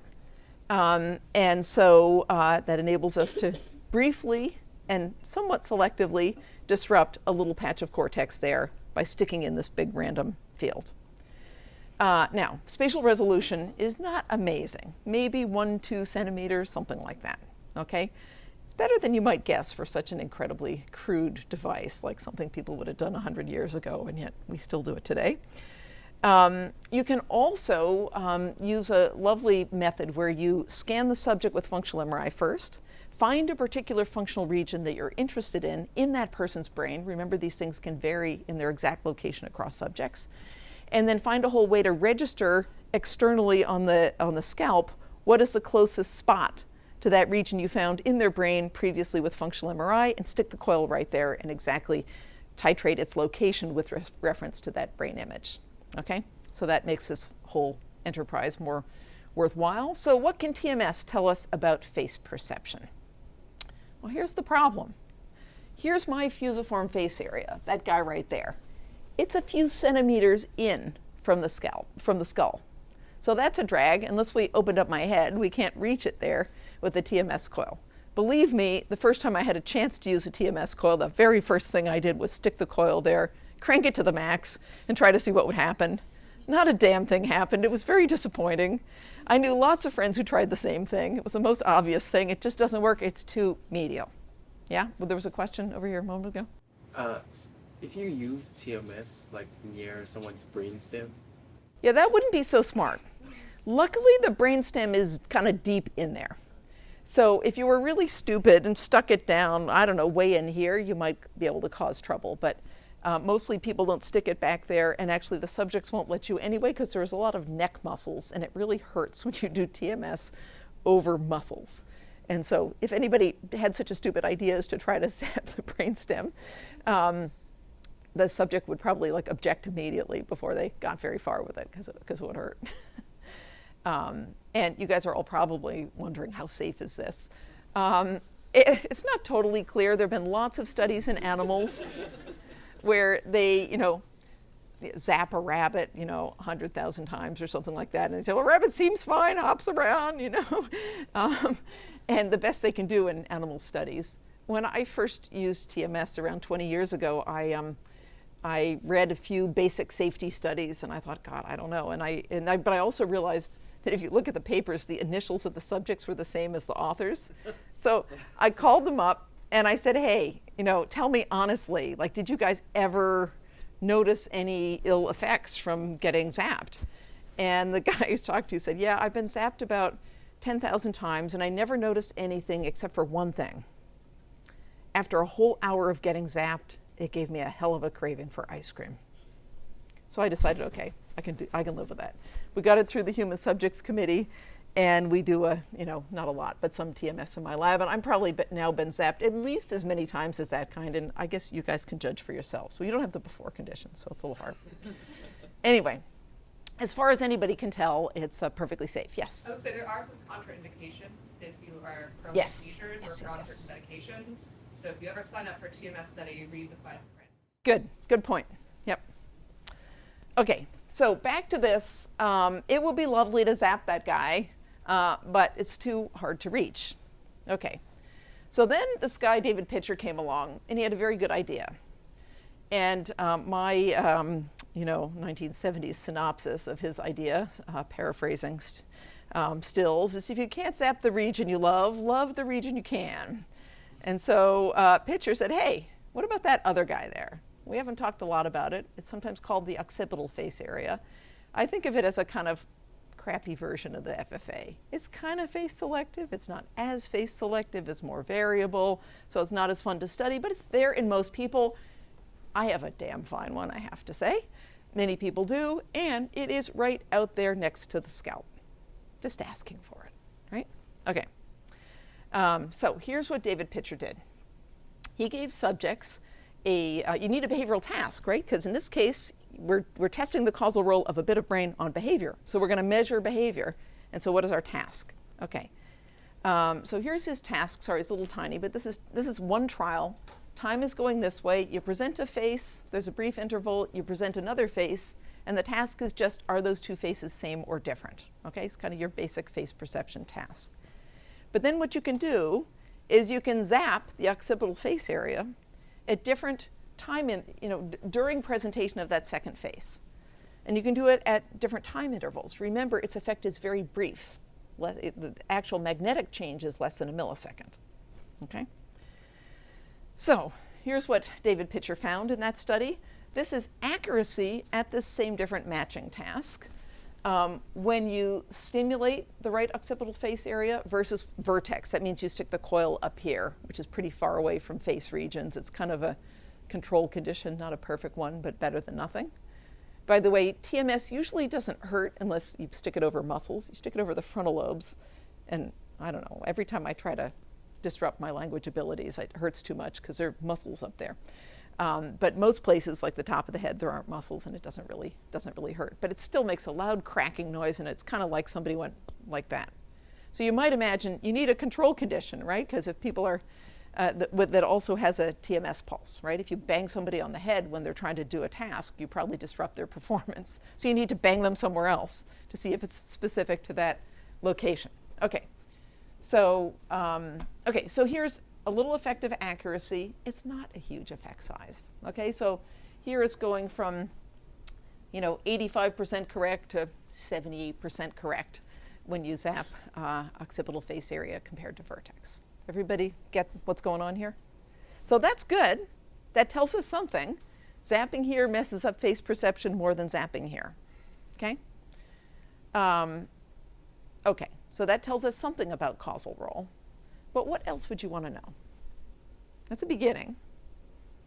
But having just learned what I told you about TMS, what else could you do that would tell you more? Yeah. Do you see faces in non-face? Well, that's a good question. It wasn't what I was fishing for, but it's a very good point. So this shows disruption, but I showed you with that video before that if you electrically stimulate the FFA, you see a face. Well, unfortunately, nobody has reported that when you zap a face area, you see a percept of a face. Boy, that would be fun if true, but it doesn't work. And there's much debate about why. It probably has to do with the fact that your ability to target just that region is less good than it is with direct stimulation. There are many reports and many published studies where if you zap V1, you see a flash of light. Okay? I don't see the damn flash of light. I've tried and tried and tried. And people in my lab who I trust promise me they actually see it. It isn't just BS, but I don't know. I don't see it. Anyway, so probably the question of when you get disruption and when you get a positive percept is a very interesting, complicated one. I think it will ultimately have to do with how those batches of neurons not only respond to faces or light or whatever, but how they code for that information, such that when you put a big kind of artifactual, non-biological signal in there, will it have any meaning that the subject can interpret? I don't know if that's helpful. It's not, I think nobody really understands that when you'll get a positive percept. But I hope you can at least understand that at least if you mess with it and muck it up, you can disrupt. That logic is clear. When you will be able to actually stick in a signal and get a positive coherent percept is a more subtle thing. Okay. Okay, what else would you want to know? Yes? Whether it messes up object perception or not. Absolutely. Absolutely. All we're showing here is it's messing up face perception. Maybe the guy can't see here, right? Maybe he's just globally blind. Maybe he'd have the same problem with object perception. Absolutely. The assigned reading for Wednesday shows exactly that experiment. Okay? What else would you want to know?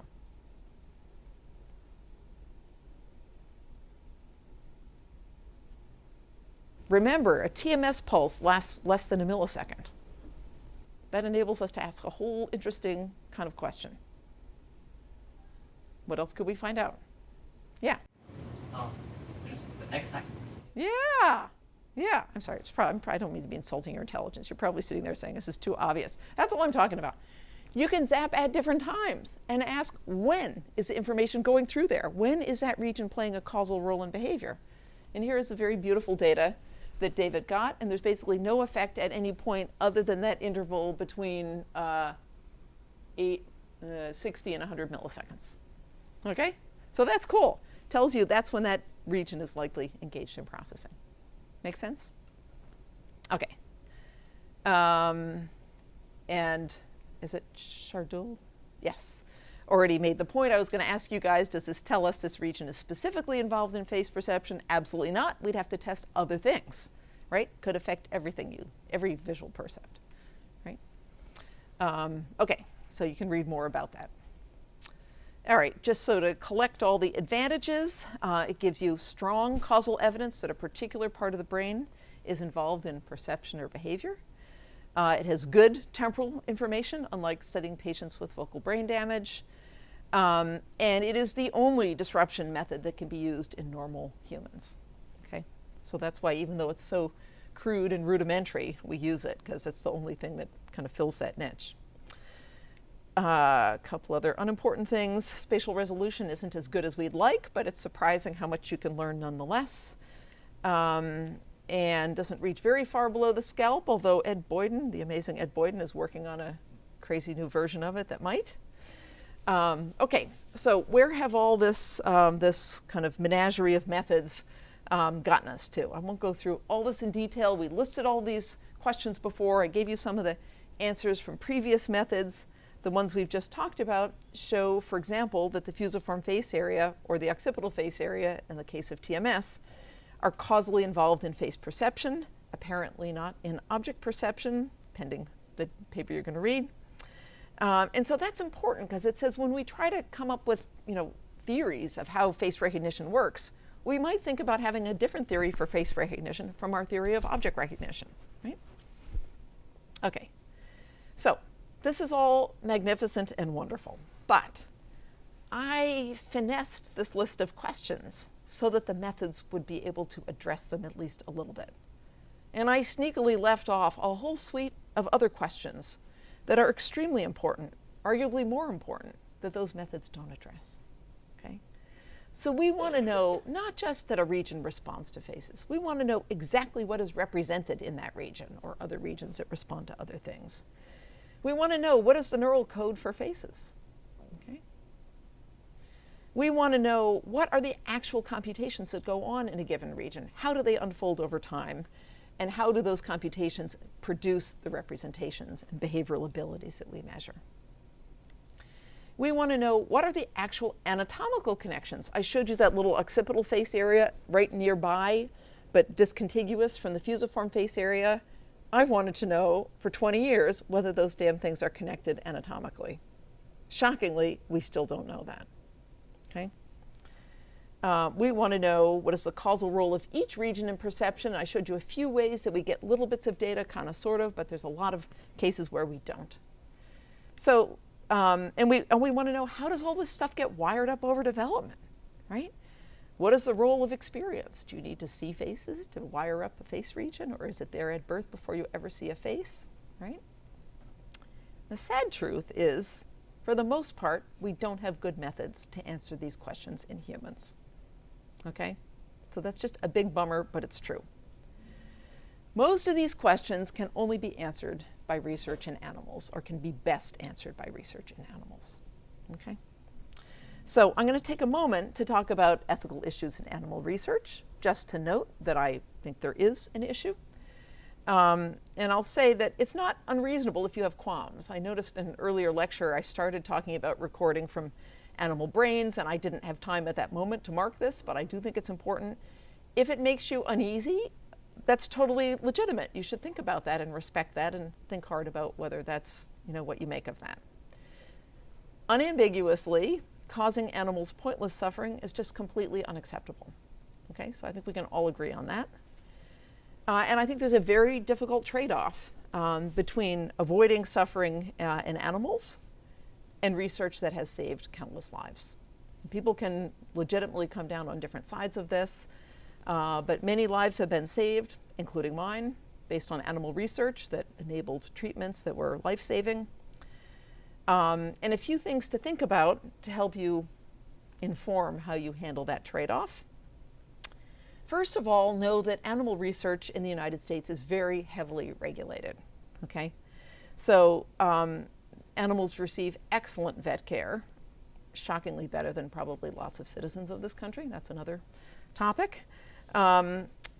Also, there's a very major emphasis on avoiding pain. Right? And so I think it's probably generally true that it's infrequent that lab animals suffer a lot of pain. Researchers and vets are very careful to avoid that. So the bigger issue is not so much are the animals physically suffering from pain per se, but what kind of life is it to live in a lab and be a lab animal? And I think that's a legitimate question. For monkeys at least, where I at least, and maybe in my speciesist bias, being more sympathetic to similar species, I don't know if that's legitimate, but it's natural. There are increasing efforts to improve the quality of life for monkeys in labs. Many monkeys are now housed in social groups where they can hang out with their families, and that certainly improves their quality of life. Many monkeys basically play video games all day. In DiCarlo Lab, they're studying visual perception, and what do? They get the monkeys in there basically doing visual tasks in exchange for juice rewards. Not all that different from what probably lots of you guys do. Now, maybe they'd be happier in nature. Probably much of the time they'd be happier in nature, but I think that's complicated too. Nature can be pretty nasty, so it's not totally obvious that quality of life in a random lab is worse than quality of life in nature. The third point I'd say is that the benefits of research are forever. You discover something major about how brains work, that's forever, right? So you got to amortize whatever cost of animal suffering there is against the foreverness of that insight. And so in my view, not that you need to agree, but in my view, animal research is vastly more justifiable than things like eating meat or buying leather, right? Which is just transient entertainment or convenience, right? So anyway, you guys, I encourage you all to think hard about this and to come to different conclusions. I just wanted to note that these are issues that are worth thinking about. That said, the methods in animal research are breathtaking, and they get more and more breathtaking every day. In this building, people are constantly inventing astonishing new ways to answer all kinds of questions. And I wanted to give you just a gist of some of the kind of stuff that you can do to answer that list of questions that I said we can't really answer in humans. So just very briefly, this used to be a whole lecture, but I just decided to cut it to one slide.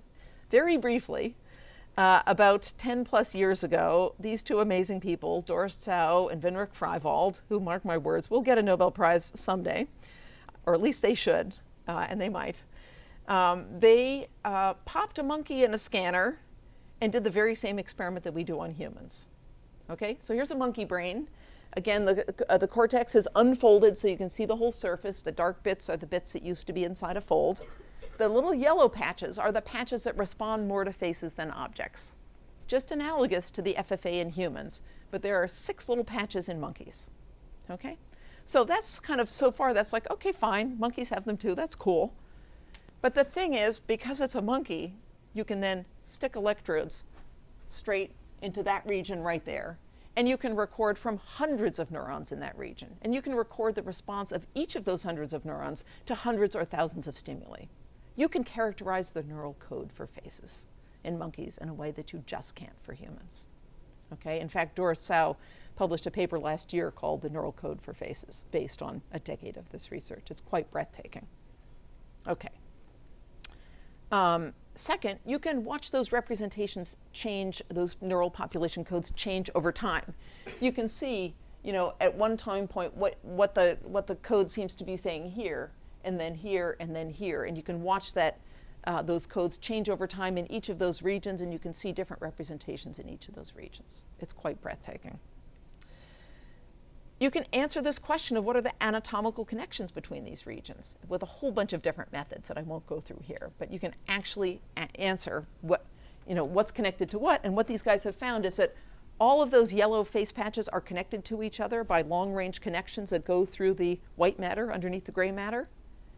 Those regions are not connected at all to the intervening other patches of cortex. So that set of 6 little regions is like a kind of computational unit with different hubs that talk to each other, okay? And you can see all that in monkeys in a way that we still don't know in humans. You can electrically stimulate or disrupt with other methods any one of those patches one at a time. You can disrupt them for 50 milliseconds here, 200 milliseconds there, whatever you like.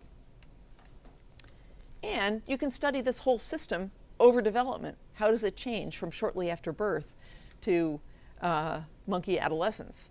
And you can control experience during development. You can raise monkeys without ever letting them see faces and ask whether seeing a face is necessary for the development of that region. We'll talk about that in a few lectures. My point is just that with animal research, you can answer vastly richer, more sophisticated questions than you can ever answer in humans. And that's just life. Yes, what's your name? I'm Esther. Esther, hi. So I'm assuming in these experiments they showed the monkey faces, right? Done all different ways. Remember, monkeys see other monkeys, but they see a lot of humans too. And monkey face patches respond pretty similarly to human faces and monkey faces.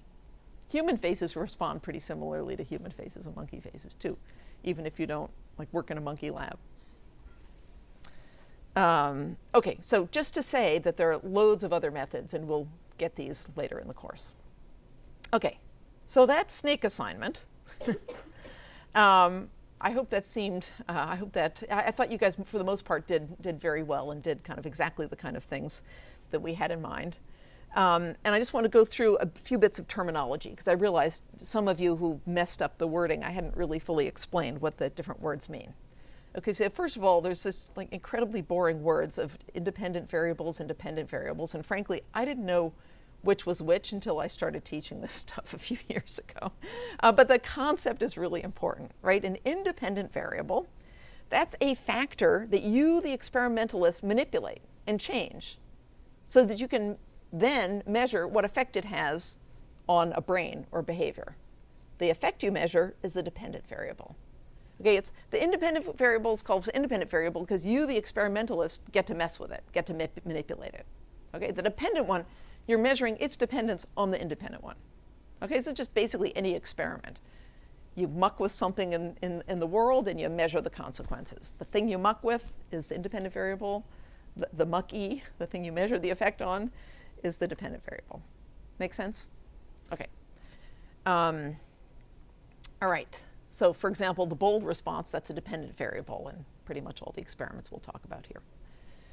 All right. The hypothesis, most of you got that. The hypothesis is the statement about the world that you're trying to figure out if it's true in your experiment. Okay. A prediction, most of you got this, but let me just say, a prediction is supposed to be extremely precise. It's the exact statement of what you will see when you measure your dependent variable if the hypothesis is true. What is the crucial thing you have to look for in the data you measure that tells you if the hypothesis is true or not? And the prediction is what you will find if the hypothesis is true. Okay. Confound, we haven't talked about this yet. A confound is a difference between your conditions that you're manipulating other than the one you intend to manipulate. Okay? And hence confounds give you alternative accounts. Case in point, we compare the response in the brain when people look at faces versus when they look at a bunch of random objects.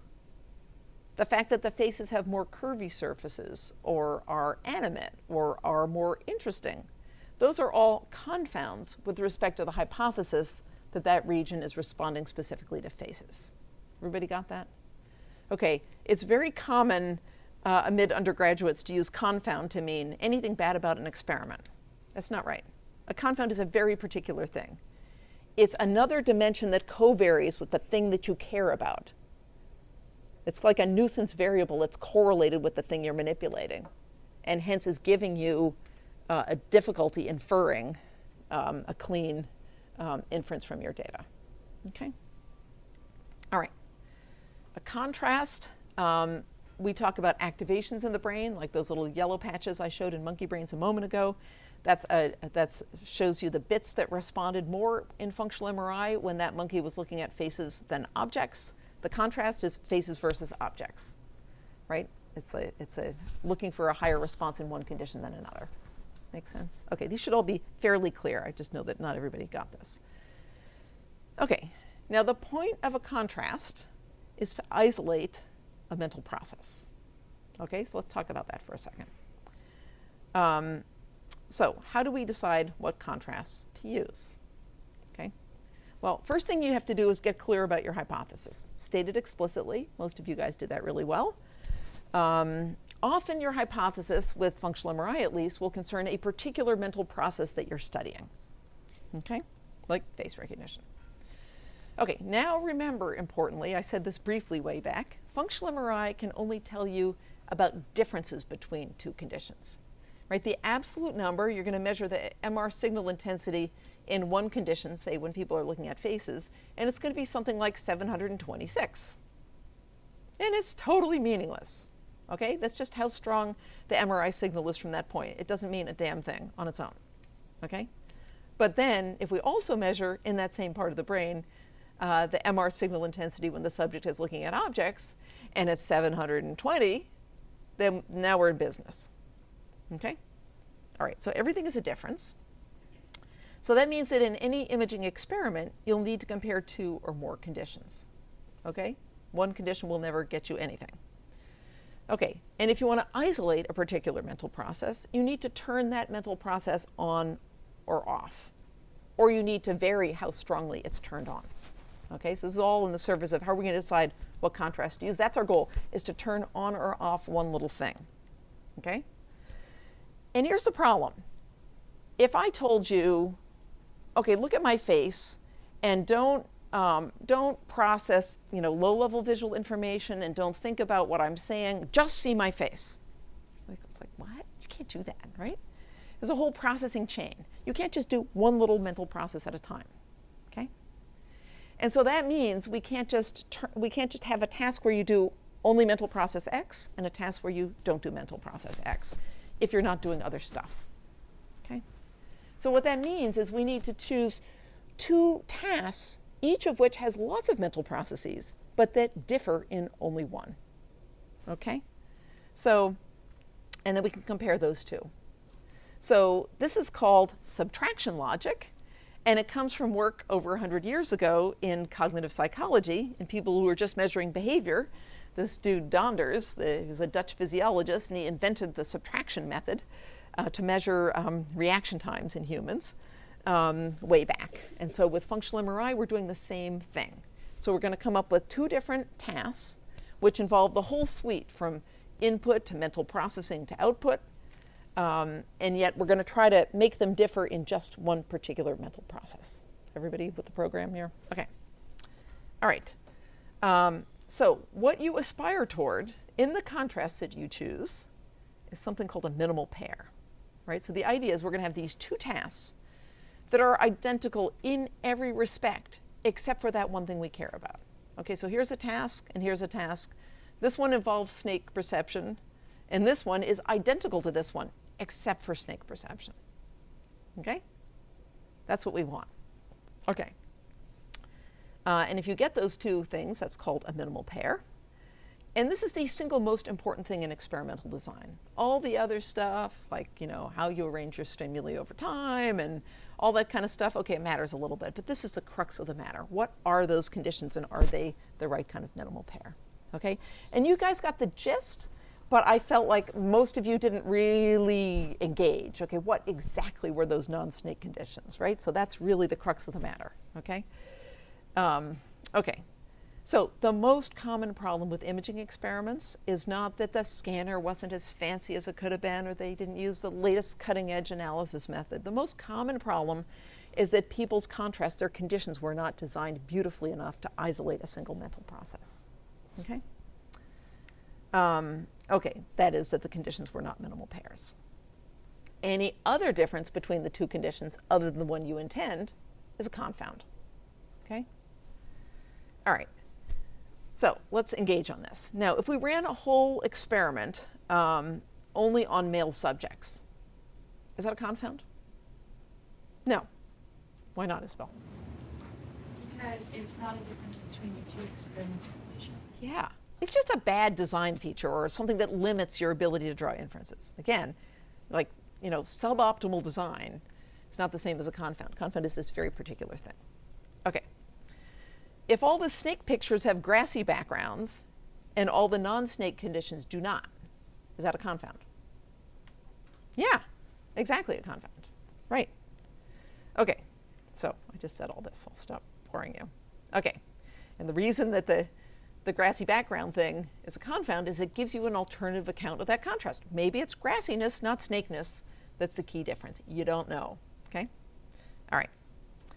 Okay, so all of that said, minimal pairs are kind of like a platonic ideal of experimental design. They're what you aspire toward, but you can never really do it, right? If the two conditions were identical, except for this one little thing, they'd be identical, right? You can never totally pull it off, okay? But you can track the little ways in which you fail, and you can test them one at a time in later experiments, okay? All right. Good. All right, so here's what we're going to do. We're going to break into groups, and you guys are going to think how to take the kind of designs that you already put together and turn them into actual experiments, which is going to require deciding on a whole bunch of other things, and then we're going to discuss the things you come up with. Okay, what are the exact conditions you'll run in your experiment? So we could spend a whole class talking about this, so I'd love to hear like your best ofs, but I don't want to engage on that for a whole class. Like, you know, a lot of the keys, some of you guys had very clever non-snake conditions to test, you know, to get close to minimal pairs. I want to hear about those. But then beyond that, here's something that probably none of you mentioned. It's understandable. I don't think I said much about it. What are subjects doing in the scanner? Are they just lying there and the stimuli are just flashing up and they're going dum-de-dum-de-dum? Are they doing something with the stimuli? Go think about what you would want to have happen. Okay, so what is the task? Third, some of you mentioned baseline conditions, but didn't really say what they are. What would a baseline condition be, and do you want them? Or is it a waste of scan time? Think about that, okay? Okay, next, suppose you get to scan 10 subjects for 1 hour each. Now think about how that design is actually going to go. Are you going to assign different conditions to different subjects? So these 5 people will see all the snake images, and these 5 people will see all the non-snake images? Or are you going to have snakes and non-snakes within each subject? Next, it's nice to not make the subject do their task nonstop for an hour. We usually give subjects breaks, so we break an experiment into pieces of 3 to 10 minutes, or whatever I wrote, yeah? And so those are called runs. So think about how you want to allocate those conditions to runs, okay? And how many runs will you include? And then think about what's going to happen within each run. So if you're going to have multiple conditions within a run, are you going to stick all the snake conditions in the first half and all the non-snake conditions in the second half? If not, why not? And if there are multiple conditions within a run, yeah, are you going to clump them all together or interleave them randomly? And what are the trade-offs there? And what is the order of conditions? Okay, within a run. And we won't get to number 10 for the moment. Okay, so we're going to break you guys into 4 groups, and you're going to talk amongst yourselves and try to come up with your best answers to these in like 5-10 minutes, something like that. And then we're going to pool your thoughts on this when we get back, okay? Okay, so part of my agenda in doing this is just to break up the monotony of me going blah, blah, blah, because experimental design is like, it's important, but it's not the most riveting thing.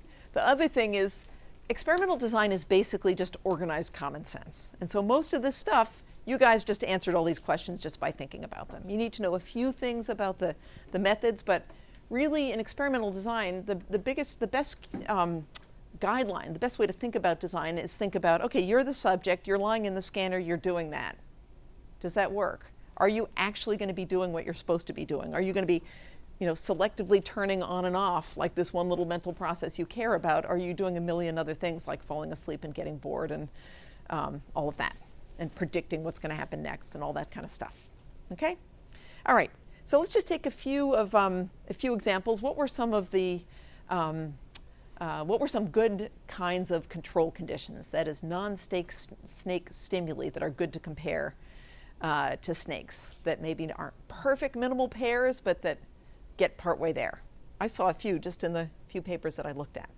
Yeah, I'm sorry, I've asked your name like 6 times, but I'm going to, on my trusty sheet, tell me again how you say it? Eke.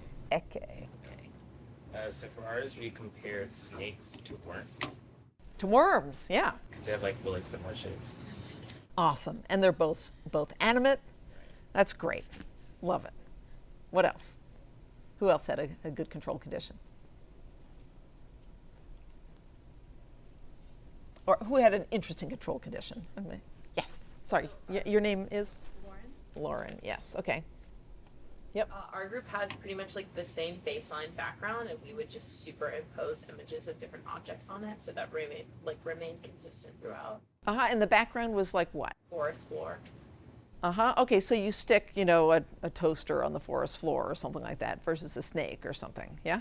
The idea was more like other animals or like stuff that would make more sense. That's good. That deals with the grass confound problem, right? Absolutely. Very good. What else? David, you had interesting ideas. Well, we were talked a lot about animate versus inanimate things, so like comparing it to a garden hose. Yes, garden hose. Love it. I actually ran this experiment a bunch of years ago, and we used a garden hose, or a bunch of garden hoses, coiled up in the grass. We tried to make them slither and all that. Anyway, but garden hose is great. Say more. You had other good ideas in your... Yeah, we talked about, so my idea is like looking at videos like with motion. Why? So, what did you say? Why? Oh, because when you see a snake, it kind of slithers and has this very distinctive thing that it feels like the motion is what creeps me out when I see a snake. Totally. And, me too. And if you had a rigid thing that looked like a snake, but it was just sort of sliding rigidly, then it wouldn't really creep me out. Exactly. This is a key insight, right? So think about, if we're interested in how you perceive snakes, we want to know not just how you do it in some weird lab environment, we want to know how you'd actually do that. The whole reason to choose snakes is it seems like something that could be biologically relevant. There might be special hardware. When I'm out hiking and I see even a curved stick, I like jump and shriek before I can censor myself. It's horrible. I find it very embarrassing. It's not consistent with my self-image, but I have no control over it. It just happens. And so I've thought for a long time, there's some damn bit of my brain that's making me do that, and it pisses me off, and I'm going to find it. Well, we looked and didn't find it, but anyway.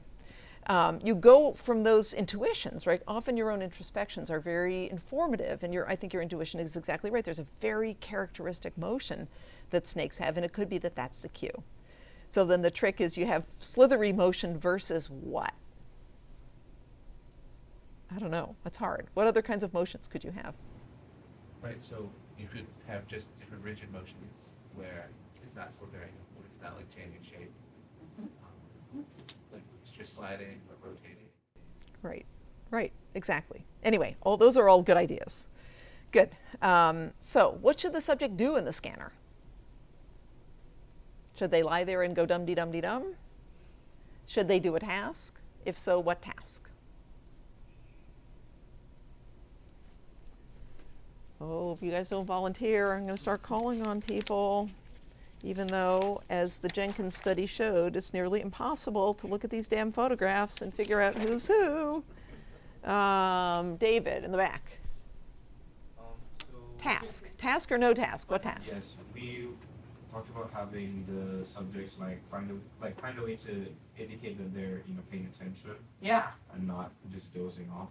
Right. So one idea was to have them essentially indicate if they saw a snake or didn't see a snake, but that brought up problems we don't want them thinking about snakes the entire experiment. So also, if they're going to tell you they're seeing a snake, maybe by pushing a button, then on the snake trials they're pushing a button, and the non-snake trials are not. Well, on the non-snake trials, they would push another button. Well then they have two different motor responses. Yeah, so then we would have them, run the experiment again, but switch. Good, good, smart, very nice. Ideally, we might just have them perform a task that's completely unrelated to looking at snakes or thinking about snakes, just so that there's nothing affecting. Absolutely, and the point you made before is a good one. If you're looking for snakes all the time, maybe even if it's apples and dogs, you're thinking, is it a snake, is it a snake? And maybe you're using that region and it's it's a mess, right? Absolutely, yeah. All right, so this is a common challenge in experimental design, and these things don't have clear right answers. What I want you to do is just see the trade-offs. On the one hand, just passive viewing, lying there, it's kind of good in a way. The things are just impinging on your sensoria and it's doing whatever it will do, but the downside is subjects fall asleep and get bored and you don't know if they're awake, right? So that's a problem. All right, okay, but the key thing is whatever the task is, you don't want the task to engage asymmetrically with the stimulus condition, because then you're building in a confound, right? Right, so in the group I was in, we were talking about, well, you could have people, we were talking actually about faces and objects in that case. You could have people name the things, but if they're naming snakes versus non-snakes, it's not very good if they're going snake, snake, snake, snake, snake, dog, toaster, apple, right? It's like, one is easier than the other and more repetitive. There are all kinds of problems there. All right. Baseline conditions. I didn't really say what a baseline condition was. Sorry about that. What I meant by a baseline is different from a control condition. The control condition would be like the non-snakes contrasted with the snakes, right? Baseline tends to be like a minimalist condition that's supposed to, turn the brain off. Okay, can we turn the brain off? No, of course not, right? But we can aspire toward it. We can go part way out there. We can say, okay, if we're studying vision, let's minimize activity in the visual system as best we can. Okay. So you could just have a blank screen. That feels like a pretty minimal thing. You could have people close their eyes. The reason that in vision experiments people tend to have fixation, where there's a tiny dot and subjects are supposed to hold their eyes on it, is that in natural, left to their own devices, people move their eyes a lot, several times a second, and moving your eyes produces all kinds of activity and lots of neurons. And so it's a very kind of active visual thing, even if there's nothing on the screen. And so staring at a dot is kind of closer to shutting off your visual system, even though it's not shutting it off. Okay. So given that most of the contrasts we've talked about are like faces versus objects or snakes versus non-snakes, and all the activations that I've shown you guys are contrasts between an experimental condition and a control condition, why are we bothering with baseline? It doesn't even figure in that contrast. Yes, Jimmy. Well, like if the region is really selected for only snakes, you can use the baseline as in a sense like a control, because like you can compare the other control to it. If it's really selected for snakes, then the non-snake object should respond the same as the minimal. Awesome. Everybody get that? So that was exactly right. And this is like I think a very interesting point. So suppose we have, remember with MRI you just have two numbers. So here's the snake response and here's the non-snake response. If we don't have a baseline, that's all we have, two numbers, okay? And that's fine. If we run enough subjects, that could be significant. But now let's think what else we know if we have a baseline. Suppose we have a baseline of staring at a dot, and that's down here. We'll call that fixation. Are you impressed? And you run enough subjects, so that's significantly different. Are you impressed?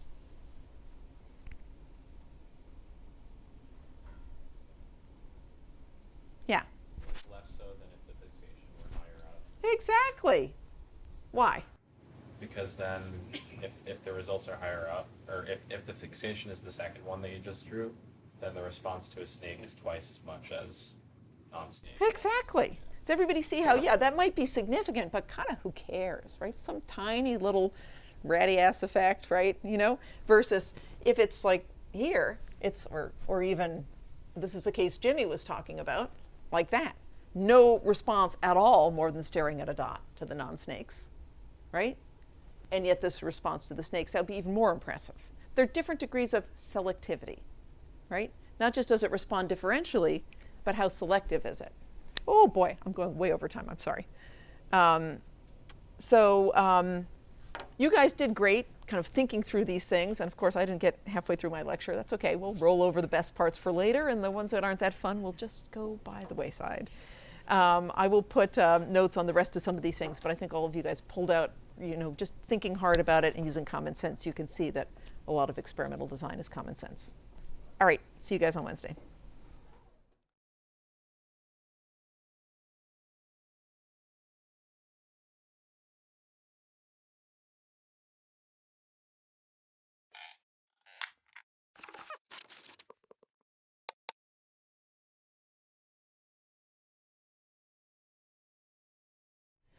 All right, so I'm going to finish up some of the things that I talked about with experimental design last time.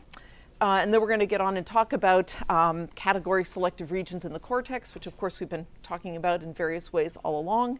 But I'll raise some general controversies about that, some alternative views from the kind of one that I've been foisting on you, and what I consider to be some of the strongest, most important evidence against the view that I've been putting forth here. And then we'll talk about decoding signals from brains. Okay, that's the agenda.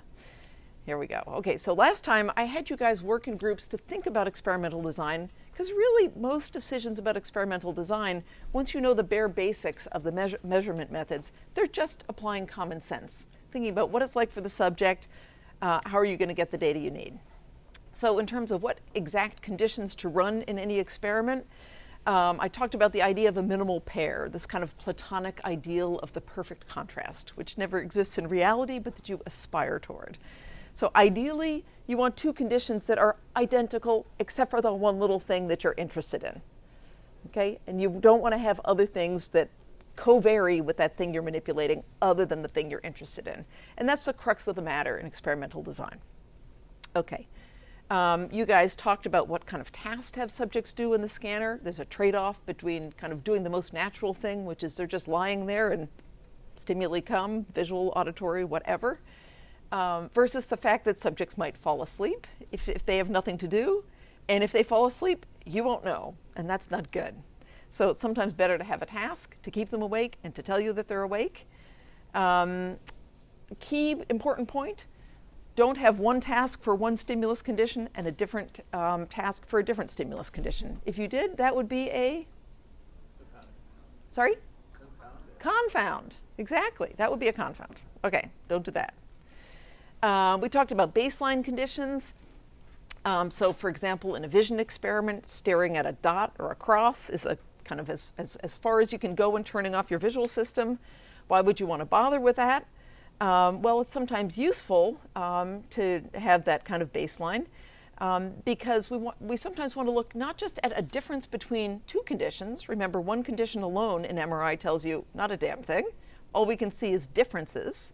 But even just two conditions showing you a difference, that's something, but it can be ambiguous. So for example, if you had a situation like this, where there was a response in some brain region to the red condition here and the green condition there, they're just two numbers, that's all you have. That is different. That's kind of meh, you know, there's a difference, but it's meh, right? But if you have a good baseline and you really know that 0 is 0, or as close to 0 as you can get, and now imagine if 0 was here. That would be like, wow, that's a really strong effect. And especially in neuroscience, where we care a lot, as you may have noticed, about selectivity, about how much more we get a response in one condition than another. And selectivities are usually more interesting as a ratio than as a difference, as I'm illustrating here. And so you can't get a ratio unless you have a third condition, usually a baseline. All right. A few other things. We talked about how you allocate subjects to conditions. You could have all your subjects do, one half of the subjects do the face condition for an hour in the scanner. Another half of your subjects do the object condition for an hour in the scanner. That's no good. We don't want to do that. We want it within subjects design. We want all the conditions within a subject whenever we can do that. Why? Well, my best analogy to this is, suppose we decided to grade your assignments as follows. A third of the class is going to be graded only by Heather. This third of the class is going to be graded only by Dana across the whole semester. You guys are Heather people, you guys are Dana people, you guys are Anya people. Is that fair? No, that's dumb. What if Heather's a hard ass? And she is kind of a hard ass, right? Not that you guys aren't. They're pretty tough crew there. I stand here just waiting for the gong to go wrong. And you guys should do that. I'm sure I've already said wrong things and you knew it. So next time, sound the gong and correct me. Anyway, that wouldn't be fair in grading exams, and neither is it good in experimental design. So for all the same reasons that you guys can hopefully get an intuition here, you want to have all the conditions within a person, because maybe one person's brain just activates more than another person's brain. Maybe this person had more coffee. Coffee increases your bold response. We give away free chocolate espresso beans before scans in my lab to increase the MRI response. Okay, all of that, do designs within subjects whenever possible. Okay, how do you allocate conditions to runs, these kind of subsets of a whole hour-long experiment where you scan people for maybe 5 minutes at a time and give them a break and another 5 minutes? Well, the same logic applies. Imagine you're in a scanner for an hour, you're getting sleepy, you're getting bored, you're thinking about other things, you're kind of not on the ball. Those things change over slow periods of time. And so you want to get all those conditions together within a run, just as you want to get conditions together within a subject whenever possible. Okay. Okay, and so then we didn't really get into this, and I think you did in your groups, but how do we stick all these conditions together within a run? Do we clump them together in a batch, or do we interleave them? And I think most of you guys realize that there's this deep set of trade-offs there.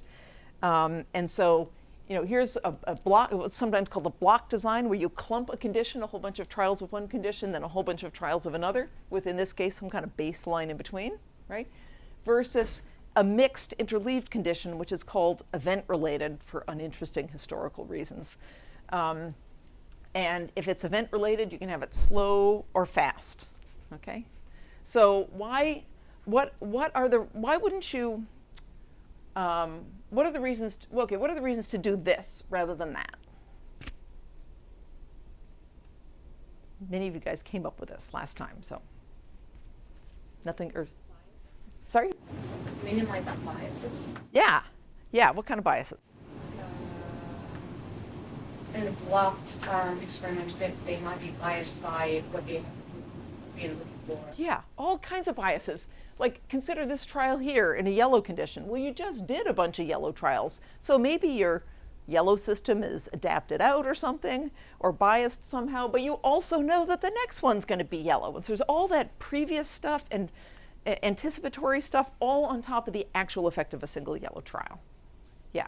Was that what you were going to say, Isabel? I was going to say, wouldn't you also have effects from brain? Yeah, all of those things. The effects of recent history doing the same thing and anticipation of the future, all on top of what actually happens in this trial. Okay, so those are not deal killers, but they're things to be aware of. So those are reasons why you might want to go with this condition or this condition. Why wouldn't you always do this? Alternate the order, and not alternate, randomize the order of conditions over time and bunch them in together. Why is that not always a great idea? People do that sometimes. It's not a terrible idea, but there are things to keep in mind here. What's the challenge with that? Yeah. One possible challenge is that the bold response has like a 10-second window, so if you just rapidly... Exactly. So the bold responses here are going to be massively on top of each other. That's why people sometimes do this. It's like, okay, we'll have a random order and we'll put a big chunk of time in between. But if you have to stick 10 seconds in between trials, your subject is going to fall asleep. And you're spending all that expensive scan time, not collecting enough trials. right? So there's, none of these is right or wrong. They're right or wrong in different conditions, okay? So as Eke, am I saying it right? Okay. As Eke mentioned, the challenge here, let me just give you my crude depiction of this. So let's suppose you have, this is time, a series of trials with a house, a dot, a face, a dot, I don't know where that dot went, a face, a house, etc. And each of those trials is 1 second long, okay? Well, let's imagine the response in the fusiform face area to that first house. You get some kind of middling low response that's going to take many seconds to peak. Okay, let's look at the response to this face. Well, it's going to be higher, and it's going to peak out there, okay? And so then you can look at the response of each of these things, right? And so you get this whole series of bold responses from each of those different trials, okay? But now, here's the problem. What we observe when we measure the response of a little voxel, a little three-dimensional pixel in the brain, is the sum of all of that. Something like this. It'll be higher than that, but some big blurry sum of all that. So now we want to go backwards from observing this to seeing the difference between that and that. And that's a problem, okay? So that's not great. But here's the crazy thing. It's not impossible. It's not impossible because by weird, mysterious, to me still kind of unfathomable physiological mechanisms, these things add up approximately linearly. It's really counterintuitive. Who would think a big sloppy biological system with many different causal steps could produce something that is approximately linear? But it does. And because they add up linearly, if you have enough trials, you can take this thing and recover that and that. Okay, we're not going to go through the math of it. It's just basically addition. It's like solving for, it's solving for, multiple equations because you have all these different time points. Did everybody get the gist of the idea that even if you're observing something really slowly varying and weakly varying because it's massively blurred, you could, in principle, with enough trials, go backwards and solve for that and that? Everybody get that idea? Okay.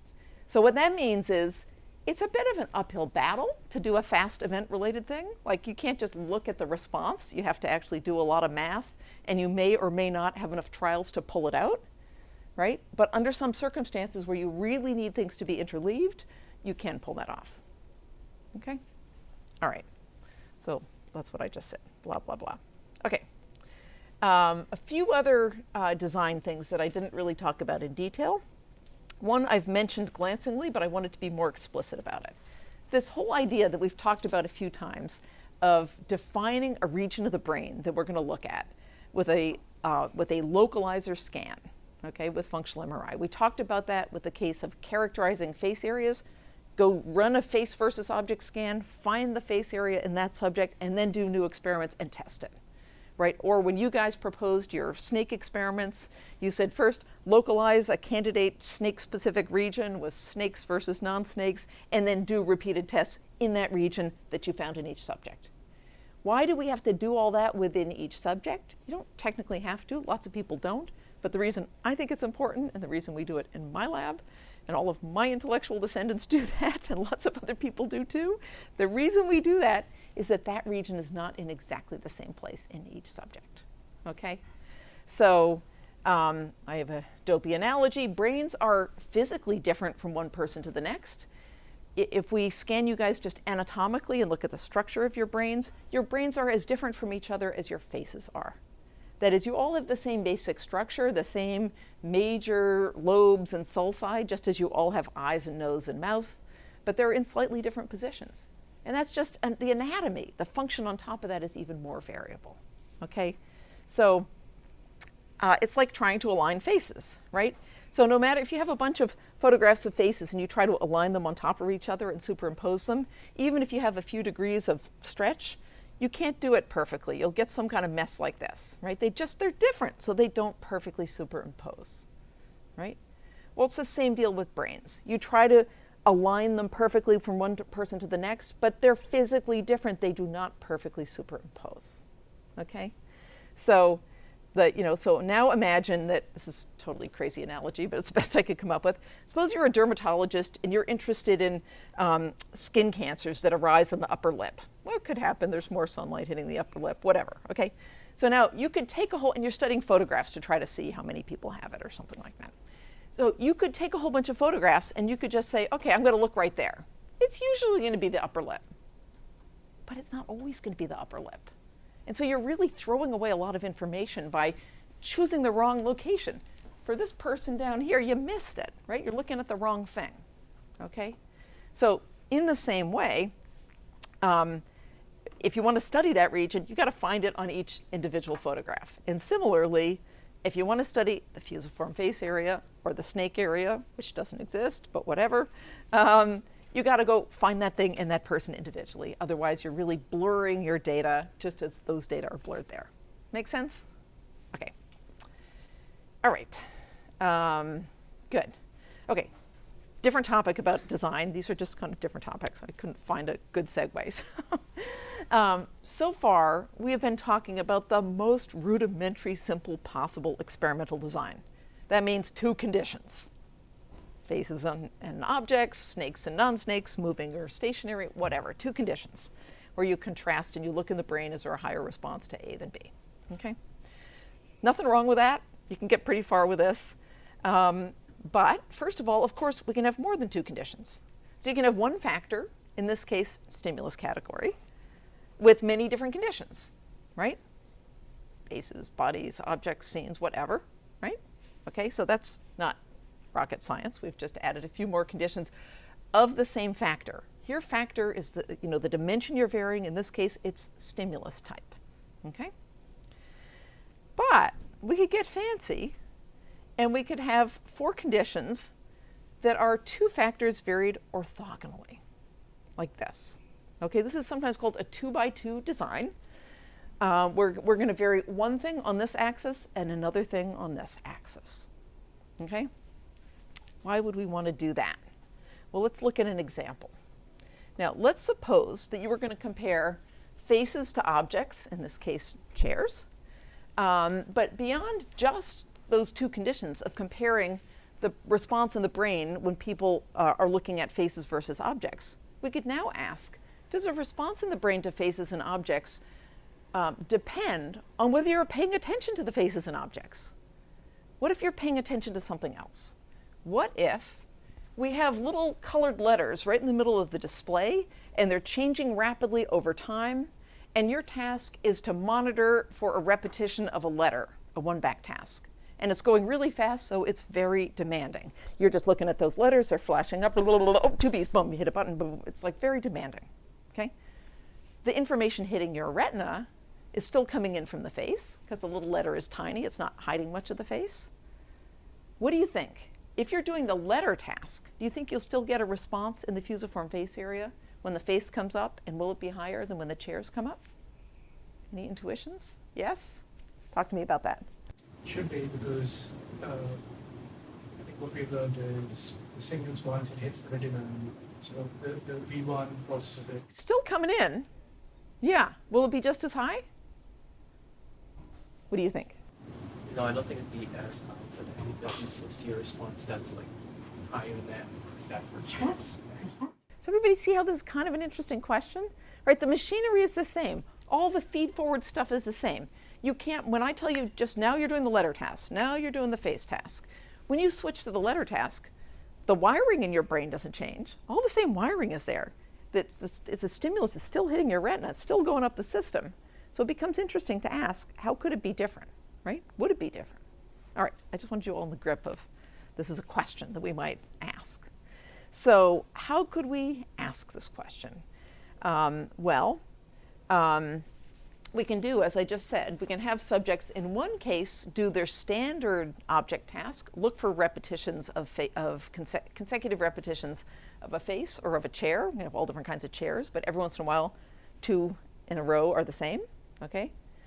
Or we could have this other task where they're monitoring for letter repetitions. So does everybody get this 2x2 design? On one factor, we're varying the stimulus. Is it faces or objects? And on the faces or objects. Those are the two conditions. It's just terminology, okay? And on the other factor, we're varying task. Are you doing the face object task or the letter task? Yeah, Ben, is it? Okay. So what is it that this task allows, like what conclusions does it allow you to draw that the simpler task? Good question, good question. Anybody have an intuition here? You mean other than just doing that, never mind the letters? Right. Yes, exactly. Exactly the right question. What do you think? Is there any reason to do this? Does anybody care about this? What would it tell us? Yeah, I forget your name. Lauren, yeah. The effect of attention on perception. Yeah, yeah. So if we want to know, not just, is there some bit that responds more to faces and objects? We've been doing that for weeks, enough already, right? We know there is, okay? Now we want to know, does it matter what you're paying attention to? Is that thing like is it like a little machine that's going to do its thing no matter what? Or do you, the perceiver, have any control over it? Here's another version of that question. You guys can all sit there and look bright-eyed and bushy-tailed and look at me and smile and nod and think about whatever you want to think about, and I won't know. You could be bored out of your mind thinking about, what you did last night, whatever. And I won't know. And that's great. I mean, isn't that nice that we human beings are not trapped by the stimulus that's in front of us at any moment? Instead, we can control our mental processes to some degree, right? And if you choose to think about something else, you go for it. You have good judgment. That is fine. It happens to me all the time. You have that ability. I have that ability. Not really when I'm lecturing. I kind of have to stay on task. That's why it's exhausting. But anyway. But we are not trapped. We are not completely controlled by the sensory world impinging on us, and that's a good thing. And so if you wanted to find out about how that works and study how well we can control our own mental processes, you would do something like this. Make sense? Okay. All right. Okay. So this design enables us to ask a whole bunch of things. One, does the response in some region or voxel or wherever we're looking depend on stimulus category? Okay, this is what we've been talking about for a couple weeks now. To do that, you could just say, okay, is there an overall higher response to these two conditions than those two conditions? You wouldn't worry about tasks. You just say, overall, is there a bit that likes faces more than objects? Okay, everybody got that? That's one thing. That's sort of what we've been doing so far, is just comparing two levels of one factor. That's called a main effect, okay? In this case, a main effect of the factor stimulus type, all right? Or we could ask a different question. Does the response of a region of the brain depend on attention? So overall, never mind whether it's faces or objects, there's like photographs flashing up there. Does it matter if you're paying attention to those photographs or paying attention to something else? Okay? So for that, we compare the average of these two versus the average of those two. That would be a main effect of task. Make sense? It's just terminology, but it's important to see that we can ask these different questions of a 2x2 design. Okay? Everybody with me? Anybody want to ask me something? This main effect isn't a very interesting one. It's kind of a weird one, but you could do it, right? Okay. Okay, so that's, main effect of attention or task. Okay. Now we could ask, as someone else said a moment ago, was that you, Lauren? Yes. If we want to know, does the effect of stimulus category depend on attention? That's what a 2x2 design is. It's that kind of question that a 2x2 design enables you to ask. So to ask that question, really what we do is essentially look at this row and then that row, and then we compare them. So we might say, how much higher of a response you get for faces and objects, and we get some number in that cell. When you're paying attention to them. And how much would you get when you're not paying attention to them? You're paying attention to the letters. And then we could say, what is it, how selective is the face response when it's attended versus unattended? In other words, how do the response to stimuli depend on task? Okay, it's not rocket science, but it's important to see how this humble little 2x2 enables you to ask these very different questions. So this question of how the effect of one factor depends on the level you're at with the other factor is called an interaction, okay?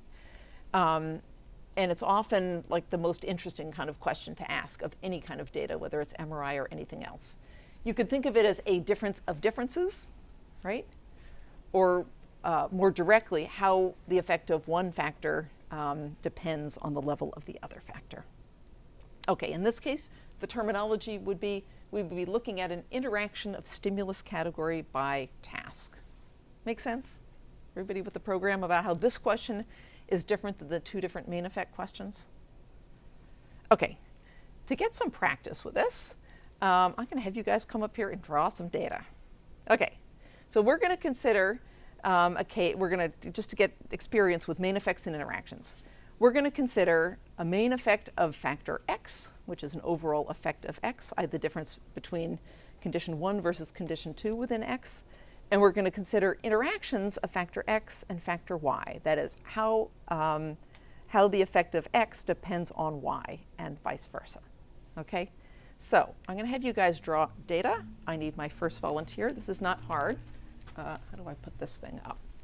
I forgot to check if I have red and black pens. Hopefully I do.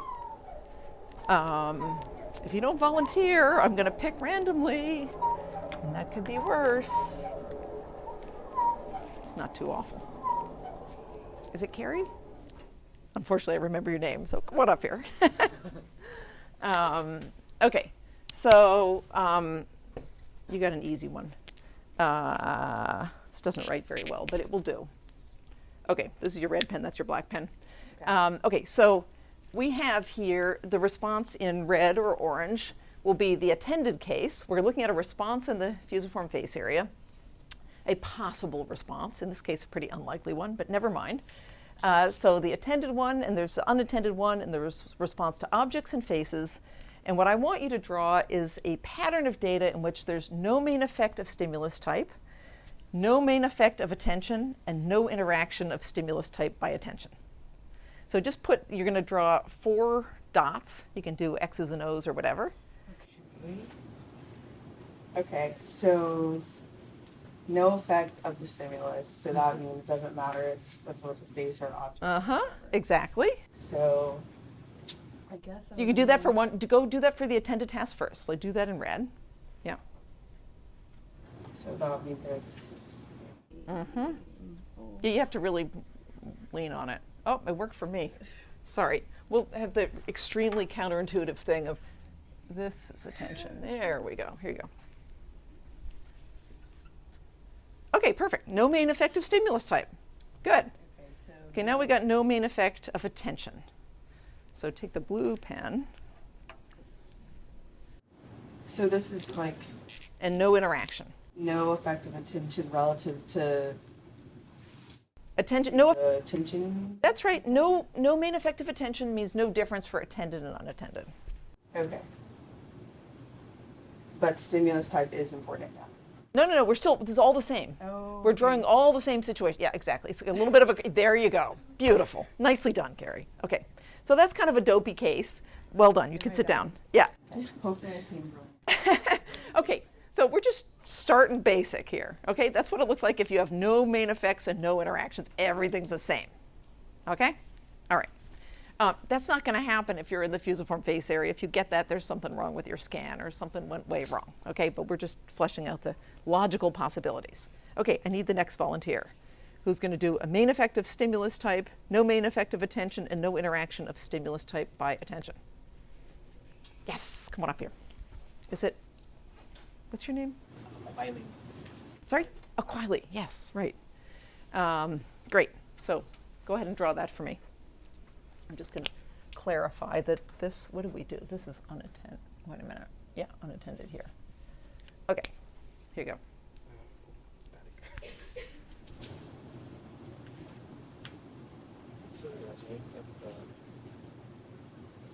There's a main effect of stimulus type. It's probably easiest if you start with attended. There's a main effect of stimulus type. Great. You're in the FFA, the face are going to be higher than the objects. And main effect of stimulus type says you're going to get a difference. Good.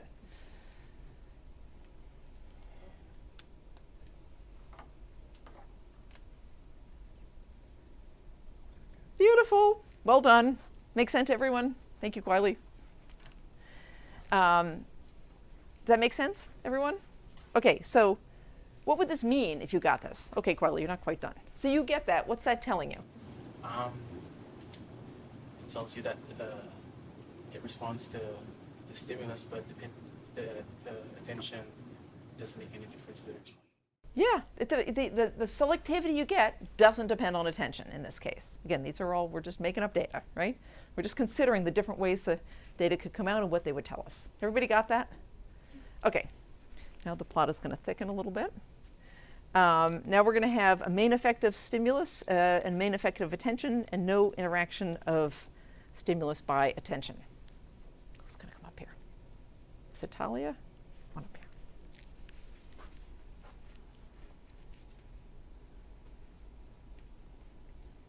Here you go.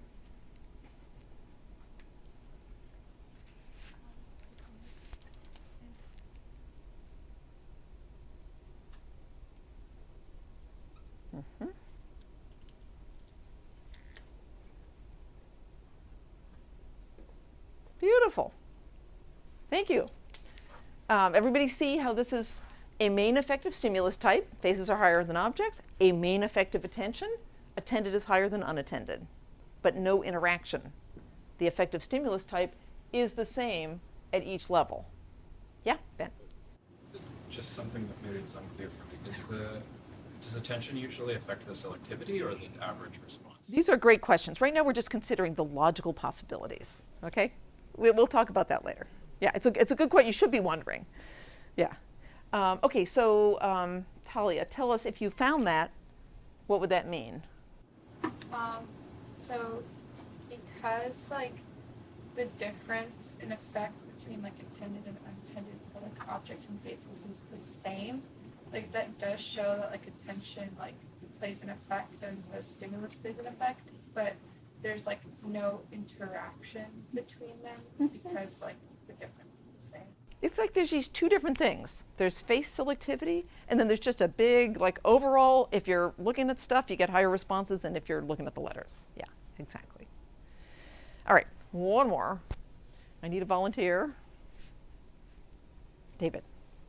That's not a volunteer, I realize. It's different than a volunteer, but. Okay, so draw me a case where you have a main effective stimulus, a main effective attention, and an interaction of stimulus by attention.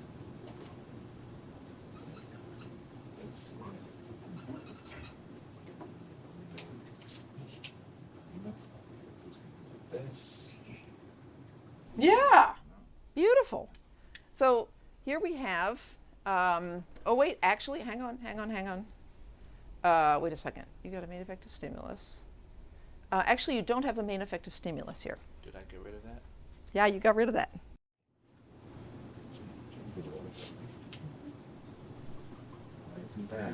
Ah, now you have a main effective attention. Oh, wait, maybe I said it wrong. Oh yeah. You didn't have a, okay, wait a second. Oh yeah, you're right. No, he has a meaning. I think I screwed you up here. Okay, we want a main effective stimulus, yeah. Yep. Uh-huh. And then, well, let's just, if we move it a little bit like that. Right? Then we get. Exactly. Okay, so don't go away. Does everybody see how this is a main effective stimulus? Those guys are higher than those guys. A main effective attention, the green guys are higher than the blue guys. But an interaction, like that difference is bigger than that difference. Okay, now, don't go away, David. If you got that, what would you conclude about the fusiform face area if you got those data? Well, the FFA, if it was like this, it depends. It not only does it depend on attention, but it depends on attention more than maybe the object detection doesn't depend on attention so much. That's right. That's what your data show, is that the response to faces is more strongly affected by attention than the response to objects. But another way of saying the same thing is to say that the selectivity is greater when you're attending than when you're not attending. Make sense? Mm-hmm. Or the differential response is greater. Okay, great, thank you. Everybody got these basic ideas? Okay, they're pretty rudimentary. I don't want to insult your intelligence, but I've found that people often don't get main effects and interactions, and they're often really, the crux of an interesting design is an interaction, and keeping it straight from the main effects sometimes takes a little doing. Okay, so let's consider, what is the key sign of an interaction? Oh, well, we already have a case where often people draw an interaction where the lines cross. But they don't need to cross. David just showed you a nice interaction where the lines don't cross. Okay? All right. Okay, moving on. That was all leftovers. That's bad planning. Oh, sorry, what? Oh, yes, put the thing up. Good point. Or down. Thank you, Chris. Okay, let's talk about category selective regions of the visual cortex. We have been talking about these all along, but it's time to get a little more critical. So first, I've been talking about how there's a patch in there that responds pretty selectively to faces. There's a patch out there on the lateral surface that responds pretty selectively to bodies. And we haven't mentioned it much, but next week you'll hear more than you want to hear about a patch smack in the middle there that responds selectively to images of scenes. Okay? So you just look at that, and it's really damn near impossible not to wonder, what else is lurking in there, right? What else is in there? And of course, we wondered that many years ago, me and Paul Downing, who did the body area paper. He was my postdoc at the time. And we said, well, let's just scan people looking at 20 different categories of objects. And we put in all kind of silly stuff in there. I'm phobic about snakes, so I wanted snakes. He's phobic about spiders. We compromised in our creepies condition. Threw them both in there. It was kind of sloppy. But we had food and plants, because we figured those are biologically important. We had, weapons, because those are, and tools, because those are, those are important in other ways. We had flowers, because Steve Pinker has this line in one of his books saying that a flower is a veritable microfiche of biologically relevant information. And he hypothesized based on that people might have special purpose neural machinery for flowers. Sounded like a crock to me, but it's an empirical question, so we threw flowers in there for Steve Pinker. Okay. And so then we scanned people looking at all of these things, and we replicated in every subject the existence of selective regions for places, faces, and bodies. And we didn't find anything else. None of these other categories produced clear, whopping selectivities in systematic regions of the kind that you see in every subject for faces, places, and bodies. Now, I hasten to say that there are lots of ways with any method to not see something that's actually there. You might not have enough statistical power to see it. It might be that there's a whole bunch of neurons that do that, but they're scattered all over the brain, and so they're spatially interleaved with neurons that do other things, in which case MRI will never see it. There are big black holes in MRI images where there are artifacts and you can't see anything. And if the soul was right there, we wouldn't have discovered it yet because we can't see it in our MRI images. Not that I know what the contrast is for the soul. You could work on that. Did you have a question, Toy? Yeah, I'm just curious, did you try it on like text? Yes, and we will get to that later, and there is absolutely a specialized region for text, and we'll talk about that in a few weeks. Yeah. We didn't in this experiment, but we and lots of others have in other cases. Okay, so don't take this too seriously. My main point is just that you don't find a little patch of brain for any damn thing you test. Mostly, you don't find it, right?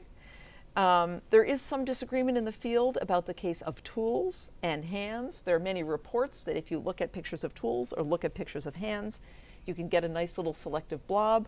I have looked at both of those many times. I don't see it. I don't know what everyone else is on about. I'm confused about that. I just leave that as in play. I don't know. But with that exception, there's good agreement that faces, places, and bodies, everyone replicates. And most of these others, no one replicates. And so in particular, nobody reports selective patches of brain that respond selectively to cars, chairs, food, or lots of other things. We have tested snakes, by the way, and not found anything, at least in the cortex. So what does that mean? That implies, kind of, sorta, that some categories are special in the brain, okay? At least at this crude grain that we can see with functional MRI. And that seems pretty interesting and important.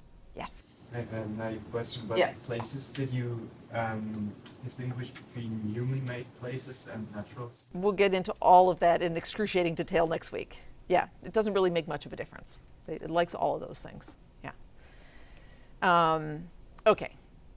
So I've been going around for 20 years saying, see, these categories are really special in the brain and the mind, and that's what we're getting from this, and that's deep and fundamental. It's telling something about who we are as human beings or whatever. Sometimes I go off the deep end with huge claims. Okay. But not everybody buys this. And so what I want to do is allude briefly to the general kinds of ways you could argue against this, and then talk in some detail about one main one. Okay, so ongoing controversies. This view here is highly caricaturized, and this is actually not right, right? The brain doesn't have completely discrete little regions. It's a mucky biological system, and if you actually look at the face selective regions, they have ratty edges and little kind of archipelagos of, subblobs and stuff. It's kind of a bit of a mess, right? There's a general cluster in that vicinity in most subjects, but it isn't always a discrete blob unless you blur your data. You take any data and blur it enough, it looks nice and clean. But if you want to know the actual native form in the brain unblurred, it's kind of mucky, okay? So one could react to that in different ways. My reaction to that is like, what do you expect? It's a biological system. Does it really need to be perfectly oval shaped with a perfectly sharp edge? I don't really care if it's interleaved with other stuff around the edges. But people react different ways, and one kind of important alternative view is, look, how do we know that these are really, things in the brain? I'm talking about them as things, pieces, parts of brain and mind, right? And, maybe they're just kind of peaks in a broader landscape of responses across the cortex that are fluctuating. And empirically, that's true. There isn't just like one butte and then nothing else in the cortex around it. There's some kind of profile, right? So it's a bit of a judgment call how excited you want to be about a big peak in a fluctuating background, yeah? And so there's much discussion about that. Is it really just a peak in a broader spatial organization? And if so, what is that broader spatial organization all about, right? It just pushes that question back. It says we're wrong to think about discrete things, but that still leaves many mysteries about what that continuous gradient is, okay? So that's kind of one line of response, which I think is completely legitimate. And a sort of version of that, it kind of blurs into this next view, which we've talked about a little bit, and that is to what extent can these things, if I'm calling them things, be accounted for just by their perceptual features. So we've grappled with that in a number of ways so far.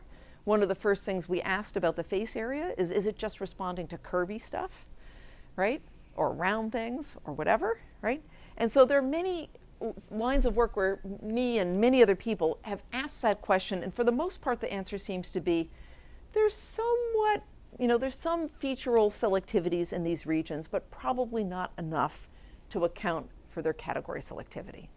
But that one too is still in play, and there's this dude in England who publishes like several papers a year saying like, no, this thing isn't category selective, it's just that. I'm going to try to assign one of his papers to you because I want you to expose you to alternate views, but I haven't yet taught you the key methods you need for that paper. Anyway, so there's room for debate in that question as well. Then there's just a continuum of, okay, exactly how selective are these regions? Like, okay, I'm excited if a face area responds like this to faces and like that to objects, but hey, it responds like that to objects. Is that selective enough? So there's a lot of debate about what that means, okay? So there's a lot of room to push back on the simple-minded story I've been serving up to you guys. But what I want to do next is talk about what I take to be the most smart and serious challenge, which is somewhat different from all of these, okay? And this comes from a guy up at Dartmouth named Jim Haxby, who published the paper that was assigned for today. And I intended for you to struggle with it a little bit and try to understand it, but if you didn't understand it fully, I'm going to talk about it here, and hopefully that'll make it more intelligible. Okay, so here's the big idea that Haxby, there's many ideas in that paper, but the part of it that's most relevant to us for now is the following. Even if the fusiform face area responds weakly to chairs and cars, in contrast with strong response to faces, that doesn't mean that it doesn't hold information about chairs and cars. Okay? So all along I've been just talking about one dimension. Does it respond like this or like that? And that's gotten us pretty far. But the essence of Haxby's idea is that we should care not just about the overall mean response. We should ask if there's information present in the pattern of response across voxels. Okay? And his point is that even if there's a low mean response, you could still have information in the pattern across voxels, even if it averages to some low number. Okay? And that pattern of information could enable you to distinguish different categories. All right? So let's get very particular. So how exactly would you tell? So here's what Haxby did, essentially. Or here's the subset of the assigned paper that's relevant to the current question. If we want to know, does the fusiform face area hold information about cars and chairs, thereby arguing against its selectivity for faces, right? I mean, we should care about information in the brain, not just magnitude of response, right? If the brain is an information processing system, we care what information the parts contain, not just how much the neurons are firing, okay? All right, so if we want to know this, here's what you can do. Here's a version of what Haxby did. You scan subjects while they're looking at chairs and cars. You've localized the fusiform face area so you know where it is, okay? So now you get the response. This is highly schematic.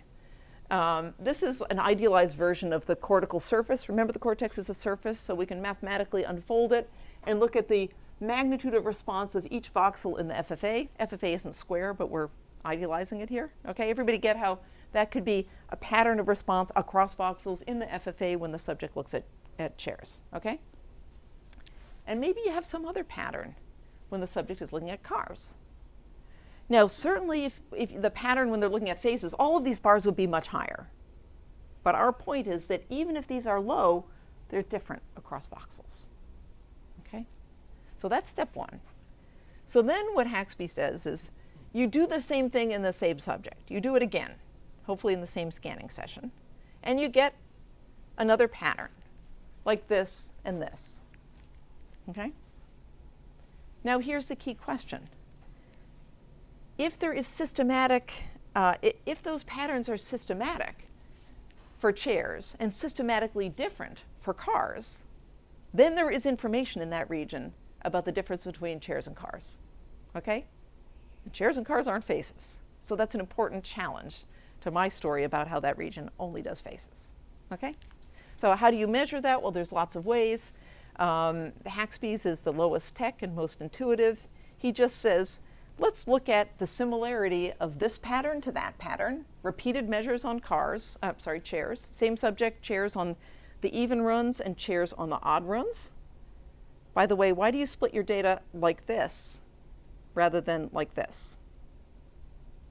Okay, he does 8 runs. We could take the first half of the runs, put those data here, and the second half and put them over there. Or we could take the data like this and take even runs and odd runs. Why is even and odd better than first half, second half? Yeah? I guess it doesn't allow like the subjects to get used to doing one particular thing, one after the other. Well, they're doing the same thing. It's all the same data. It's just how you analyze it. Yes. What's your name? Yes. Bailey. Bailey, yeah. I'm not sure. I think it's probably easier to compare between one face and the other. You can actually do it either way. It's like you scan these 8 runs, here they are. You can do that. I don't know if you can see what I'm doing here with my little crew. Or you can do this. Why is this better than this? Yeah, Isabel. If the subject was really tired. Yeah, maybe they fell asleep halfway through the scan. Okay? Then if you do like this, the odd and even are going to be better compared to each other than first half, second half. Right? Make sense? Okay. It's another version of why you do things within subjects. It's the same kind of argument. Yeah. Okay. So he splits into even and odd.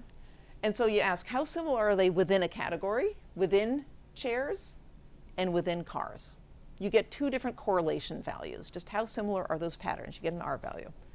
And we compare that with how similar the patterns are between chairs even to cars odd, and chairs and cars even to chairs odd.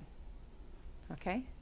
And so the key question you ask, if there's information about chairs and cars in this pattern of responses, then the correlations will be higher within category than between category. In other words, 2 different times you scan looking at chairs, those patterns are more similar than chairs are to cars. Make sense? I mean, it's pretty basic, but it's one of these things that's simple and yet subtle at the same time. Does everybody get this? Okay, so you just do these repeated measures and you look at these pattern of correlations, and if the patterns are more similar or more correlated within a category than between categories, then you have information in that pattern that enables you to distinguish those categories. Yeah? Okay, so that's what Haxby did. Yes? So what does this information tell us? So if we were to look at the correlation. Nothing really. Well, wait a second. Oh, that's the same. Okay, that's essentially like this. It's just that since we're going from even to odd in the within case, we're going to go even to odd in the between case. You could have done it this way, but then, yeah. Okay. Okay, so that's the method. What does Haxby find? Well, you guys should all look at the paper some more so you get a sense of it, because it's actually really nicely written, even though it's dense. Those science papers are very dense. But basically, here's what happened. So in that paper, he says, yes, he can distinguish between cars and chairs in the FFA, and therefore, to quote from his paper, regions such as the FFA, notice the scare quotes he's putting there, to diss me. I hear you. I hear you, Jim. Okay, regions such as the FFA are not dedicated to representing only human faces. Rather, they're part of a more extended representation for all objects. Them's fighting words, right? Everybody see how this is a serious challenge with a very elegant method. Okay, so when I first read that paper, I was like, huh, okay, I'm paying attention. But he didn't do everything right. I didn't like the way he defined the FFA. I found a million reasons to diss it, and I ran my own version. And in my paper that we published, we could not discriminate those. So I said, ha, you can, we can't. Okay, you did it wrong, we did it right. Then, a few years later, Jim publishes a paper with a collaborator in which they reanalyzed their old data and said, actually, you really can't discriminate it very well. It was significantly above chance, but really lousy. And so they concluded, preferred regions for faces and houses, that is, regions that respond preferentially to faces or houses, are not well suited to object classifications that do not involve faces and houses, respectively. But I didn't get to gloat, because right about the same time, we were redoing our experiments at higher resolution, and actually, we could distinguish two different non-faces in the fusiform face area.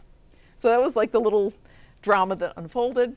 And so the current status is, yes, like you really can discriminate two different non-face categories within the fusiform face area. Even if you do it right, even if I do it right and I don't want that result, and I do it right, I can get that result. Okay, so that's true empirically. The ability to discriminate is feeble. It's not very strong, but it's significantly greater than chance.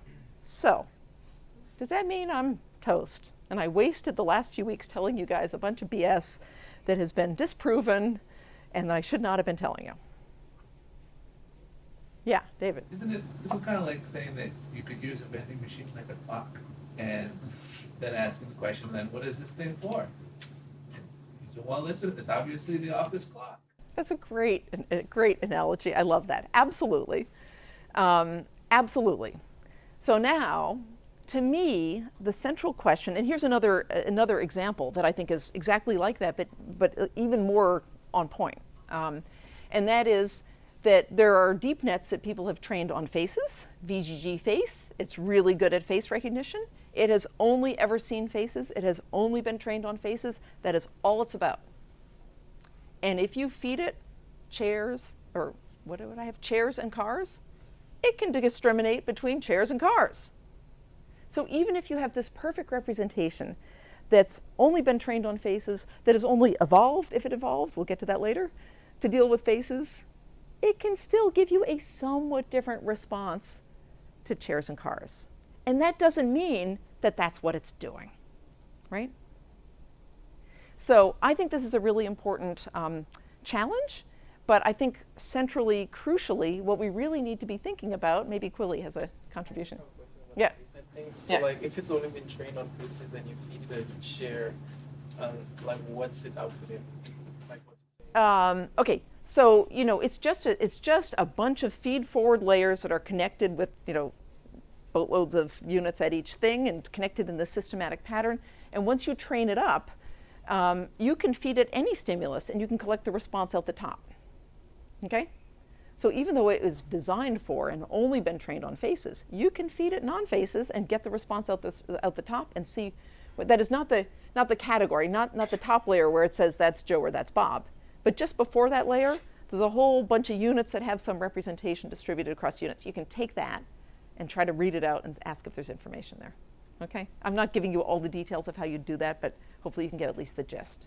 And later in the semester, Katharina Dobbs is going to tell you more about how you do all this kind of stuff. Okay? I spent a lot of time in the last few weeks talking about a key difference between two different kinds of methods. One set of methods that allows this kind of inference and another set of methods that allows that kind of inference. I'm trying to give you guys a clue here. Actually, what I'm going to do is let you percolate on this. I don't think this is obvious. I worried about this for years. I think there are many answers to it. It's not cut and dried. I will say I have already presented to you at least two different lines of work that provide an important counter-argument to this. One of the people who gave me crappy teaching evaluations last year said, she told us about counter-arguments and then made us tell her how they could, in fact, after all, be consistent with her data. I thought that was weird. I was just trying to teach people to think about data. But anyway, I won't make you do that because somebody didn't like that before. But you can think about it, and we'll talk later. And actually, it's actually good to think about, and we will come back to it. But I want to get on with the rest. Okay? I mean, I mention all this because it is an important challenge. Yeah. I'm wondering if, like, objects are not processed in FFA, they must be processed somewhere else. Totally. So somewhere else. Totally. I had a whole piece of this lecture on that, and then I thought, for once, I'm not going to go over my time, so I'm not going to talk about that. But yeah, remember, there's all those other bits of cortex. I've just identified a few particular ones. There's lots of cortex in between, and the simple statement is there's a lot of nearby cortex near the FFA and the PPA that seems to respond generically to object shape. And the first pass guess is that there's like a general purpose visual machine in there, in addition to some more specialized ones. But I'm going to not say more at the moment. And I'll just say, actually, if you read it, you may read it in papers. It's sometimes called LO or LOC. That's kind of shape selective region, which is arguably the kind of generic, let's process everything else system. Okay? Only if it's clarification. Okay, ask it. No, I was just wondering which came first, this work or the transcranial stuff? Sorry, this work or? Or the transcranial. Good question. The transcranial stuff has actually been going on for a long time, but the relevant kind that I talked to you about is more recent. And you're right, it is one of the very strong answers to this kind of critique. There's several. Actually, I've told you about 3 so far, answers to this, but think about it. Okay, so what we're going to do now is talk about not just this particular use of this method to ask a serious question about the selectivity of regions in the ventral visual pathway. Now what I'm going to do is argue that actually, I think I just said all of this, what Haxby has given us is also a method to ask what information is present in this little patch of the brain. And that's an awesome thing. So let's go on and talk about that. Let's talk about neural decoding with functional MRI. So that was an instance of it, but I'm going to cash it out in another way more generally. So let's take the case where there's a person with a patch of their brain and a pattern of response across voxels in that patch of their brain when they look at some stimulus. Let's suppose you're given this, and you want to know, what was that person looking at to produce that pattern? Right? What was the stimulus out in the world that produced that pattern? Can you do that? So more generally, can you read the mind with functional MRI? Or maybe a little more honestly, can you at least tell what the person saw from their pattern of brain response? Okay, everybody get the question here?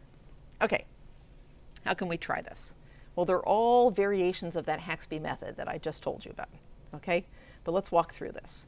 So the first thing you need is you have this pattern, and you're trying to figure out what stimulus produced that pattern in that part of this person's brain.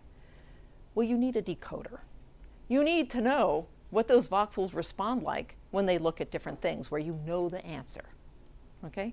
So what you do is you scan the subject on a bunch of different conditions to get your decoder, and then you can take your unknown data and compare it to those decoder data, okay? So in particular, you have to train your decoder. So you scan the person looking at, say, shoes, and you get pattern. You scan them looking at cats, and you get a pattern.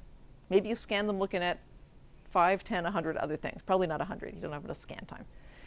But some number of things. And so now you know this is how those voxels respond when the person looks at shoes, and this is how those voxels respond when they look at cats. Okay? Now you test your decoder with your mystery pattern. Now you have your mystery unknown pattern. You want to know, was that shoes or cats? Okay? Well, you can just look. What is it most similar to? All the methods are versions of that. They're just fancy mathematical versions of that. So what do you think that pattern? What produced that pattern? Shoes. It's more similar to the shoe pattern. Exactly. You guys just did neural decoding. Okay? So that's exactly how you do this. There are all kinds of ways of doing this, from just saying, is this more correlated with that than that? That's Haxby's version. Or you can put a whole big fancy machine learning rigmarole in there to do pattern classification, because that is, after all, what machine learning is so awesome at, is pattern classification. And this is just a straightforward pattern classification task. Train on these, test on that. Is that sort of intuitive, what we're doing here? Okay. So that's the agenda. That's the logic of how we do this. And so does that work? Well, a little bit. But you don't have to worry, because, or at least at the moment, because there are a million ways. About 10 years ago, I was getting called up by legal types all the time, because are people going to detect lies with functional MRI? And I thought this was a total crock, and I was going around giving talks on all the reasons why nobody has to worry that they're going to be compelled to testify by being shoved in a scanner and have their brains read. I mean, it's not a totally stupid thing to worry about. But lest anybody, I don't think this will happen, but lest anybody try to read your mind against your will while you're in an MRI scanner, you can totally foil it in any number of ways. 1, move your head. 2, if they've got your head bolted down, move your tongue. You totally mess up your whole signal if you move your tongue. Okay? 3, do mental arithmetic. You can totally shut down whatever they're trying to do if you think about something else. Anyway, so we don't need to worry about it. It's not good for insidious kind of legal efforts, but it is pretty good for science sometimes. Okay, so there's lots of versions of neural decoding with functional MRI.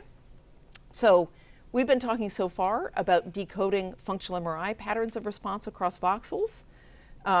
That's called MVPA, multiple voxel pattern analysis. You don't need to memorize that, but when you see MVPA in a paper, this is what it's talking about. Okay?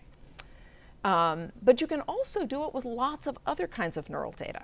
Oh, sorry, within MVPA, you can ask it of a particular ROI in the brain, region of interest, like V1, or the face area, or the body area, or something else. But you can also apply it to the whole damn pile of data from the whole brain and say, can I tell what this person is thinking by looking at their whole brain? Okay? Beyond functional MRI, you can apply it to lots of other kinds of data. So you can do monkey neurophysiology, as we discussed briefly last time, where you have actual firing rates from individual neurons. And you can look at the response across, the response of each stimulus class to each neuron in a region of the brain. And you can do the same deal, running a pattern classifier or a simple correlation method on the pattern of response across neurons rather than voxels. Everybody see how that's sort of the same deal? Just better. Okay.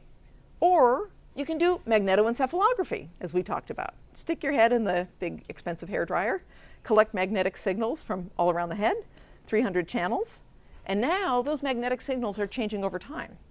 So the cool thing about neural decoding with MEG is you can say, okay, let's take the data from just exactly 80 milliseconds after the stimulus flashed on. And let's ask, what can you decode then? What can you decode at 100 milliseconds, 120 milliseconds? You can see the growth of information over time as neural information processing proceeds by running the decoder separately at each time point. Okay, I'm going to try to squeeze into a future lecture more talk about that, because I think it's cool, and we're doing a lot of it in my lab right now. Does everybody get the gist of this at least? Okay. Okay, so that gives you the time course of information extraction. Okay, similarly, there's lots of different decoding methods. You can use, as I mentioned, the kind of simple, low-tech, Haxby-style correlations, or you can use something called linear support vector machines, or various other kinds of fancy machine learning math. Okay? to do those classifiers. Okay, let's take, do I have time to do this? I'm going to skip this. Yeah, we're going to skip that. It's cool, but we're going to cut to the, oh, I don't know. No, we'll do it all. We got time. All right. Okay. So, pointed now that I wasted all that time deciding whether we had time. Okay, we're going to compare how well this works when you do it on MRI versus how well it works when you do it on neurons in monkey brains. Okay?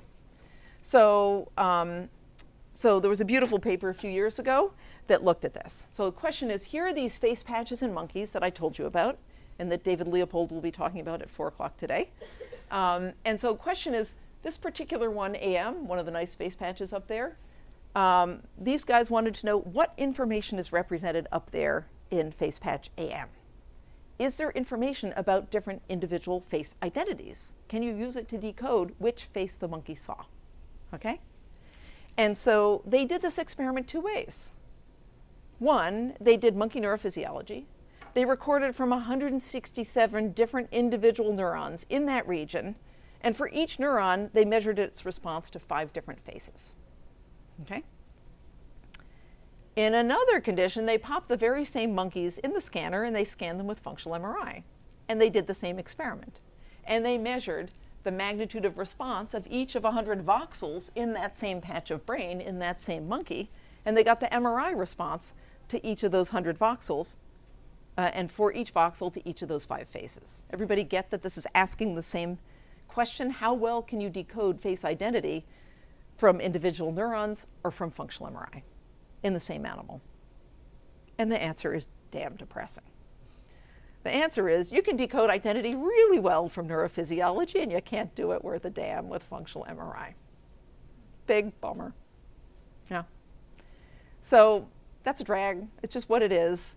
Presumably, remember, each MRI voxel has hundreds of thousands of neurons in it. So the real miracle is that we ever see anything at all. And when we can't see the neural code with the resolution that we need to tell whether it's got information about face identity, that's just because we're averaging over so many neurons. Okay? That was my lament at the end of the lecture on Monday, that there's so many limitations in human methods, and here's one of the key ones. Okay. What are the implications? It sucks. Anyway, okay, I want to get one more idea out, and that is, yeah. Questions? Is that limited to fMRI, or does it also translate to EEGs? Oh, EEG is much worse. Much worse. Oh my God. Yeah. Yeah. Yeah. The only thing that might be better someday is intracranial recording, but even there, you usually don't get enough electrodes. So you need these very rare cases where you have very high density grids of intracranial electrodes that some surgeon has decided by chance to put on a part of the region, a part of the brain where you happen to have hypotheses, and you happen to be incredibly lucky to test your hypothesis, and that's very rare. Did you have a question, Quilly? No. Okay. Okay. So I've been talking about neural decoding, and that's a way of asking what information is present in this batch of neurons or this bunch of voxels. And that's a really deep question to ask for cognitive science, because we're interested in information processing, and we want to know what's represented in each region. It's really the crux of the matter in cognitive neuroscience. But we can also use it to ask in a richer way about the nature of that information in each region. Okay, so suppose we want to know what exactly is represented there. We want to know not just that it can distinguish shoes from cats. Okay, that's okay. But suppose we want to know, how is it doing shoes versus cats? Does it just know, for example, that shoes are elongated this way and cats are roundish? And that's all it's using to do its classification. In other words, it's not really shoes and cats, it's this versus that or something, right? If we want to know how abstract those representations are, or how invariant they are to variations in viewing conditions, then we can do the following cool thing. We can train the decoder on one set of stimuli and test on a different kind of stimuli. Okay? So for example, we can ask, are those representations of shoes, or are there representations of shoes that are invariant to, for example, color and viewpoint? Chosen just because that was the nice shoe I could find. I was searching an hour ago. Okay, so if we train on these and test on that, is that going to work? Is it going to know that this is the same kind of thing as that? If it does, what have we learned about that shoe representation? Yeah. It's kind of generalizable. Very generalizable. Yeah. Different perspectives. Totally. Totally. It's not just this. It's something closer to shoeness. And we don't know exactly how far it is until we test more conditions. But exactly, we've shown that it's really abstract and generalizable. That makes it more useful. That makes it more cognitively interesting. We could even go off the deep end and say, okay, is it the concept of a shoe? We could scan people reading the word shoe and ask, is that going to work? Okay? Anya's doing experiments like that. There's various people looking at this kind of thing. And so you can ask at any level, how general or invariant is that representation? Okay? So neural decoders are not just like gimmicks to try to say, oh, I can see I can read out, what this person saw. They're powerful methods in science to characterize mental representations and to characterize how abstract they are.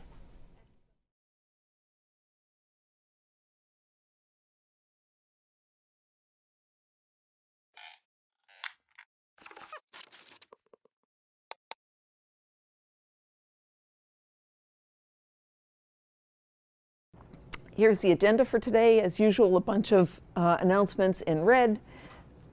Assignment 4 was graded. There will be comments showing up online on Stellar soon on any of you who didn't get a near perfect score on it, and I'll also be going over a little bit of it in a moment. And then once we do that, we're going to talk about navigation, how we know where we are and how to get from here to someplace else, which is much more awesome than it sounds at first, as you will see. Okay, so quick review. Okay, so what was the key point? Why did I assign the Haxby 2001 article for you guys to read? It presents this important challenge to the functional specificity of the face area and the place area. What was that challenge? What was Haxby's key point? Yes, Isabel. Whether the PPA is just has a preference for rectilinearity of scenes, and that's what it's actually scanning for. It's not truly detecting whether something's Yeah, he wasn't worrying about rectilinearity so much back then, but his point was that we shouldn't care just about the overall magnitude of response of a region. Like, okay, it's nice if the face area responds like this to faces and like that to objects, but even if it responds low and the same to cars and chairs, it might still have information to enable you to distinguish cars from chairs if the pattern of response across voxels in that region was stably different for cars and chairs. Okay, that's really key. We'll go over it a few more points, but that's essential, right? A lot of the details that I'm going to teach you that go by in class don't matter, but I really want you guys to understand MVPA, and that's the nub of it, okay? So the idea is that his kind of claim is that selective regions, like the face area, contain information about non-preferred stimuli, that is like non-faces for the face area or non-places for the place area. And because they contain information, those regions don't care only about their preferred category. So why does Kanwisher get off saying the FFA is only about faces and the PPA is only about places if we can see information about other things in those regions? Okay, that's a really important critique. That's why we're spending time on it. Okay? Okay. Next, what kind of empirical data might be an answer to Haxby's charge? I've presented at least 3 different kinds of data that can address this and say, hey, wait a minute, you have a point, but what kind of data could speak to that and respond to Haxby? We didn't actually talk about this explicitly in class, but think about it. Here's the claim he makes. What might we say, right? So that's empirically true. Like you look in the FFA, even in my own data, I can distinguish chairs from shoes a little teeny bit in the FFA. Okay, so that empirical claim is true.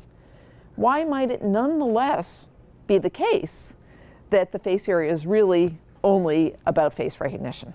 What other data have you heard in here that might make you think that? Yes, Ben. Speak up, yeah. Sorry, the presence of low-level stimuli that are generally in faces, but can also sparsely be found in chairs or cars and objects.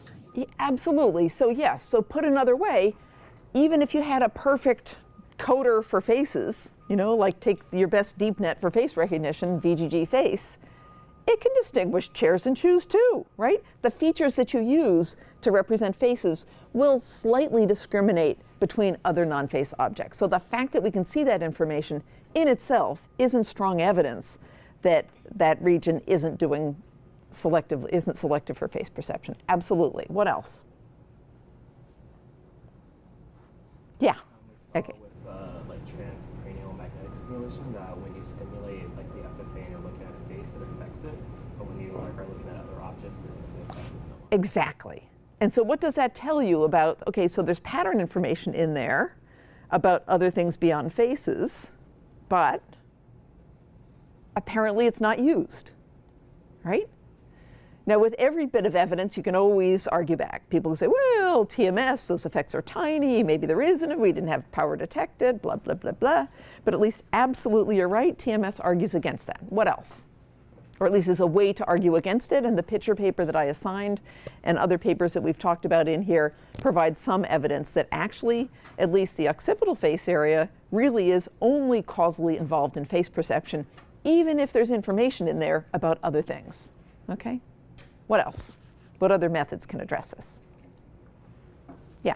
Transcranial sort of simulation where even when you present non-face objects, zapping it, people perceive faces in it. Exactly, exactly. So these are both causal tests, right? Okay, there's information in there, but is it causally used in behavior, right? TMS suggests not. The little bit of direct intracranial stimulation data that I showed you also suggests the causal effects when you stimulate that region are specific to face perception. Again, suggesting that even if there's pattern information in there, it's not doing anything important because we can mess it up and nothing happens to the perception of things that aren't faces. Absolutely. What else? We talked about it very briefly a few weeks ago. Yeah? So if you remove the whole area itself, it just completely makes a person incapable of perceiving faces. That is like a causal. Yes, but the crucial way to address Haxby would be what further aspect of that? Yes. And by the way, we don't remove the area in humans, but occasionally we find a human who had a lesion there due to a stroke, and then we study them. So they're still able to do other categories. Exactly, exactly. So all three lines of evidence and suggest from studies of prosopagnosia, electrical stimulation directly on the brain, and TMS, all can provide evidence to various degrees. Again, one can quibble about each of these particular studies, but all of those suggest that even though there's information in the pattern, Haxby's right, there's information in there about other things that aren't faces. The only causal effects when you mess up with that region are on faces, not on other things. That suggests that pattern information is what they sometimes say in philosophical circles is epiphenomenal. That is, it's just not related to behavior and perception. Make sense? Okay, moving along. How can we then use Haxby's method to not just engage in this little fight about the FFA and how specific it is, but to ask whether to harness this method and ask other interesting questions from functional MRI data? How can we use it to find out, for example, does the place area discriminate, say, beach scenes from city scenes? We want to know what's represented in there. How could we use this method to find out?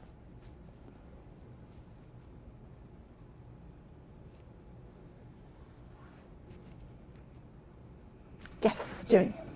But do what Haxby kind of did and like train a decoder and see if it could, the decoder could like decide and differentiate between a city with like an A or C. Exactly, exactly. So we talked about decoding methods last time as a way to use machine learning to look at the pattern of response in a region of the brain and train the decoder so it knows what the response looks like during viewing of beach scenes, train it so it knows what the response in that region looks like when you're looking at city scenes, and then take a new pattern and say, okay, is this more like the beach pattern or is it more like the city pattern? And that's how you could decode from that region. Yes? That doesn't tell us much, right? In the sense that it's not telling I mean, we know that there's residue of information nevertheless, and a discriminator can be built on any region to figure out anything, almost. So we have a true nihilist here. No, it's a good question. It's not the case that you can discriminate anything based on any region of the brain.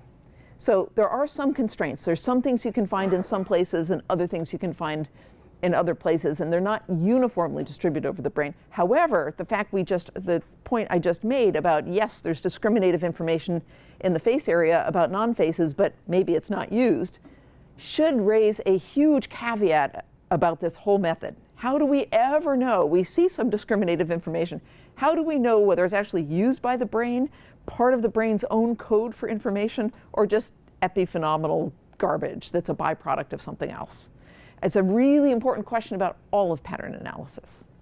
Okay, we do it anyway because we're beggars, we can't be choosers in terms of methods with human cognitive neuroscience, and we want to know desperately what's represented in each region, so we do this. But whenever you see these lovely I can decode X from Y things, you should always be wondering, who knows if that fact that you, the scientist, can decode it from that region means the brain itself is reading that information out of that region?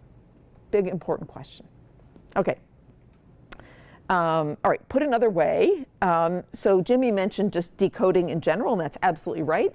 But to directly harness the Haxby version of this, what would we do? First, we would functionally localize the PPA.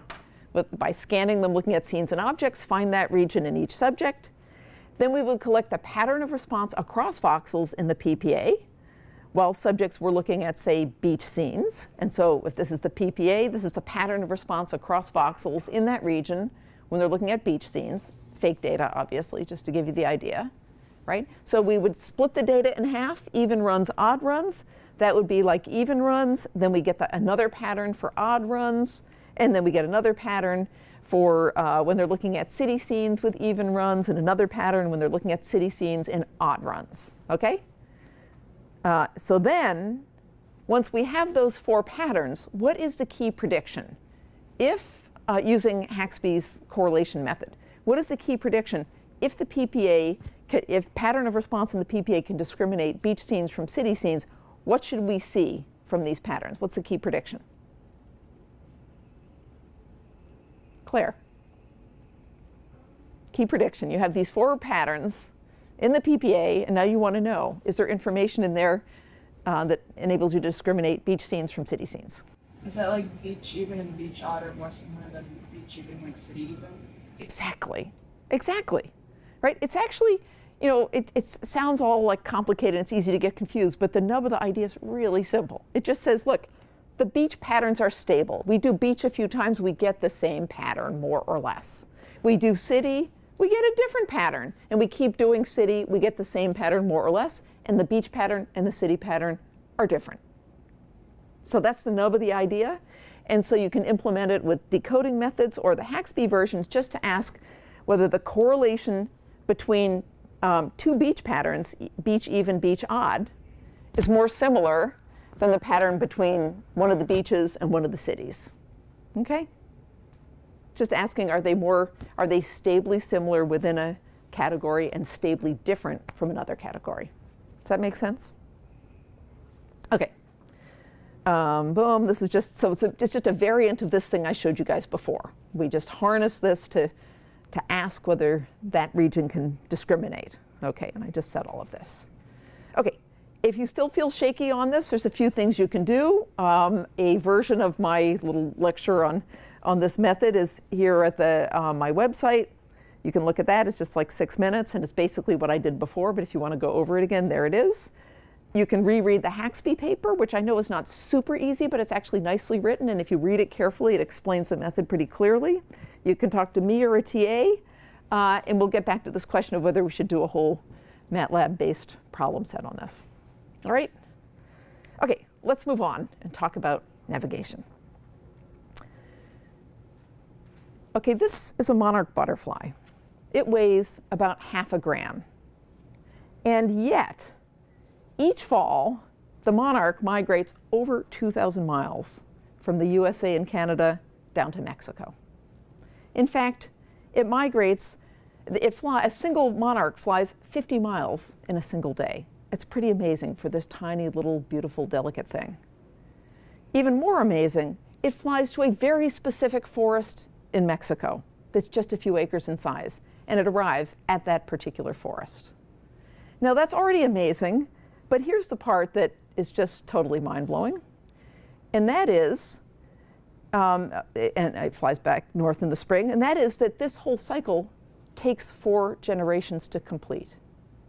And that means that the monarch that starts up in Canada and flies down to that forest in Mexico, one monarch does that, is the great-great-grandkid of his ancestor that last went on that route.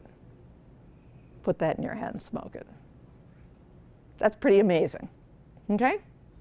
All right. Consider the female loggerhead turtle. She hatches at a beach and goes out in the sea and swims around in the sea for 20 years before she comes back 20 years later for the first time to the beach that she hatched at, okay? Now, it's pretty amazing, but some mothers miss by 20 miles. They go to the wrong island or the wrong beach on the same island, okay? And so you might think, okay, it's pretty good, it's not amazing. But here's the thing. The wrong beach that those mothers go to is the exactly right beach had the Earth's magnetic field not shifted slightly over those 20 years. They're exactly precise, but they just don't compensate for the shift in the Earth's magnetic field. Okay. Here's a bat. This bat maintains its sense of direction even while it flies 30 to 50 miles in a single night in the dark, catching food. Okay? And it maintains its sense of direction even though it's flying around in all different orientations in 3 dimensions, and even as it flips over and lands to perch on the surface of a cave. Doesn't get confused by being upside down. Okay. This is Cataglyphus, the Tunisian desert ant. These guys are amazing. They crawl around on the surface of the Tunisian desert where it's 140 degrees in the daytime. And they have to crawl around up there to forage for food. And then because it's so damn hot, as soon as they find food, they zoom back to their nest and go down in the nest where it's cooler. So here is a track of Cataglyphus starting at point A and foraging. He's meandering around looking for food, going along this whole crazy path to point B. And then if he finds food at point B, boom, straight line back exactly to the nest. Now we might ask, how does Cataglyphus keep track, as he's doing all this stuff, of where his heading is back to his nest? Okay.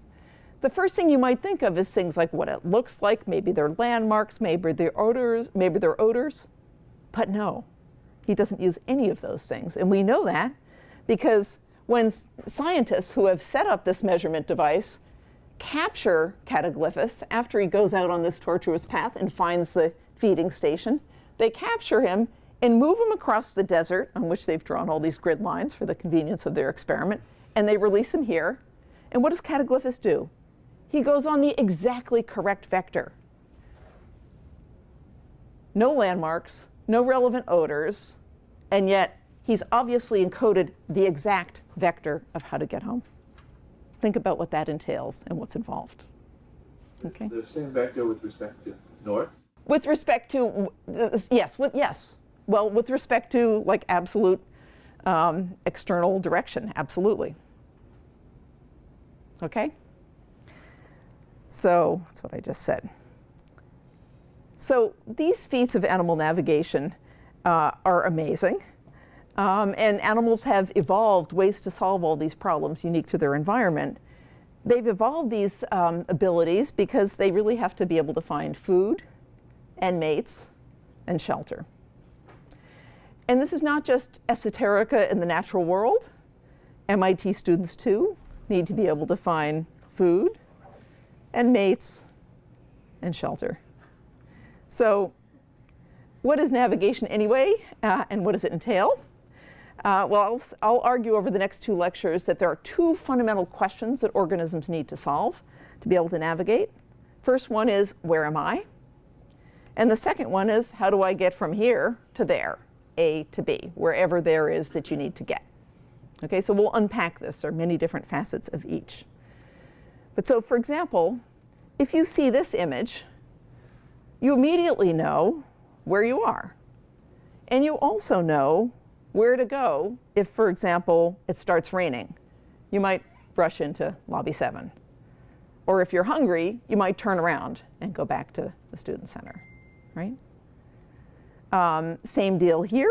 If you see this, then you know where you are and where you would go to get to various things. Okay, now these judgments rely on the specific knowledge you guys have of those particular places. You recognize that exact place, and you know you have some kind of map in your head that we'll talk more about in a moment that tells you where everything else is with respect to it. But even if you're in a place you don't know at all, you can still extract some information. So suppose you miraculously found yourself, boom, here. I wouldn't mind, actually, but that's not in the cards for a while. So you're here. Even if you've just hiked around the corner, if you've never seen this place before, you have some kind of idea what sort of place this is. Where would you pitch your tent? You know, where might you try to go to get out of this valley? If it was me, I have friends who would go straight up there and try to drag me along, complaining. If it was me, I'd rather look for some other route. But you can tell all of that just by looking at this image, okay? Okay, where you can go from there, not just what kind of a place it is, but what are the possible routes you might take. Okay, so these fundamental problems that we solve in navigation of knowing where am I and how do I get from here to there include multiple components. In terms of where am I, the first piece is recognizing a specific place you know, okay? So you might open your eyes and say, okay, this is my living room. I know this particular place, okay? But as I just pointed out, even if the place is unfamiliar, we can get a sense of what kind of place this is, right? Am I in an urban environment, a natural environment, a living room, a bathroom? Where am I? A third aspect of where am I, a third way that we might answer that question, is something about the geometry of the environment we're in. So try this right now. Close your eyes. Okay, now think about how far the wall is in front of you. Don't open your eyes. Just think about how far away it is, how far away the left wall is and the right wall is. And how about the wall behind you? Don't open your eyes. How far back is the wall behind you from where you are right now? Okay, you can open your eyes. It's not rocket science. I just wanted you to intuit that even though you're presumably riveted by this lecture and thinking only about navigation, you sort of have a kind of situational awareness of the spatial layout of the space you're in. So you might have a sense of, okay, I'm in a space like this and I'm over here in it, right? And we'll talk more about that exact kind of awareness of your position relative to the spatial layout of your immediate environment. It's something that's very important in navigation.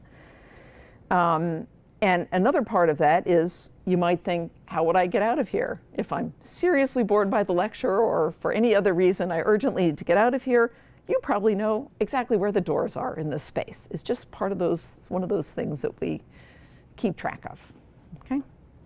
Okay, so those are aspects of where am I in this place. What are the things we need to know how we would get from here to someplace else? Okay, well, the simplest way to navigate to another location, another goal, is called beaconing. And this is the case where you can directly see or hear your target location. So you're sailing in the fog, you can't see a damn thing, but you hear the foghorn over there and you know you're sailing to that point, so you just go toward the sound. Nice and simple. You don't need any broader map of anything else, you just hear it and head toward it.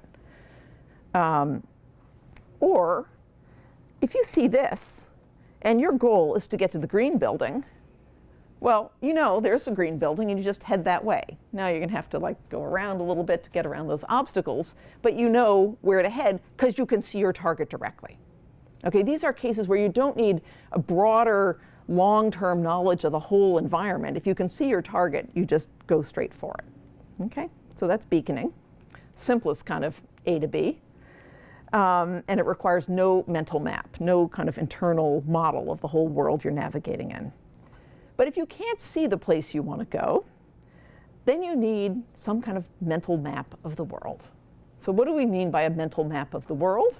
Well, this idea was first articulated in a classic experiment way back in the 1940s. So this was actually one of the original experiments that launched the cognitive revolution when we emerged from the scourge of behaviorism to realize that it was actually okay and indeed of the essence to talk about what's going on in the mind. And a really influential study that launched the cognitive revolution by Tolman was done on rats. and it went like this. He trained rats, he'd put them down in this area, and they had to learn that there would be food out there at the goal. And so they'd just have to make this series of left and right turns to find the food. Okay, so you train them on that for a while, till they're really good at it. And then he put the rats in this environment. Okay? Now, the environment is similar, except there's multiple paths, one that seems analogous to the old route. So what do the rats do in this situation? They run down here, they run into a wall, and they realize, okay, that's not going to work. Okay, no surprises yet. But then the rats immediately come back out and they go straight out that way. What does that tell you? What did they learn? Did they learn a series of like go straight and then left and then right and then right and then go for a long ways? No, that wouldn't work over here. They learned something much more interesting. Even though they were only being trained on this task here, they learned some much more interesting thing about the kind of vector average of all of those turns. Everybody get this? It's really simple, but really deep. Okay, so from this, Tolman and others started talking about cognitive maps. Whatever it is you have to have learned in a situation like this so you can abstract the general direction. Okay, we don't just learn specific routes as a series of stimulus and responses. Okay, so there must be some kind of map in your head to be able to do this. And rats have that, and so do you. So let's consider this question right now. Where am I? Where are you? To answer that question to yourself, there's something like this in your head.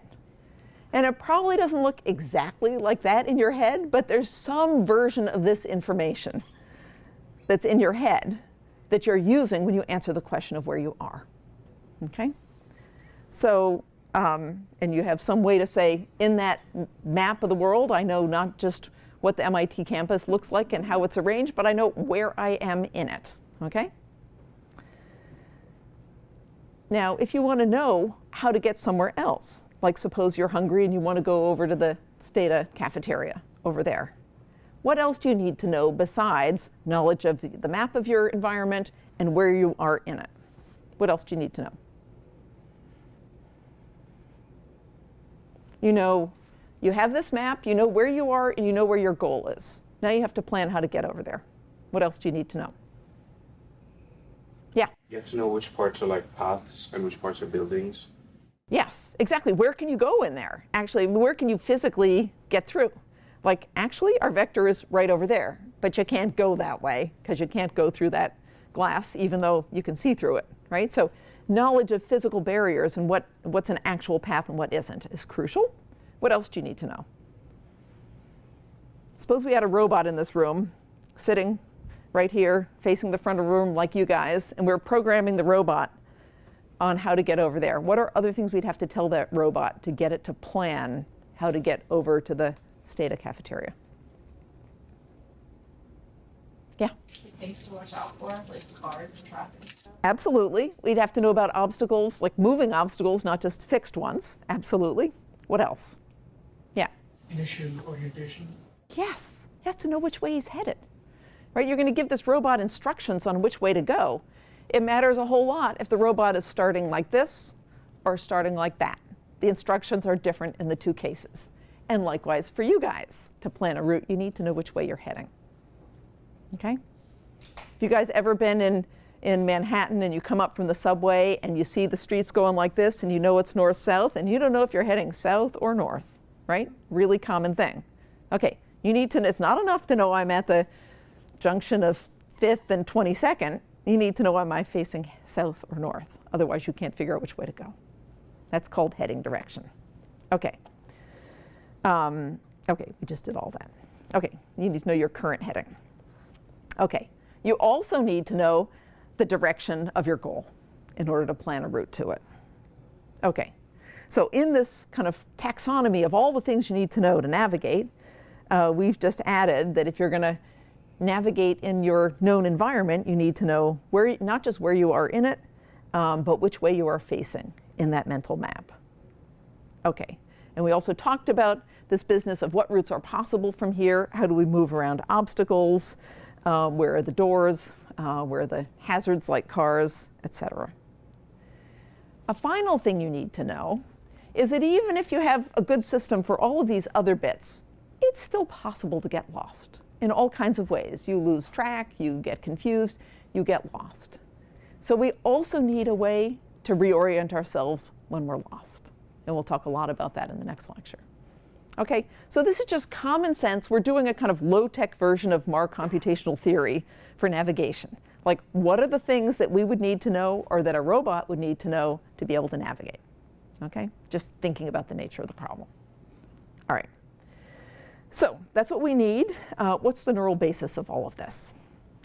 All right, so I'm going to start right in with the parahippocampal place area, not to imply it is the total neural basis of this whole thing. It's just one little piece of a much bigger puzzle, but we'll start in there because it's nice and concrete. Okay. All right, so this story starts, oh God, about 20 years ago.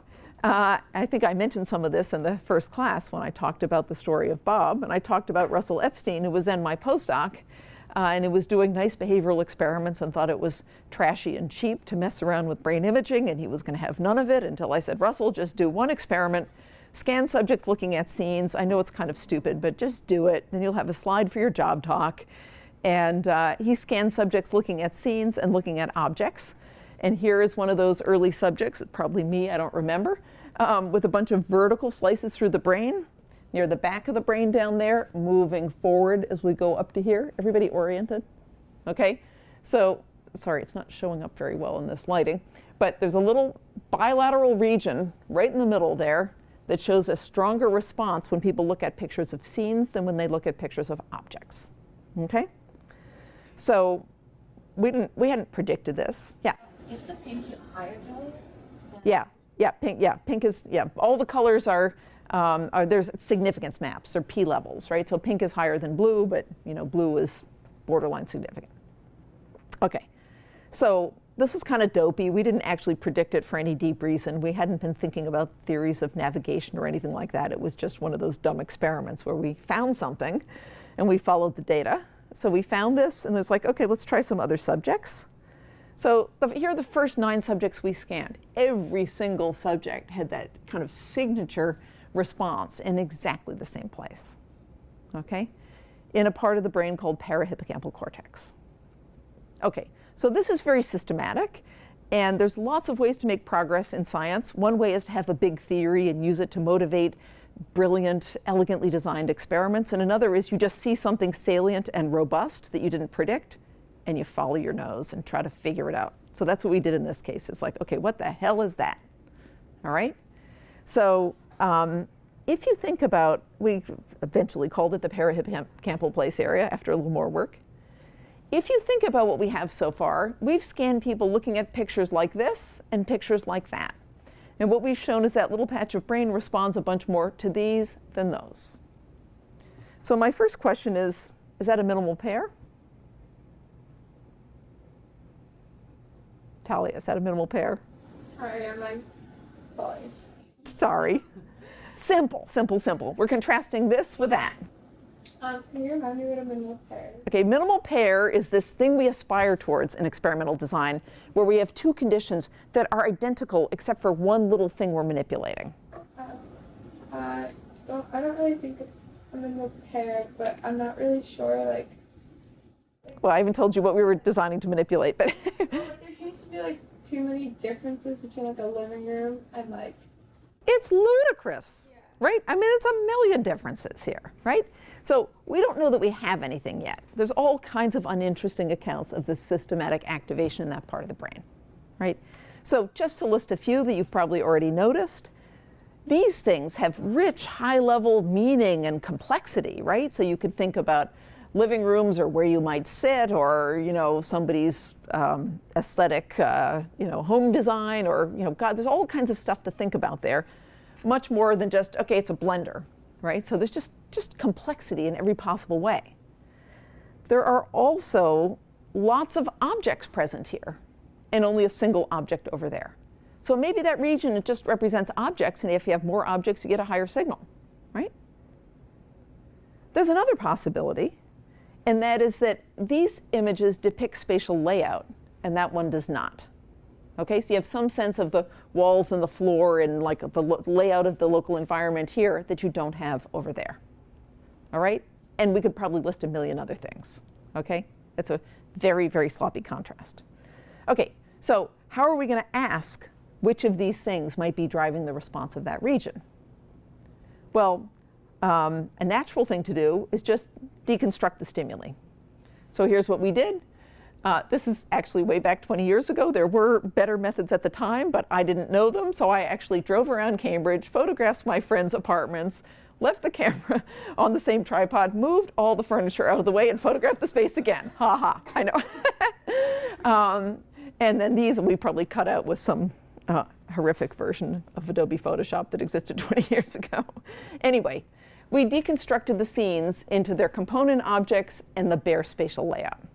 Okay, everybody get the logic here? Just to try to make a big cut in this hypothesis space of what might be driving that region. Okay, so what do we predict that the PPA will, how strongly will it respond? How strongly will it respond if these two things are true? If it's the complexity or multiplicity of objects that's driving it, what do you predict we will see over there? We already know you get a high response here. What will we get over there?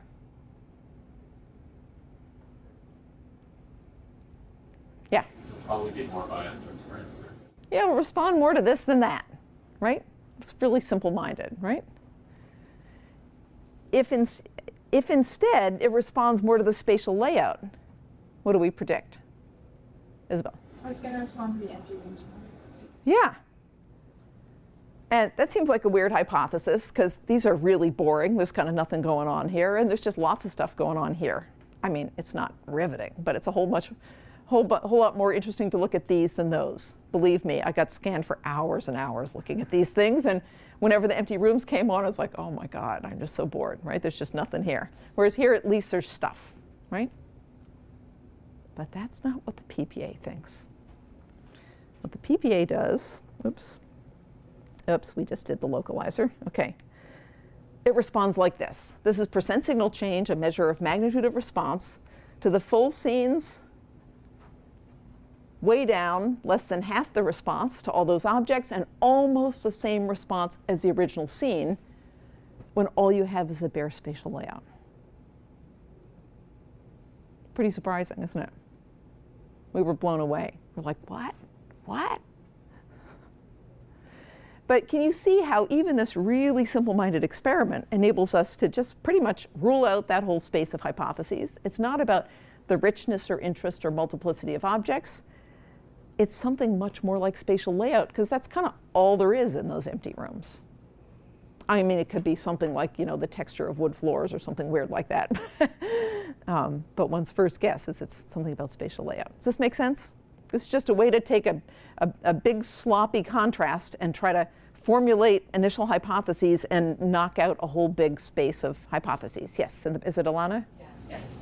I'm sorry, I might have missed the original design. So are people who are looking at the empty room not having seen the room as the objects yet? Ah, good question. I skipped over all of that. We did, yes, that's true. We did mush them all together, and one could worry about that. That when you see this, you remember that that's a version of this, right? Absolutely, absolutely. And so maybe, yes. Nonetheless, if what you were doing, that's absolutely true, but if what you were doing here is kind of mentally recalling this, right, then why couldn't you also do that here? Maybe you could. You might argue that this is more evocative of that than this is, but it's also got lots of relevant information. Okay? Yeah, Jimmy. You guys, for the furniture, do you guys try placing them in the same exact position as the scene and seeing if that? We did both versions for exactly the reasons you guys are pointing out, and it didn't make a difference. Yeah. Yeah. Sorry, Quilly. Maybe did you transfer if they were just responding to that there's more stuff in the empty room there's more background, but there's still more background? Totally, you're absolutely right. This has taken us pretty far, but it's still pretty sloppy. this stuff goes all the way out to the edge of the frame, and here there's lots of empty space. Is that what you're getting at? Absolutely. I took out those slides because I felt I didn't want to spend the entire lecture doing millions of control conditions on the PPA. I thought you'd get bored. But actually, another version that we did was we then took all of these conditions and we chopped them into little bits and rearranged the bits so that you have much more coverage of stuff in the chopped up scenes than the chopped up objects. And in the chopped up versions, it doesn't respond differently at all. So it's not the amount of total spatial coverage. It's the actual something more like the depiction of space. Was there a question over there? Yeah. I was wondering if there would be any difference between looking at images as 2D or the 3D scene and actually being there to see the 3D inside the 3D. Totally, totally. It's a real challenge with navigation. Navigation is, very much about being there and moving around in the space. And this is just a pretty rudimentary thing where you're lying in the scanner and these images are just flashing on, and you're doing some simple task like pressing a button when consecutive images are identical. It's not like moving around in the real world. You don't think you're actually there. But here's where video games and VR come in. Because actually, they produce a pretty powerful simulation of knowing your environment, feeling you're in a place in it. And so lots of studies have used those methods to give something closer to the actual experience of navigation. Okay. So where are we so far? We've said the PPA seems to be involved in recognizing a particular scene. So this just says it responds to scenes and something about spatial layout, maybe. Does it care about that particular scene or something? Do you have to recognize that particular scene to be able to use the information? Now, our subjects mostly didn't know those particular scenes, but we wanted to do a tighter contrast, asking if knowledge of the particular scene matters. So what we did was we took a bunch of pictures around the MIT campus, and we took a bunch of pictures around the Tufts campus. And we scanned MIT students looking at MIT pictures versus Tufts pictures. And then what else do we do? Get the Tufts students. Yeah, why? Oh, just to make sure that it's not all about the weird architecture inside of it. Exactly, exactly. So this is called who's weird architecture? I think ours is weirder. So it's not just about the particular scenes or the particular subjects. Does everybody get how with that counterbalance design, you can really pull out the essence of familiarity itself, unconfounded from the particular images? Okay, so when we did that, we found a very similar response magnitude in the PPA for the Tufts students and for the familiar and unfamiliar scenes. Okay, really didn't make much difference. Yeah.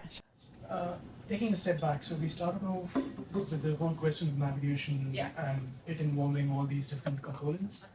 I just wanted to place where this... We're getting there. We're getting there. There won't be like a perfect answer. We're not going to end up with that slide with the exact brain region of each of those things. We'll get some gisty, vague senses of what this is. Yeah. Okay, so this tells us it's not about... It's whatever you do, whatever the PPA is responding to in a scene, it's not something that hinges on knowing that exact scene. So it can't be something like, okay, if I was here and I wanted to get coffee, what would my route from this location be, given my knowledge of the environment? Because otherwise, we wouldn't get this result. So whatever it is, it's something more immediate and perceptual to do with just seeing this place. Okay? All right. All right, so where are we? We've said that there's this region that responds more to scenes than objects. That when all the objects are removed from the scenes, the response, barely drops. Okay, and its response is pretty much the same for familiar and unfamiliar scenes. So all of that suggests that it's involved in something like perceiving the shape of space around you. Doesn't nail it yet, but it kind of pushes you towards that hypothesis. Yeah, was there a question here a second ago? Oh. No, okay. How about experiment, is it activate when you look at a map? Oh, great question. Not very much. Okay. Yeah, if you take pictures of places from above versus this kind of view, you get a response in this kind of view, but not above. Yeah. Very telling. Yeah. Okay. So I'm going to skip, we're not going to do like, the 30 other experiments. We're going to skip to the general picture that here's the PPA in 4 subjects in this very stereotyped location. And here are some of the many conditions we've tested. It's not just, abstract maps like this. They don't produce a strong response. Oh, this is an answer to Cooley's question way back. Here's the scrambled up scene, much lower response. So it's not just coverage of visual junk, right? It responds pretty strongly to scenes made out of Legos compared to objects made out of Legos and various other silly things. Okay? So all of that seems to suggest that it's processing something like the shape or geometry of space around you, visible space in your immediate environment. Okay? Nonetheless, there's always pushback. And there's pushback on multiple fronts, and there should be. That's proper science. So one of the lines of pushback was this paper by Nasser et al. That I didn't assign. I assigned you the response to it. Anyway, what Nasser et al. Did was scan people looking at rectilinear things like cubes and pyramids versus curvilinear roundy things like cones and spheres. And what they showed is the PPA responds more to the rectilinear than the curvilinear shapes. Okay? Okay, that's the first thing. And so then they argue that in general, scenes have more rectilinear structure than curvilinear structure, and they did a bunch of math to make that case. And so they argue that maybe the apparent scene selectivity of the PPA is due to a what of scenes with rectilinearity?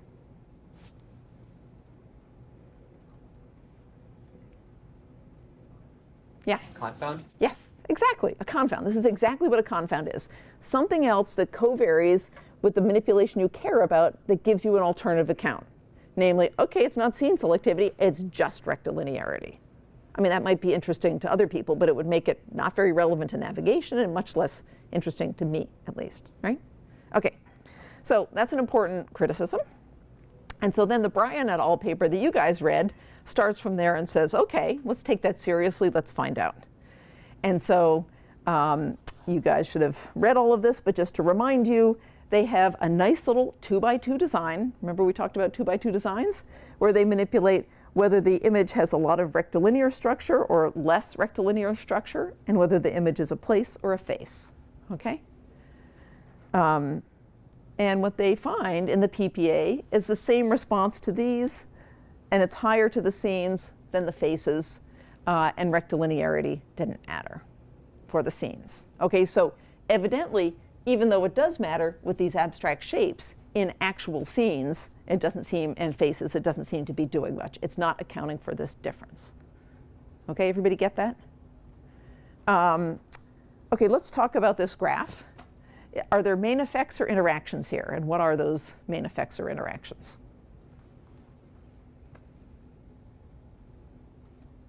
Yes, Philly. There's a main effect of scenes. Of category, scene versus face. Yep. Anything else? What's the first one? That was the first thing. In each category, what's the Oh, wait, these are scenes and those are faces. Okay, and I'm sorry, and this is the code here. These are rectilinear versus curvilinear. Just one main effect, or is there an interaction or another main effect? No, just one main effect, okay? Right? These guys are higher than those guys, that's it.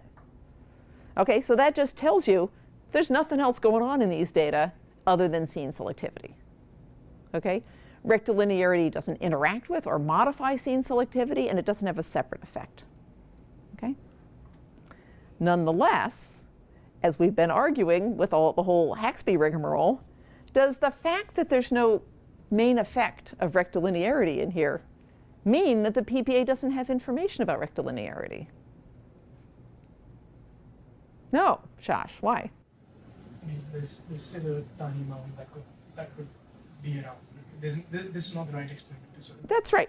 This is a big, well, it's the right experiment, but it's not the right analysis, right? It's the big average responses are the same, but maybe the patterns are different.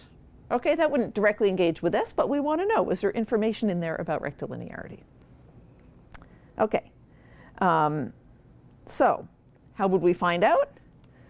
So this was your assignment, and I think most people got it right, but in case anybody missed it, we were zooming in on this figure 4 here. So again, this is just the same basic design of experiment 2.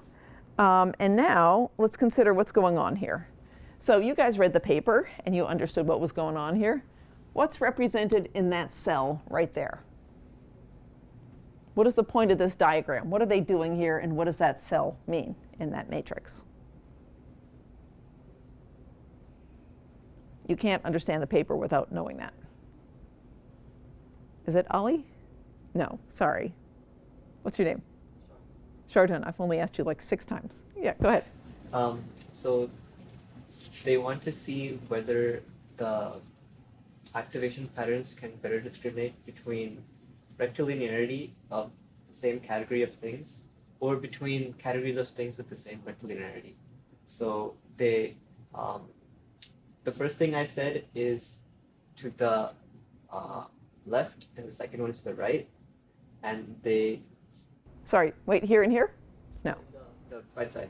Yeah, so that part is discriminating between rectilinearity, and that side is discriminating between categories.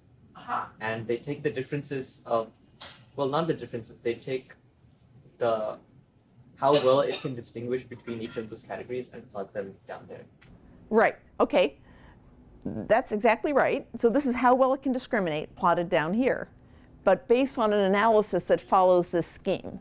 So what does that cell in there represent? That dark green cell. What is the number that's going to be calculated from the data corresponding to that cell?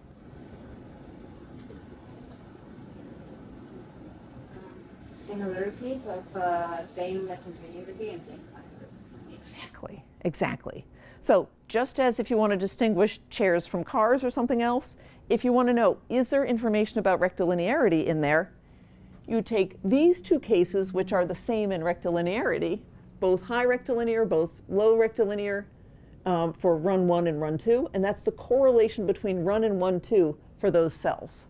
That's the within rectilinearity case, right? And if there's information about rectilinearity, the prediction is those within correlations are higher than the between correlations.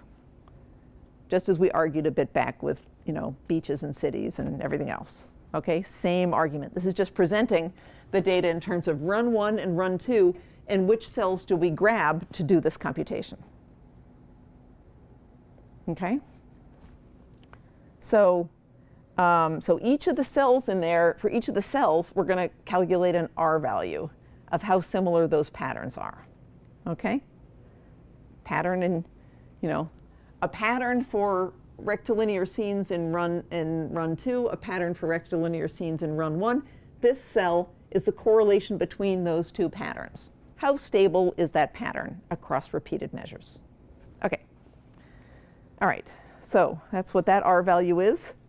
The 2 darker blue squares here are the R values for stimuli that differ in rectilinearity. And remember that the essence of the Haxby-style pattern analysis is to see if the within correlations are higher than the between correlations. In this case, the within correlations are within rectilinearity versus between rectilinearity. Okay? All right. And so then they calculate all those correlation differences, and they plot them as discrimination abilities.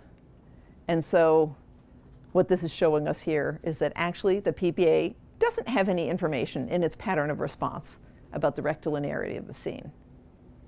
However, if we take the same data and now choose within category versus between category, ignoring rectilinearity, and we get the same kind of selectivity correlation difference within versus between for category, there's heaps of information about category. Does that make sense? Okay, again, if you're fuzzy about this, look back on that slide. I have lots of suggestions for how to unfuzzy yourself on it. Okay. All right, so interim summary, PPA responds more to scenes and objects. It seems to like spatial layout in particular. It does respond more to boxes and circles. but that rectilinearity bias can't account for scene selectivity. That's all very nice. But what is a whole other kind of fundamental question we haven't yet asked about the PPA? So we've been messing around with functional MRI, measuring magnitudes of response, trying to test these kind of vague, general hypotheses about what it might be responding to. Yes? Causation. Yes. What particular causation? I guess like how like certain scenes, like how it the PPA like what role it plays in perceiving scene. Exactly. Exactly. Again, we can test the causal role of a stimulus on the PPA. All of the stuff I talked about did that. Manipulate the stimulus, find different PPA responses. But what we haven't done yet is ask, what is the causal relationship, if any, between activity in the PPA and perception of scenes or navigation? Okay? So far, this is all just suggestive. We have no causal evidence for its role in navigation, right? Or perception. All right, so let's get some. I'll show you a few examples. So one, as you guys have learned by now, is these rare cases where there's direct electrical stimulation of a region, and there's one patient in whom this is reported. This patient, again, is being mapped out before neurosurgery. They did functional MRI in the patient first. This is his functional MRI response to, I think, houses versus objects. Houses are not as strong an activator as scenes for the PPA, but they're pretty good. PPA responds much more to houses than other objects. And so that's a nice activation map showing the PPA. And those little circles are where the electrodes are, little black circles. Okay? So they know they're in the PPA because they did functional MRI first to localize that region. Now those electrodes are sitting there. And so first thing we do is record, or first thing they did is record responses. They flash up a bunch of different kind of images and they measure the response in those electrodes. And so what you see is in those electrodes right over there, 1, 2, 3, that correspond to the PPA, you see a higher response to house images than to any of the other images. And you see the time course here over a few seconds. Okay, everybody clear? This is not causal evidence yet. It's just amazing direct intracranial recordings from the PPA. I think the only time this was ever done, because it's pretty rare to have the electrodes right there in a patient who's willing to look at your silly pictures and all of that, right? Okay, but now what happens when they stimulate there? Okay, so let's look at what happens when they stimulate on these sites 4 and 3 that are off to the side of the scene selectivity. And this is just a dialogue. We don't have a video, unfortunately. The videos are more fun, but this is just a dialogue between the neurologist and the patient. And the neurologist electrically stimulates that region and says, did you see anything there? Patient says, I don't know. I started feeling something. I don't know. It's probably just me. Oh, no, it's not you. And then they stimulate again. Anything there? No. Anything here? No. Okay, so that's right next to the side of the scene selective electrodes, right next door, a few millimeters away. Then they move their stimulator over here. They don't move anything. They just control where they're going to stimulate. Patient, of course, has no idea. Neurologist says, anything here? Do you see anything? Feel anything? Patient says, yeah, I feel like, he looks perplexed, puts hand to forehead. I feel like I saw like some other site. We were at the train station. Neurologist cleverly says, so it feels like you're at a train station? Patient says, yeah, outside the train station. Neurologist, let me know if you get any sensation like that again. He stimulates, do you feel anything here? No. And then he does it again. Do you see the train station, or did you see the train station, or did it feel like you were at the train station? Patient, I saw it. Right? These are very sparse, precious data, but that's so telling.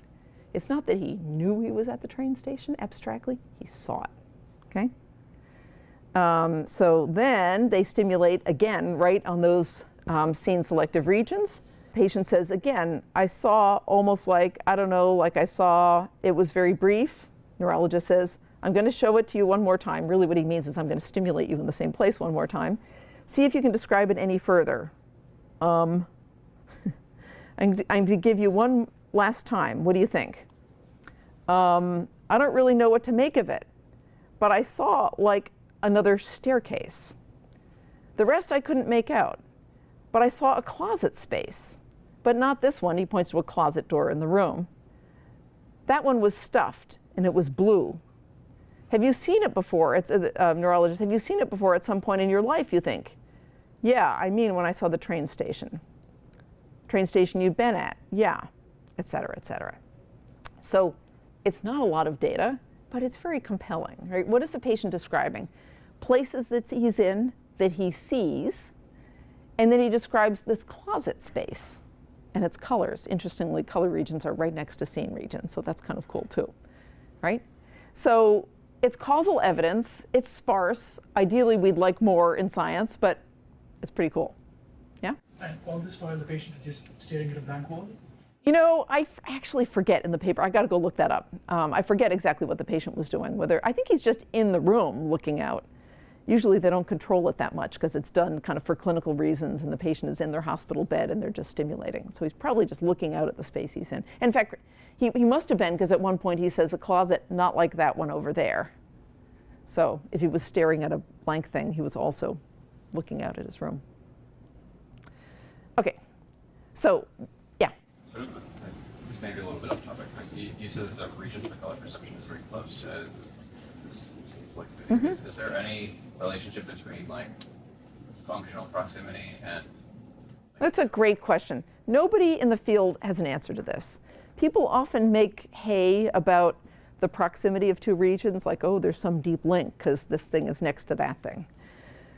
You know, the body selective region is right next to, and in fact slightly overlapping with area MT that responds to motion. It's like, oh, well, bodies move, and well, faces move and cars move too. So, like, I don't know. It's tantalizing. It feels like it ought to mean something, and people often talk about, talk as if it does, and maybe it does, but nobody's really put their finger on what exactly it would mean. But it's useful, right? So when Rosa Leifer-Souza, who you met in the color demo, and I showed that in humans, you get face, color, and place regions right next to each other in that order. That was really cool because Rosa had previously shown that in monkeys, in the monkey brain, it goes face, color, place in exactly the same order. And so we thought, okay, that's really interesting. That suggests common inheritance because that's so weird and arbitrary. Why would it be the same? So it can be useful in ways like that, at least. Okay, so we just went through all of this. So how does this go beyond what we knew from functional MRI?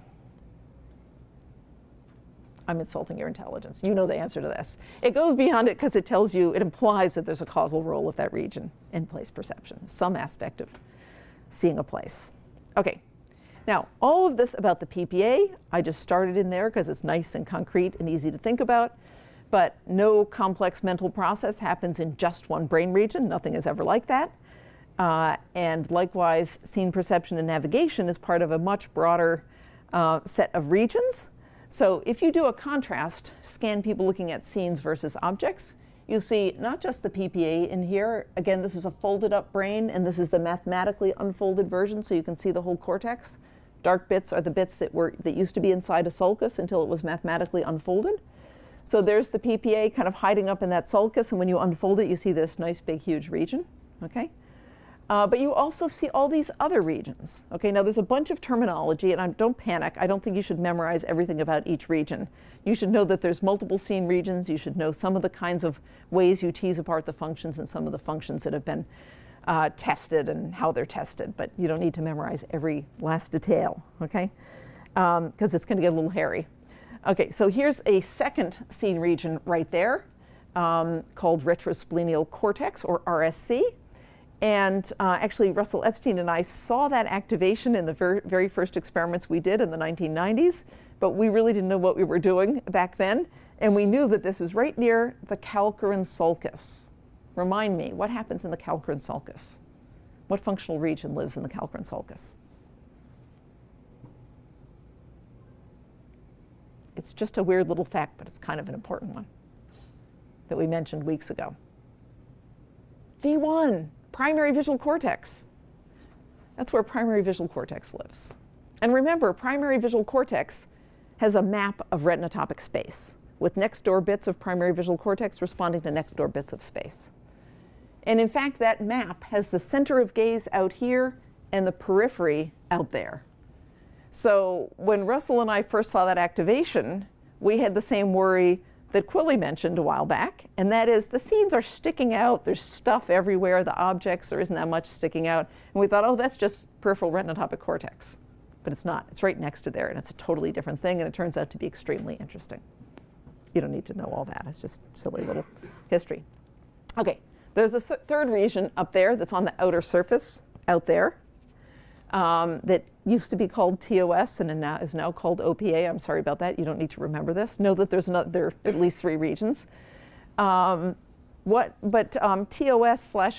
is interesting because there's a method we can apply to it that we can't apply to the others. What would that method be? Yeah, TMS. It's right out on the surface. You just stick the coil there and go zap. So of course, we've done a lot of that, okay? Can't get the coil into the PPA or RSC, it's too medial. All right. Okay, and there's another region that we'll talk about more next time called the hippocampus. You saw the hippocampus when Anne Graybill spent all that time digging in the temporal lobe to find that bumpy little dentite gyrus, approximately right in there. And so all of these, and probably other regions, but these are the core elements of the scene selective regions that are implicated in different aspects of navigation. Okay, so when you have multiple regions that seem to be part of a system, that's an opportunity. Because now we have the possibility that maybe we could figure out different functions for different regions. And then maybe that would really tell us more than just, okay, scenes and navigation, end of story. It's kind of rudimentary, right? It would be nice if different aspects of the navigation story engage different parts of this system.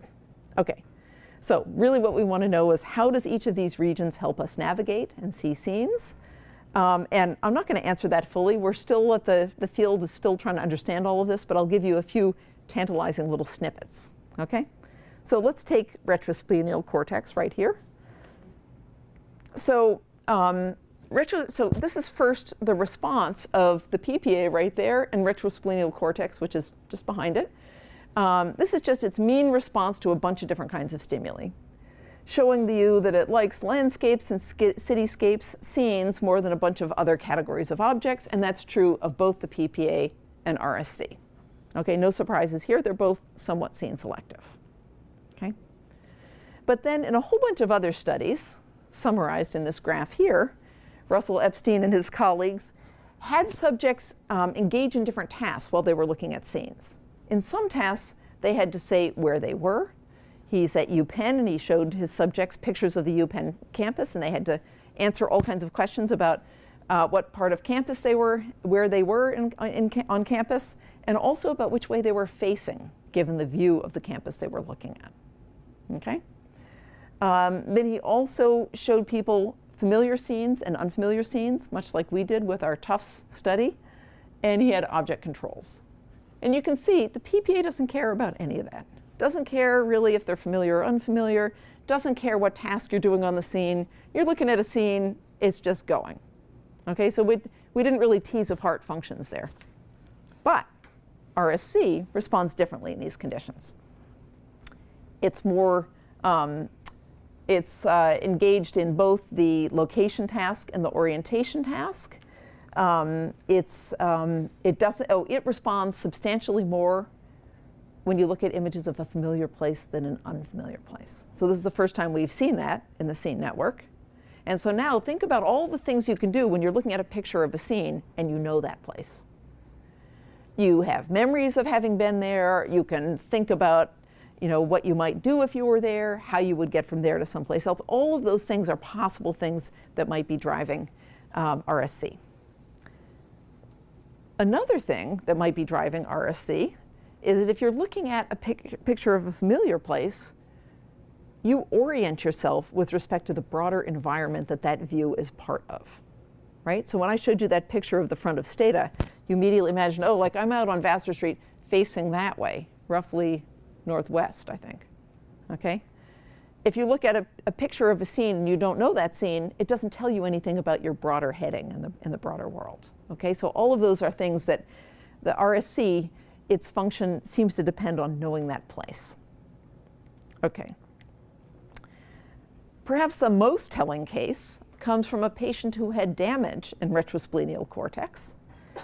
And the description in the paper of this says that this patient could recognize buildings and the landmarks and therefore understand where he was. Okay, so lots is intact. Can recognize scenes and know where he is. But the landmarks he recognized did not provoke directional information about any other places with respect to those landmarks.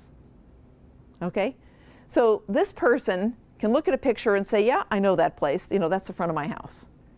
But then if you say, in which direction is, a coffee shop 2 blocks away, he doesn't know which way it is from there. Okay, so this should sound familiar. This is my guess of the bit that my friend Bob got messed up. Yeah, this is exactly his description. He could recognize places, but it wouldn't tell him how to get from there to somewhere else. Okay? And so the best current guess about retrosplenial cortex is that it's involved in anchoring where you are. You have this mental map of the world, and you have a scene, and you're trying to put them together. Given that I see this, where am I on the map, and which way am I heading in that map? Okay? Again, think about the problem you face when you emerge from the subway in Manhattan, right? Like you look around, where am I, and which way am I heading? That's what you need retrosplenial cortex for. Okay. All right, how about this TOS thing? I'll give you, there's lots of studies of it. I'll give you just one little offering. Okay, so this is a causal investigation because as we discussed, TOS is out on the lateral surface, so we can zap it. And so of course we do. And so in this study, we were asking whether TOS is involved in perceiving the structure of space around you. So we took scenes like this from CAD programs and we just varied them slightly. So for example, the position of this wall moves around, the aspect ratio, the height of the ceiling moves around, and we make this subtle morph space of different versions of this image. Okay? And then for a control condition, we do the same with faces. We morph between this guy and that guy and make a whole spectrum in between. And then in the task, what we do is, here's one trial. One of the scenes or faces comes on briefly, and then shortly thereafter, you get a choice of 2. And you have to say, which of these matches that one? Okay? And then what we do is we zap people right after we present this stimulus. Okay? And so the idea is this is as close as we can get to a pretty pure perceptual task. How well can you see the shape of that environment or the shape of that face? Okay, you don't have to remember it for more than a few hundred milliseconds. So it's really more of a perception task than a memory task. Okay? And what we measure is we actually muck with how different these 2 images are in each trial and measure how far apart they have to be in morph space for you to be about 75% correct. Okay, that's the kind of standard psychophysical measure. The details don't matter, but our dependent measure is how different do the stimuli have to be for you to discriminate them as a function of whether you're getting zapped in TOS or not. Okay? And so here are the data. So let's take the case where you're doing the scene task here. What this threshold is again, how different the stimuli need to be for you to discriminate them. So the higher the bar, the worse performance. Okay, they have to be really different or you can't tell them apart. And so what you see is when you zap OPA, that lateral scene selective region, discrimination threshold goes up a bit. That means you get worse at the discrimination. The stimuli need to be more different. Compared to zapping the top of your head. Okay, remember you always want a control condition, and there's no perfect control condition because it feels differently to be zapped in different places, but getting zapped up here is better than nothing control. And then here's the occipital face area. That's the lateral face region we talked about before when I showed you another TMS study. Basically, whenever there's anything lateral, we zap it because we can't. And see, it's not affected here. Zapping the occipital face area does not mess up your ability to discriminate the scenes. However, in the face task, we see the opposite pattern. For the face task, zapping the occipital place area doesn't do anything compared to zapping the top of your head, but zapping the face area does. This is a double dissociation. Okay? If we just had the scene task and be like, yeah, maybe, Who knows? Maybe, who knows why, but it's not very strong. But when you have these opposite things, then we really have much more strong evidence that these two regions have different functions from each other. Okay, everybody get that this is a double dissociation in the same sense of when you have one patient with damage in one location and another patient with damage in another location, and they have opposite patterns of deficit, then we're really kind of in business. Then we can draw strong inferences. Okay. All right, so we just said all of that. Okay, so that's just a little snippet. These and other data suggest that that region is strongly active when you look at scenes, and it seems to be involved in something like perceiving, just directly online perceiving the structure of the space in front of you. Okay? All right, yeah, we already did retrosplenial cortex. Next time we'll talk about the hippocampus in there and its role in the whole navigation thing. Now, since I have ended early, the rare event, I actually put together a whole other piece of this lecture, and I thought, no, don't always have a part you don't get to. But then it turns out maybe we do get to it. Okay, we're gonna go over this more later, but we're gonna start with this business right here. So anybody have questions about this stuff so far? Okay, so I've spent a lot of time talking about multiple voxel pattern analysis because it's the only method I've mentioned so far that enables us to go beyond the business of saying how strongly do the neurons fire in this region to the more interesting question of what information is contained in this region, okay? But I also ended the last lecture with this kind of depressive note that you can't see much with MVPA applied to face patches, even when we know there's information in there with electrophysiology data. Remember, I showed you that monkey study where they tried MVPA in the face patches in monkeys and they couldn't kind of read out a damn thing. And then they try MVPA on individual neural responses of the same region, and they can read out all kinds of information. And that tells you the information is there, and we just can't always see it with MVPA. Now today you've seen cases where you can see stuff with MVPA in the scene region, so sometimes it works, sometimes it doesn't. And when it doesn't work, we're left in this unsatisfying situation that we don't know if the information isn't there, or if the neurons are just so scrambled together that we can't see the different patterns, okay? So bottom line, we need another method. MVPA is a whole lot better than nothing, but we want to be able to ask, is there information present in this region, even when we think the relevant neurons are all spatially intermingled, okay? So let me just do a little bit of this and then we'll continue later. Okay, so goal, this new method is called event-related functional MRI adaptation, okay? And we use it when we want to know if neural populations in a particular region can discriminate between two stimuli, or two stimulus classes. So, for example, do neurons in the FFA distinguish between this image and that image? Okay, so if we want to know that, we could measure the functional MRI response in the FFA and find this would be an event-related response, similar responses to the two. Okay? And as I just mentioned, that wouldn't mean that there isn't information in the FFA that discriminates that. It just says they have the same mean response. Everybody get that? Okay. Now, if we zoom in and think about what might neurons be doing, it's still possible, even with the same mean response, that neurons could be organized like this, with some of them responding only to this image and some of them responding only to that image. But it's also possible that all of the neurons respond equally to both. And we kind of desperately need to know. I mean, not in this case, this is a toy example, obviously, but we often, when we're trying to understand a region of the brain, we need to know which situation we're in, okay? So that neural population can discriminate these two, and that one can't. Okay, how are we going to tell which is true? Well, we talked before about multiple voxel pattern analysis, but as I just said, it only works when the neurons are spatially clustered on the scale of voxels, okay? So imagine you have these situations here.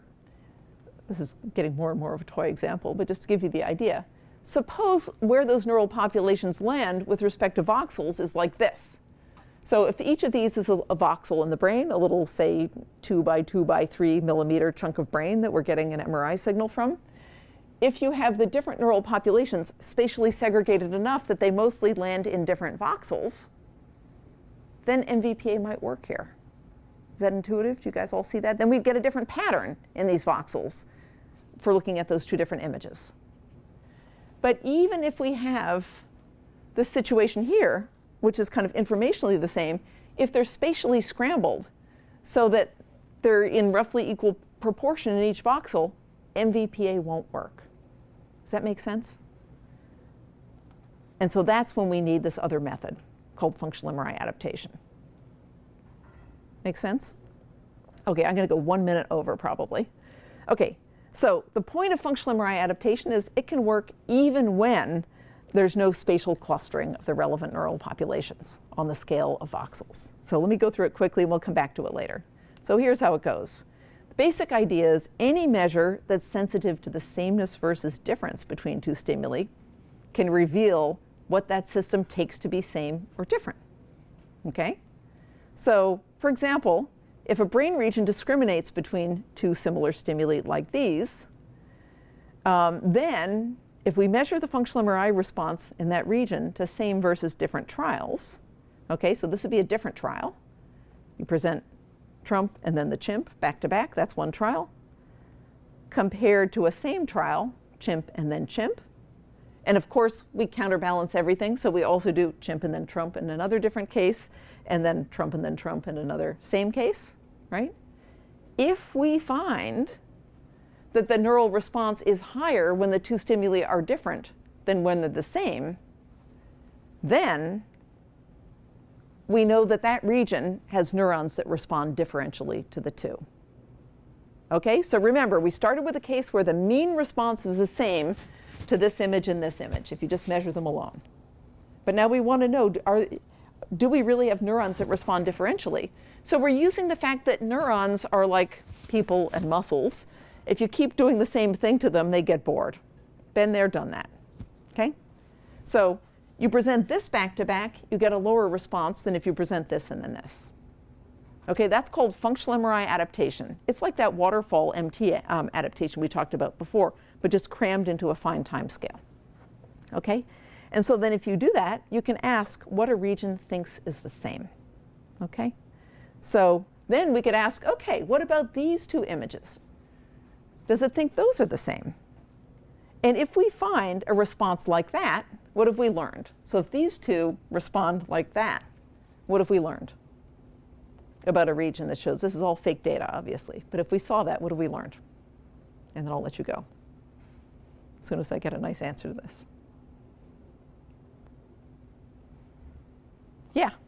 So if it's the same between two pictures of the same stimuli, that means that it's activated. Like it can discriminate, but if it were, if the yellow line had the same degree as the red, then it would just be the brain reacting to different pictures. I didn't totally get that. It's probably right, but I didn't totally get it. The key point, just because I don't want to torture you guys and go way over, but key point is, it's the same response is the lower response. We tell that with this case when we actually give it a same one. So same is lower than different. That's just how this method works. Then we're basically asking, does that count as the same to this brain region? And we're finding, yes, it does. That tells us that those neurons are invariant to all kinds of things. Viewpoint, facial expression, you know, when he last dyed his hair, you know, who the hell knows, all these other things, right? So we'll talk more about this, but the idea is now we have another method in addition to MVPA that can start to tell us what neurons are actually discriminating. Okay, sorry to go over.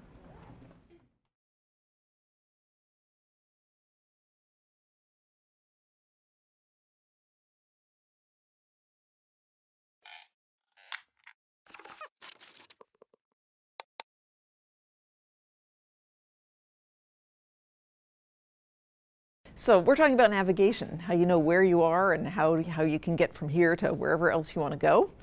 And last time we talked about just the general problems that arise in navigation, and we talked about the parahippocampal place area, and other parts of the brain that are involved in navigation. So today we're going to continue that, but we're going to talk more about the actual populations of neurons in your head that are involved in doing this. And we'll talk about a particular aspect of the problem of navigation, which is called reorientation. That's what happens when you lose your bearings and you need to figure out where you are again, reset your internal map of where you are. And then we'll talk about the idea that this whole system for navigation, cool as it is and fascinating as navigation itself is even more interesting because there's increasing evidence that we use that same system for lots of other aspects of high-level cognition that have nothing to do with space per se. Okay, and then we'll have a quiz, short quiz. That's the agenda. Here we go. So the basic problems of navigation are 1, where am I? And 2, how do I get from here to wherever else I want to go? And as I mentioned last time, we can break down each of these into a bunch of different components and facets of that question. So when we want to know where we are, that can involve recognizing a familiar location. So if you see a photograph or you were plunked down spontaneously in an environment someplace you know, you would visually recognize it. And that would be one way to know where you were. Like, this is my living room. Even if that location is unfamiliar and you're plunked down at random, you still have some idea of what kind of a place this is. Am I in a natural environment, an urban environment? Am I inside? Am I outside? Etc. And finally, you would have some sense of where you are with respect to the immediate bounding structures in your immediate environment. Like, for example, where you are in this room. Like, as I'm talking to you right now, I'm aware that there's a wall behind me, right? That kind of immediate spatial location. In terms of questions that arise when we have to figure out how do we get from here to wherever else we want to go, if you can directly see or hear your destination, then you have the simplest possible kind of navigation strategy. You just go toward that thing. Okay, that's called beaconing, and it's like the minimalist case. Works great if you can see or hear your destination. But when you can't, you need to know where am I in my broader understanding of the layout of my environment, and where is my goal? And for that, you need a mental map of your environment. And we'll talk more about that today. That's why it's in red. You also need to know your current heading in that environment. It's not enough to know in my map of the world, I am here with a dot. You need to know which way you're facing in that map of the world in order to plan your navigation. And we'll talk about that too. We also need to know what routes are possible from here. So I may want to go over to Stata and get a cup of coffee, but I can't go this way. I got to go around because I can't go through that glass. Okay, and so finally, this whole magnificent system that enables us to process all this stuff works pretty impressively, but every once in a while something will go wrong and it will, get the wrong signal and then we're lost. And so then we need a way to regain our bearings, and we'll talk about that too. So last time I talked about a bunch of brain regions that are implicated in perceiving scenes and in navigation. We talked about the parahippocampal place area right here, and this region over here, formerly known as TOS, now known as OPA. You don't need to remember all that. It's the bit that's out on the lateral surface that we can zap because it's out there. And both of those regions seem to be involved broadly in perceiving the shape of space around you. We also talked a bit about retrosplenial cortex, that region that's hiding in the sulcus here that you can see better when you mathematically unfold the sulcus. There it is. Responds more to scenes and objects. And that region seems to be involved in something like getting your bearings, that is the location and orientation of where you are, with respect to your cognitive map and environment. Okay, so to make that a little more vivid, I gave you one description of a patient before, but here's from another study. Patients with damage to retrosplenial cortex, so here's from a recent article, in every case, the patient with this damage was able to recognize landmarks in their neighborhoods and retained a sense of familiarity. I know that place. That's the coffee shop 5 blocks from my house, right? But despite that, none of those patients were able to find their way in familiar environments, and all but one were unable to learn new routes. So they can recognize the visual form of a particular place, but they don't know how to relate that to their cognitive map of the world and therefore plan a route from there. Okay. Okay. So the part that I only alluded to at the end. Yes, question? Just to be sure I'm understanding. Is the retrosplenial cortex the home to the cognitive maps, or is it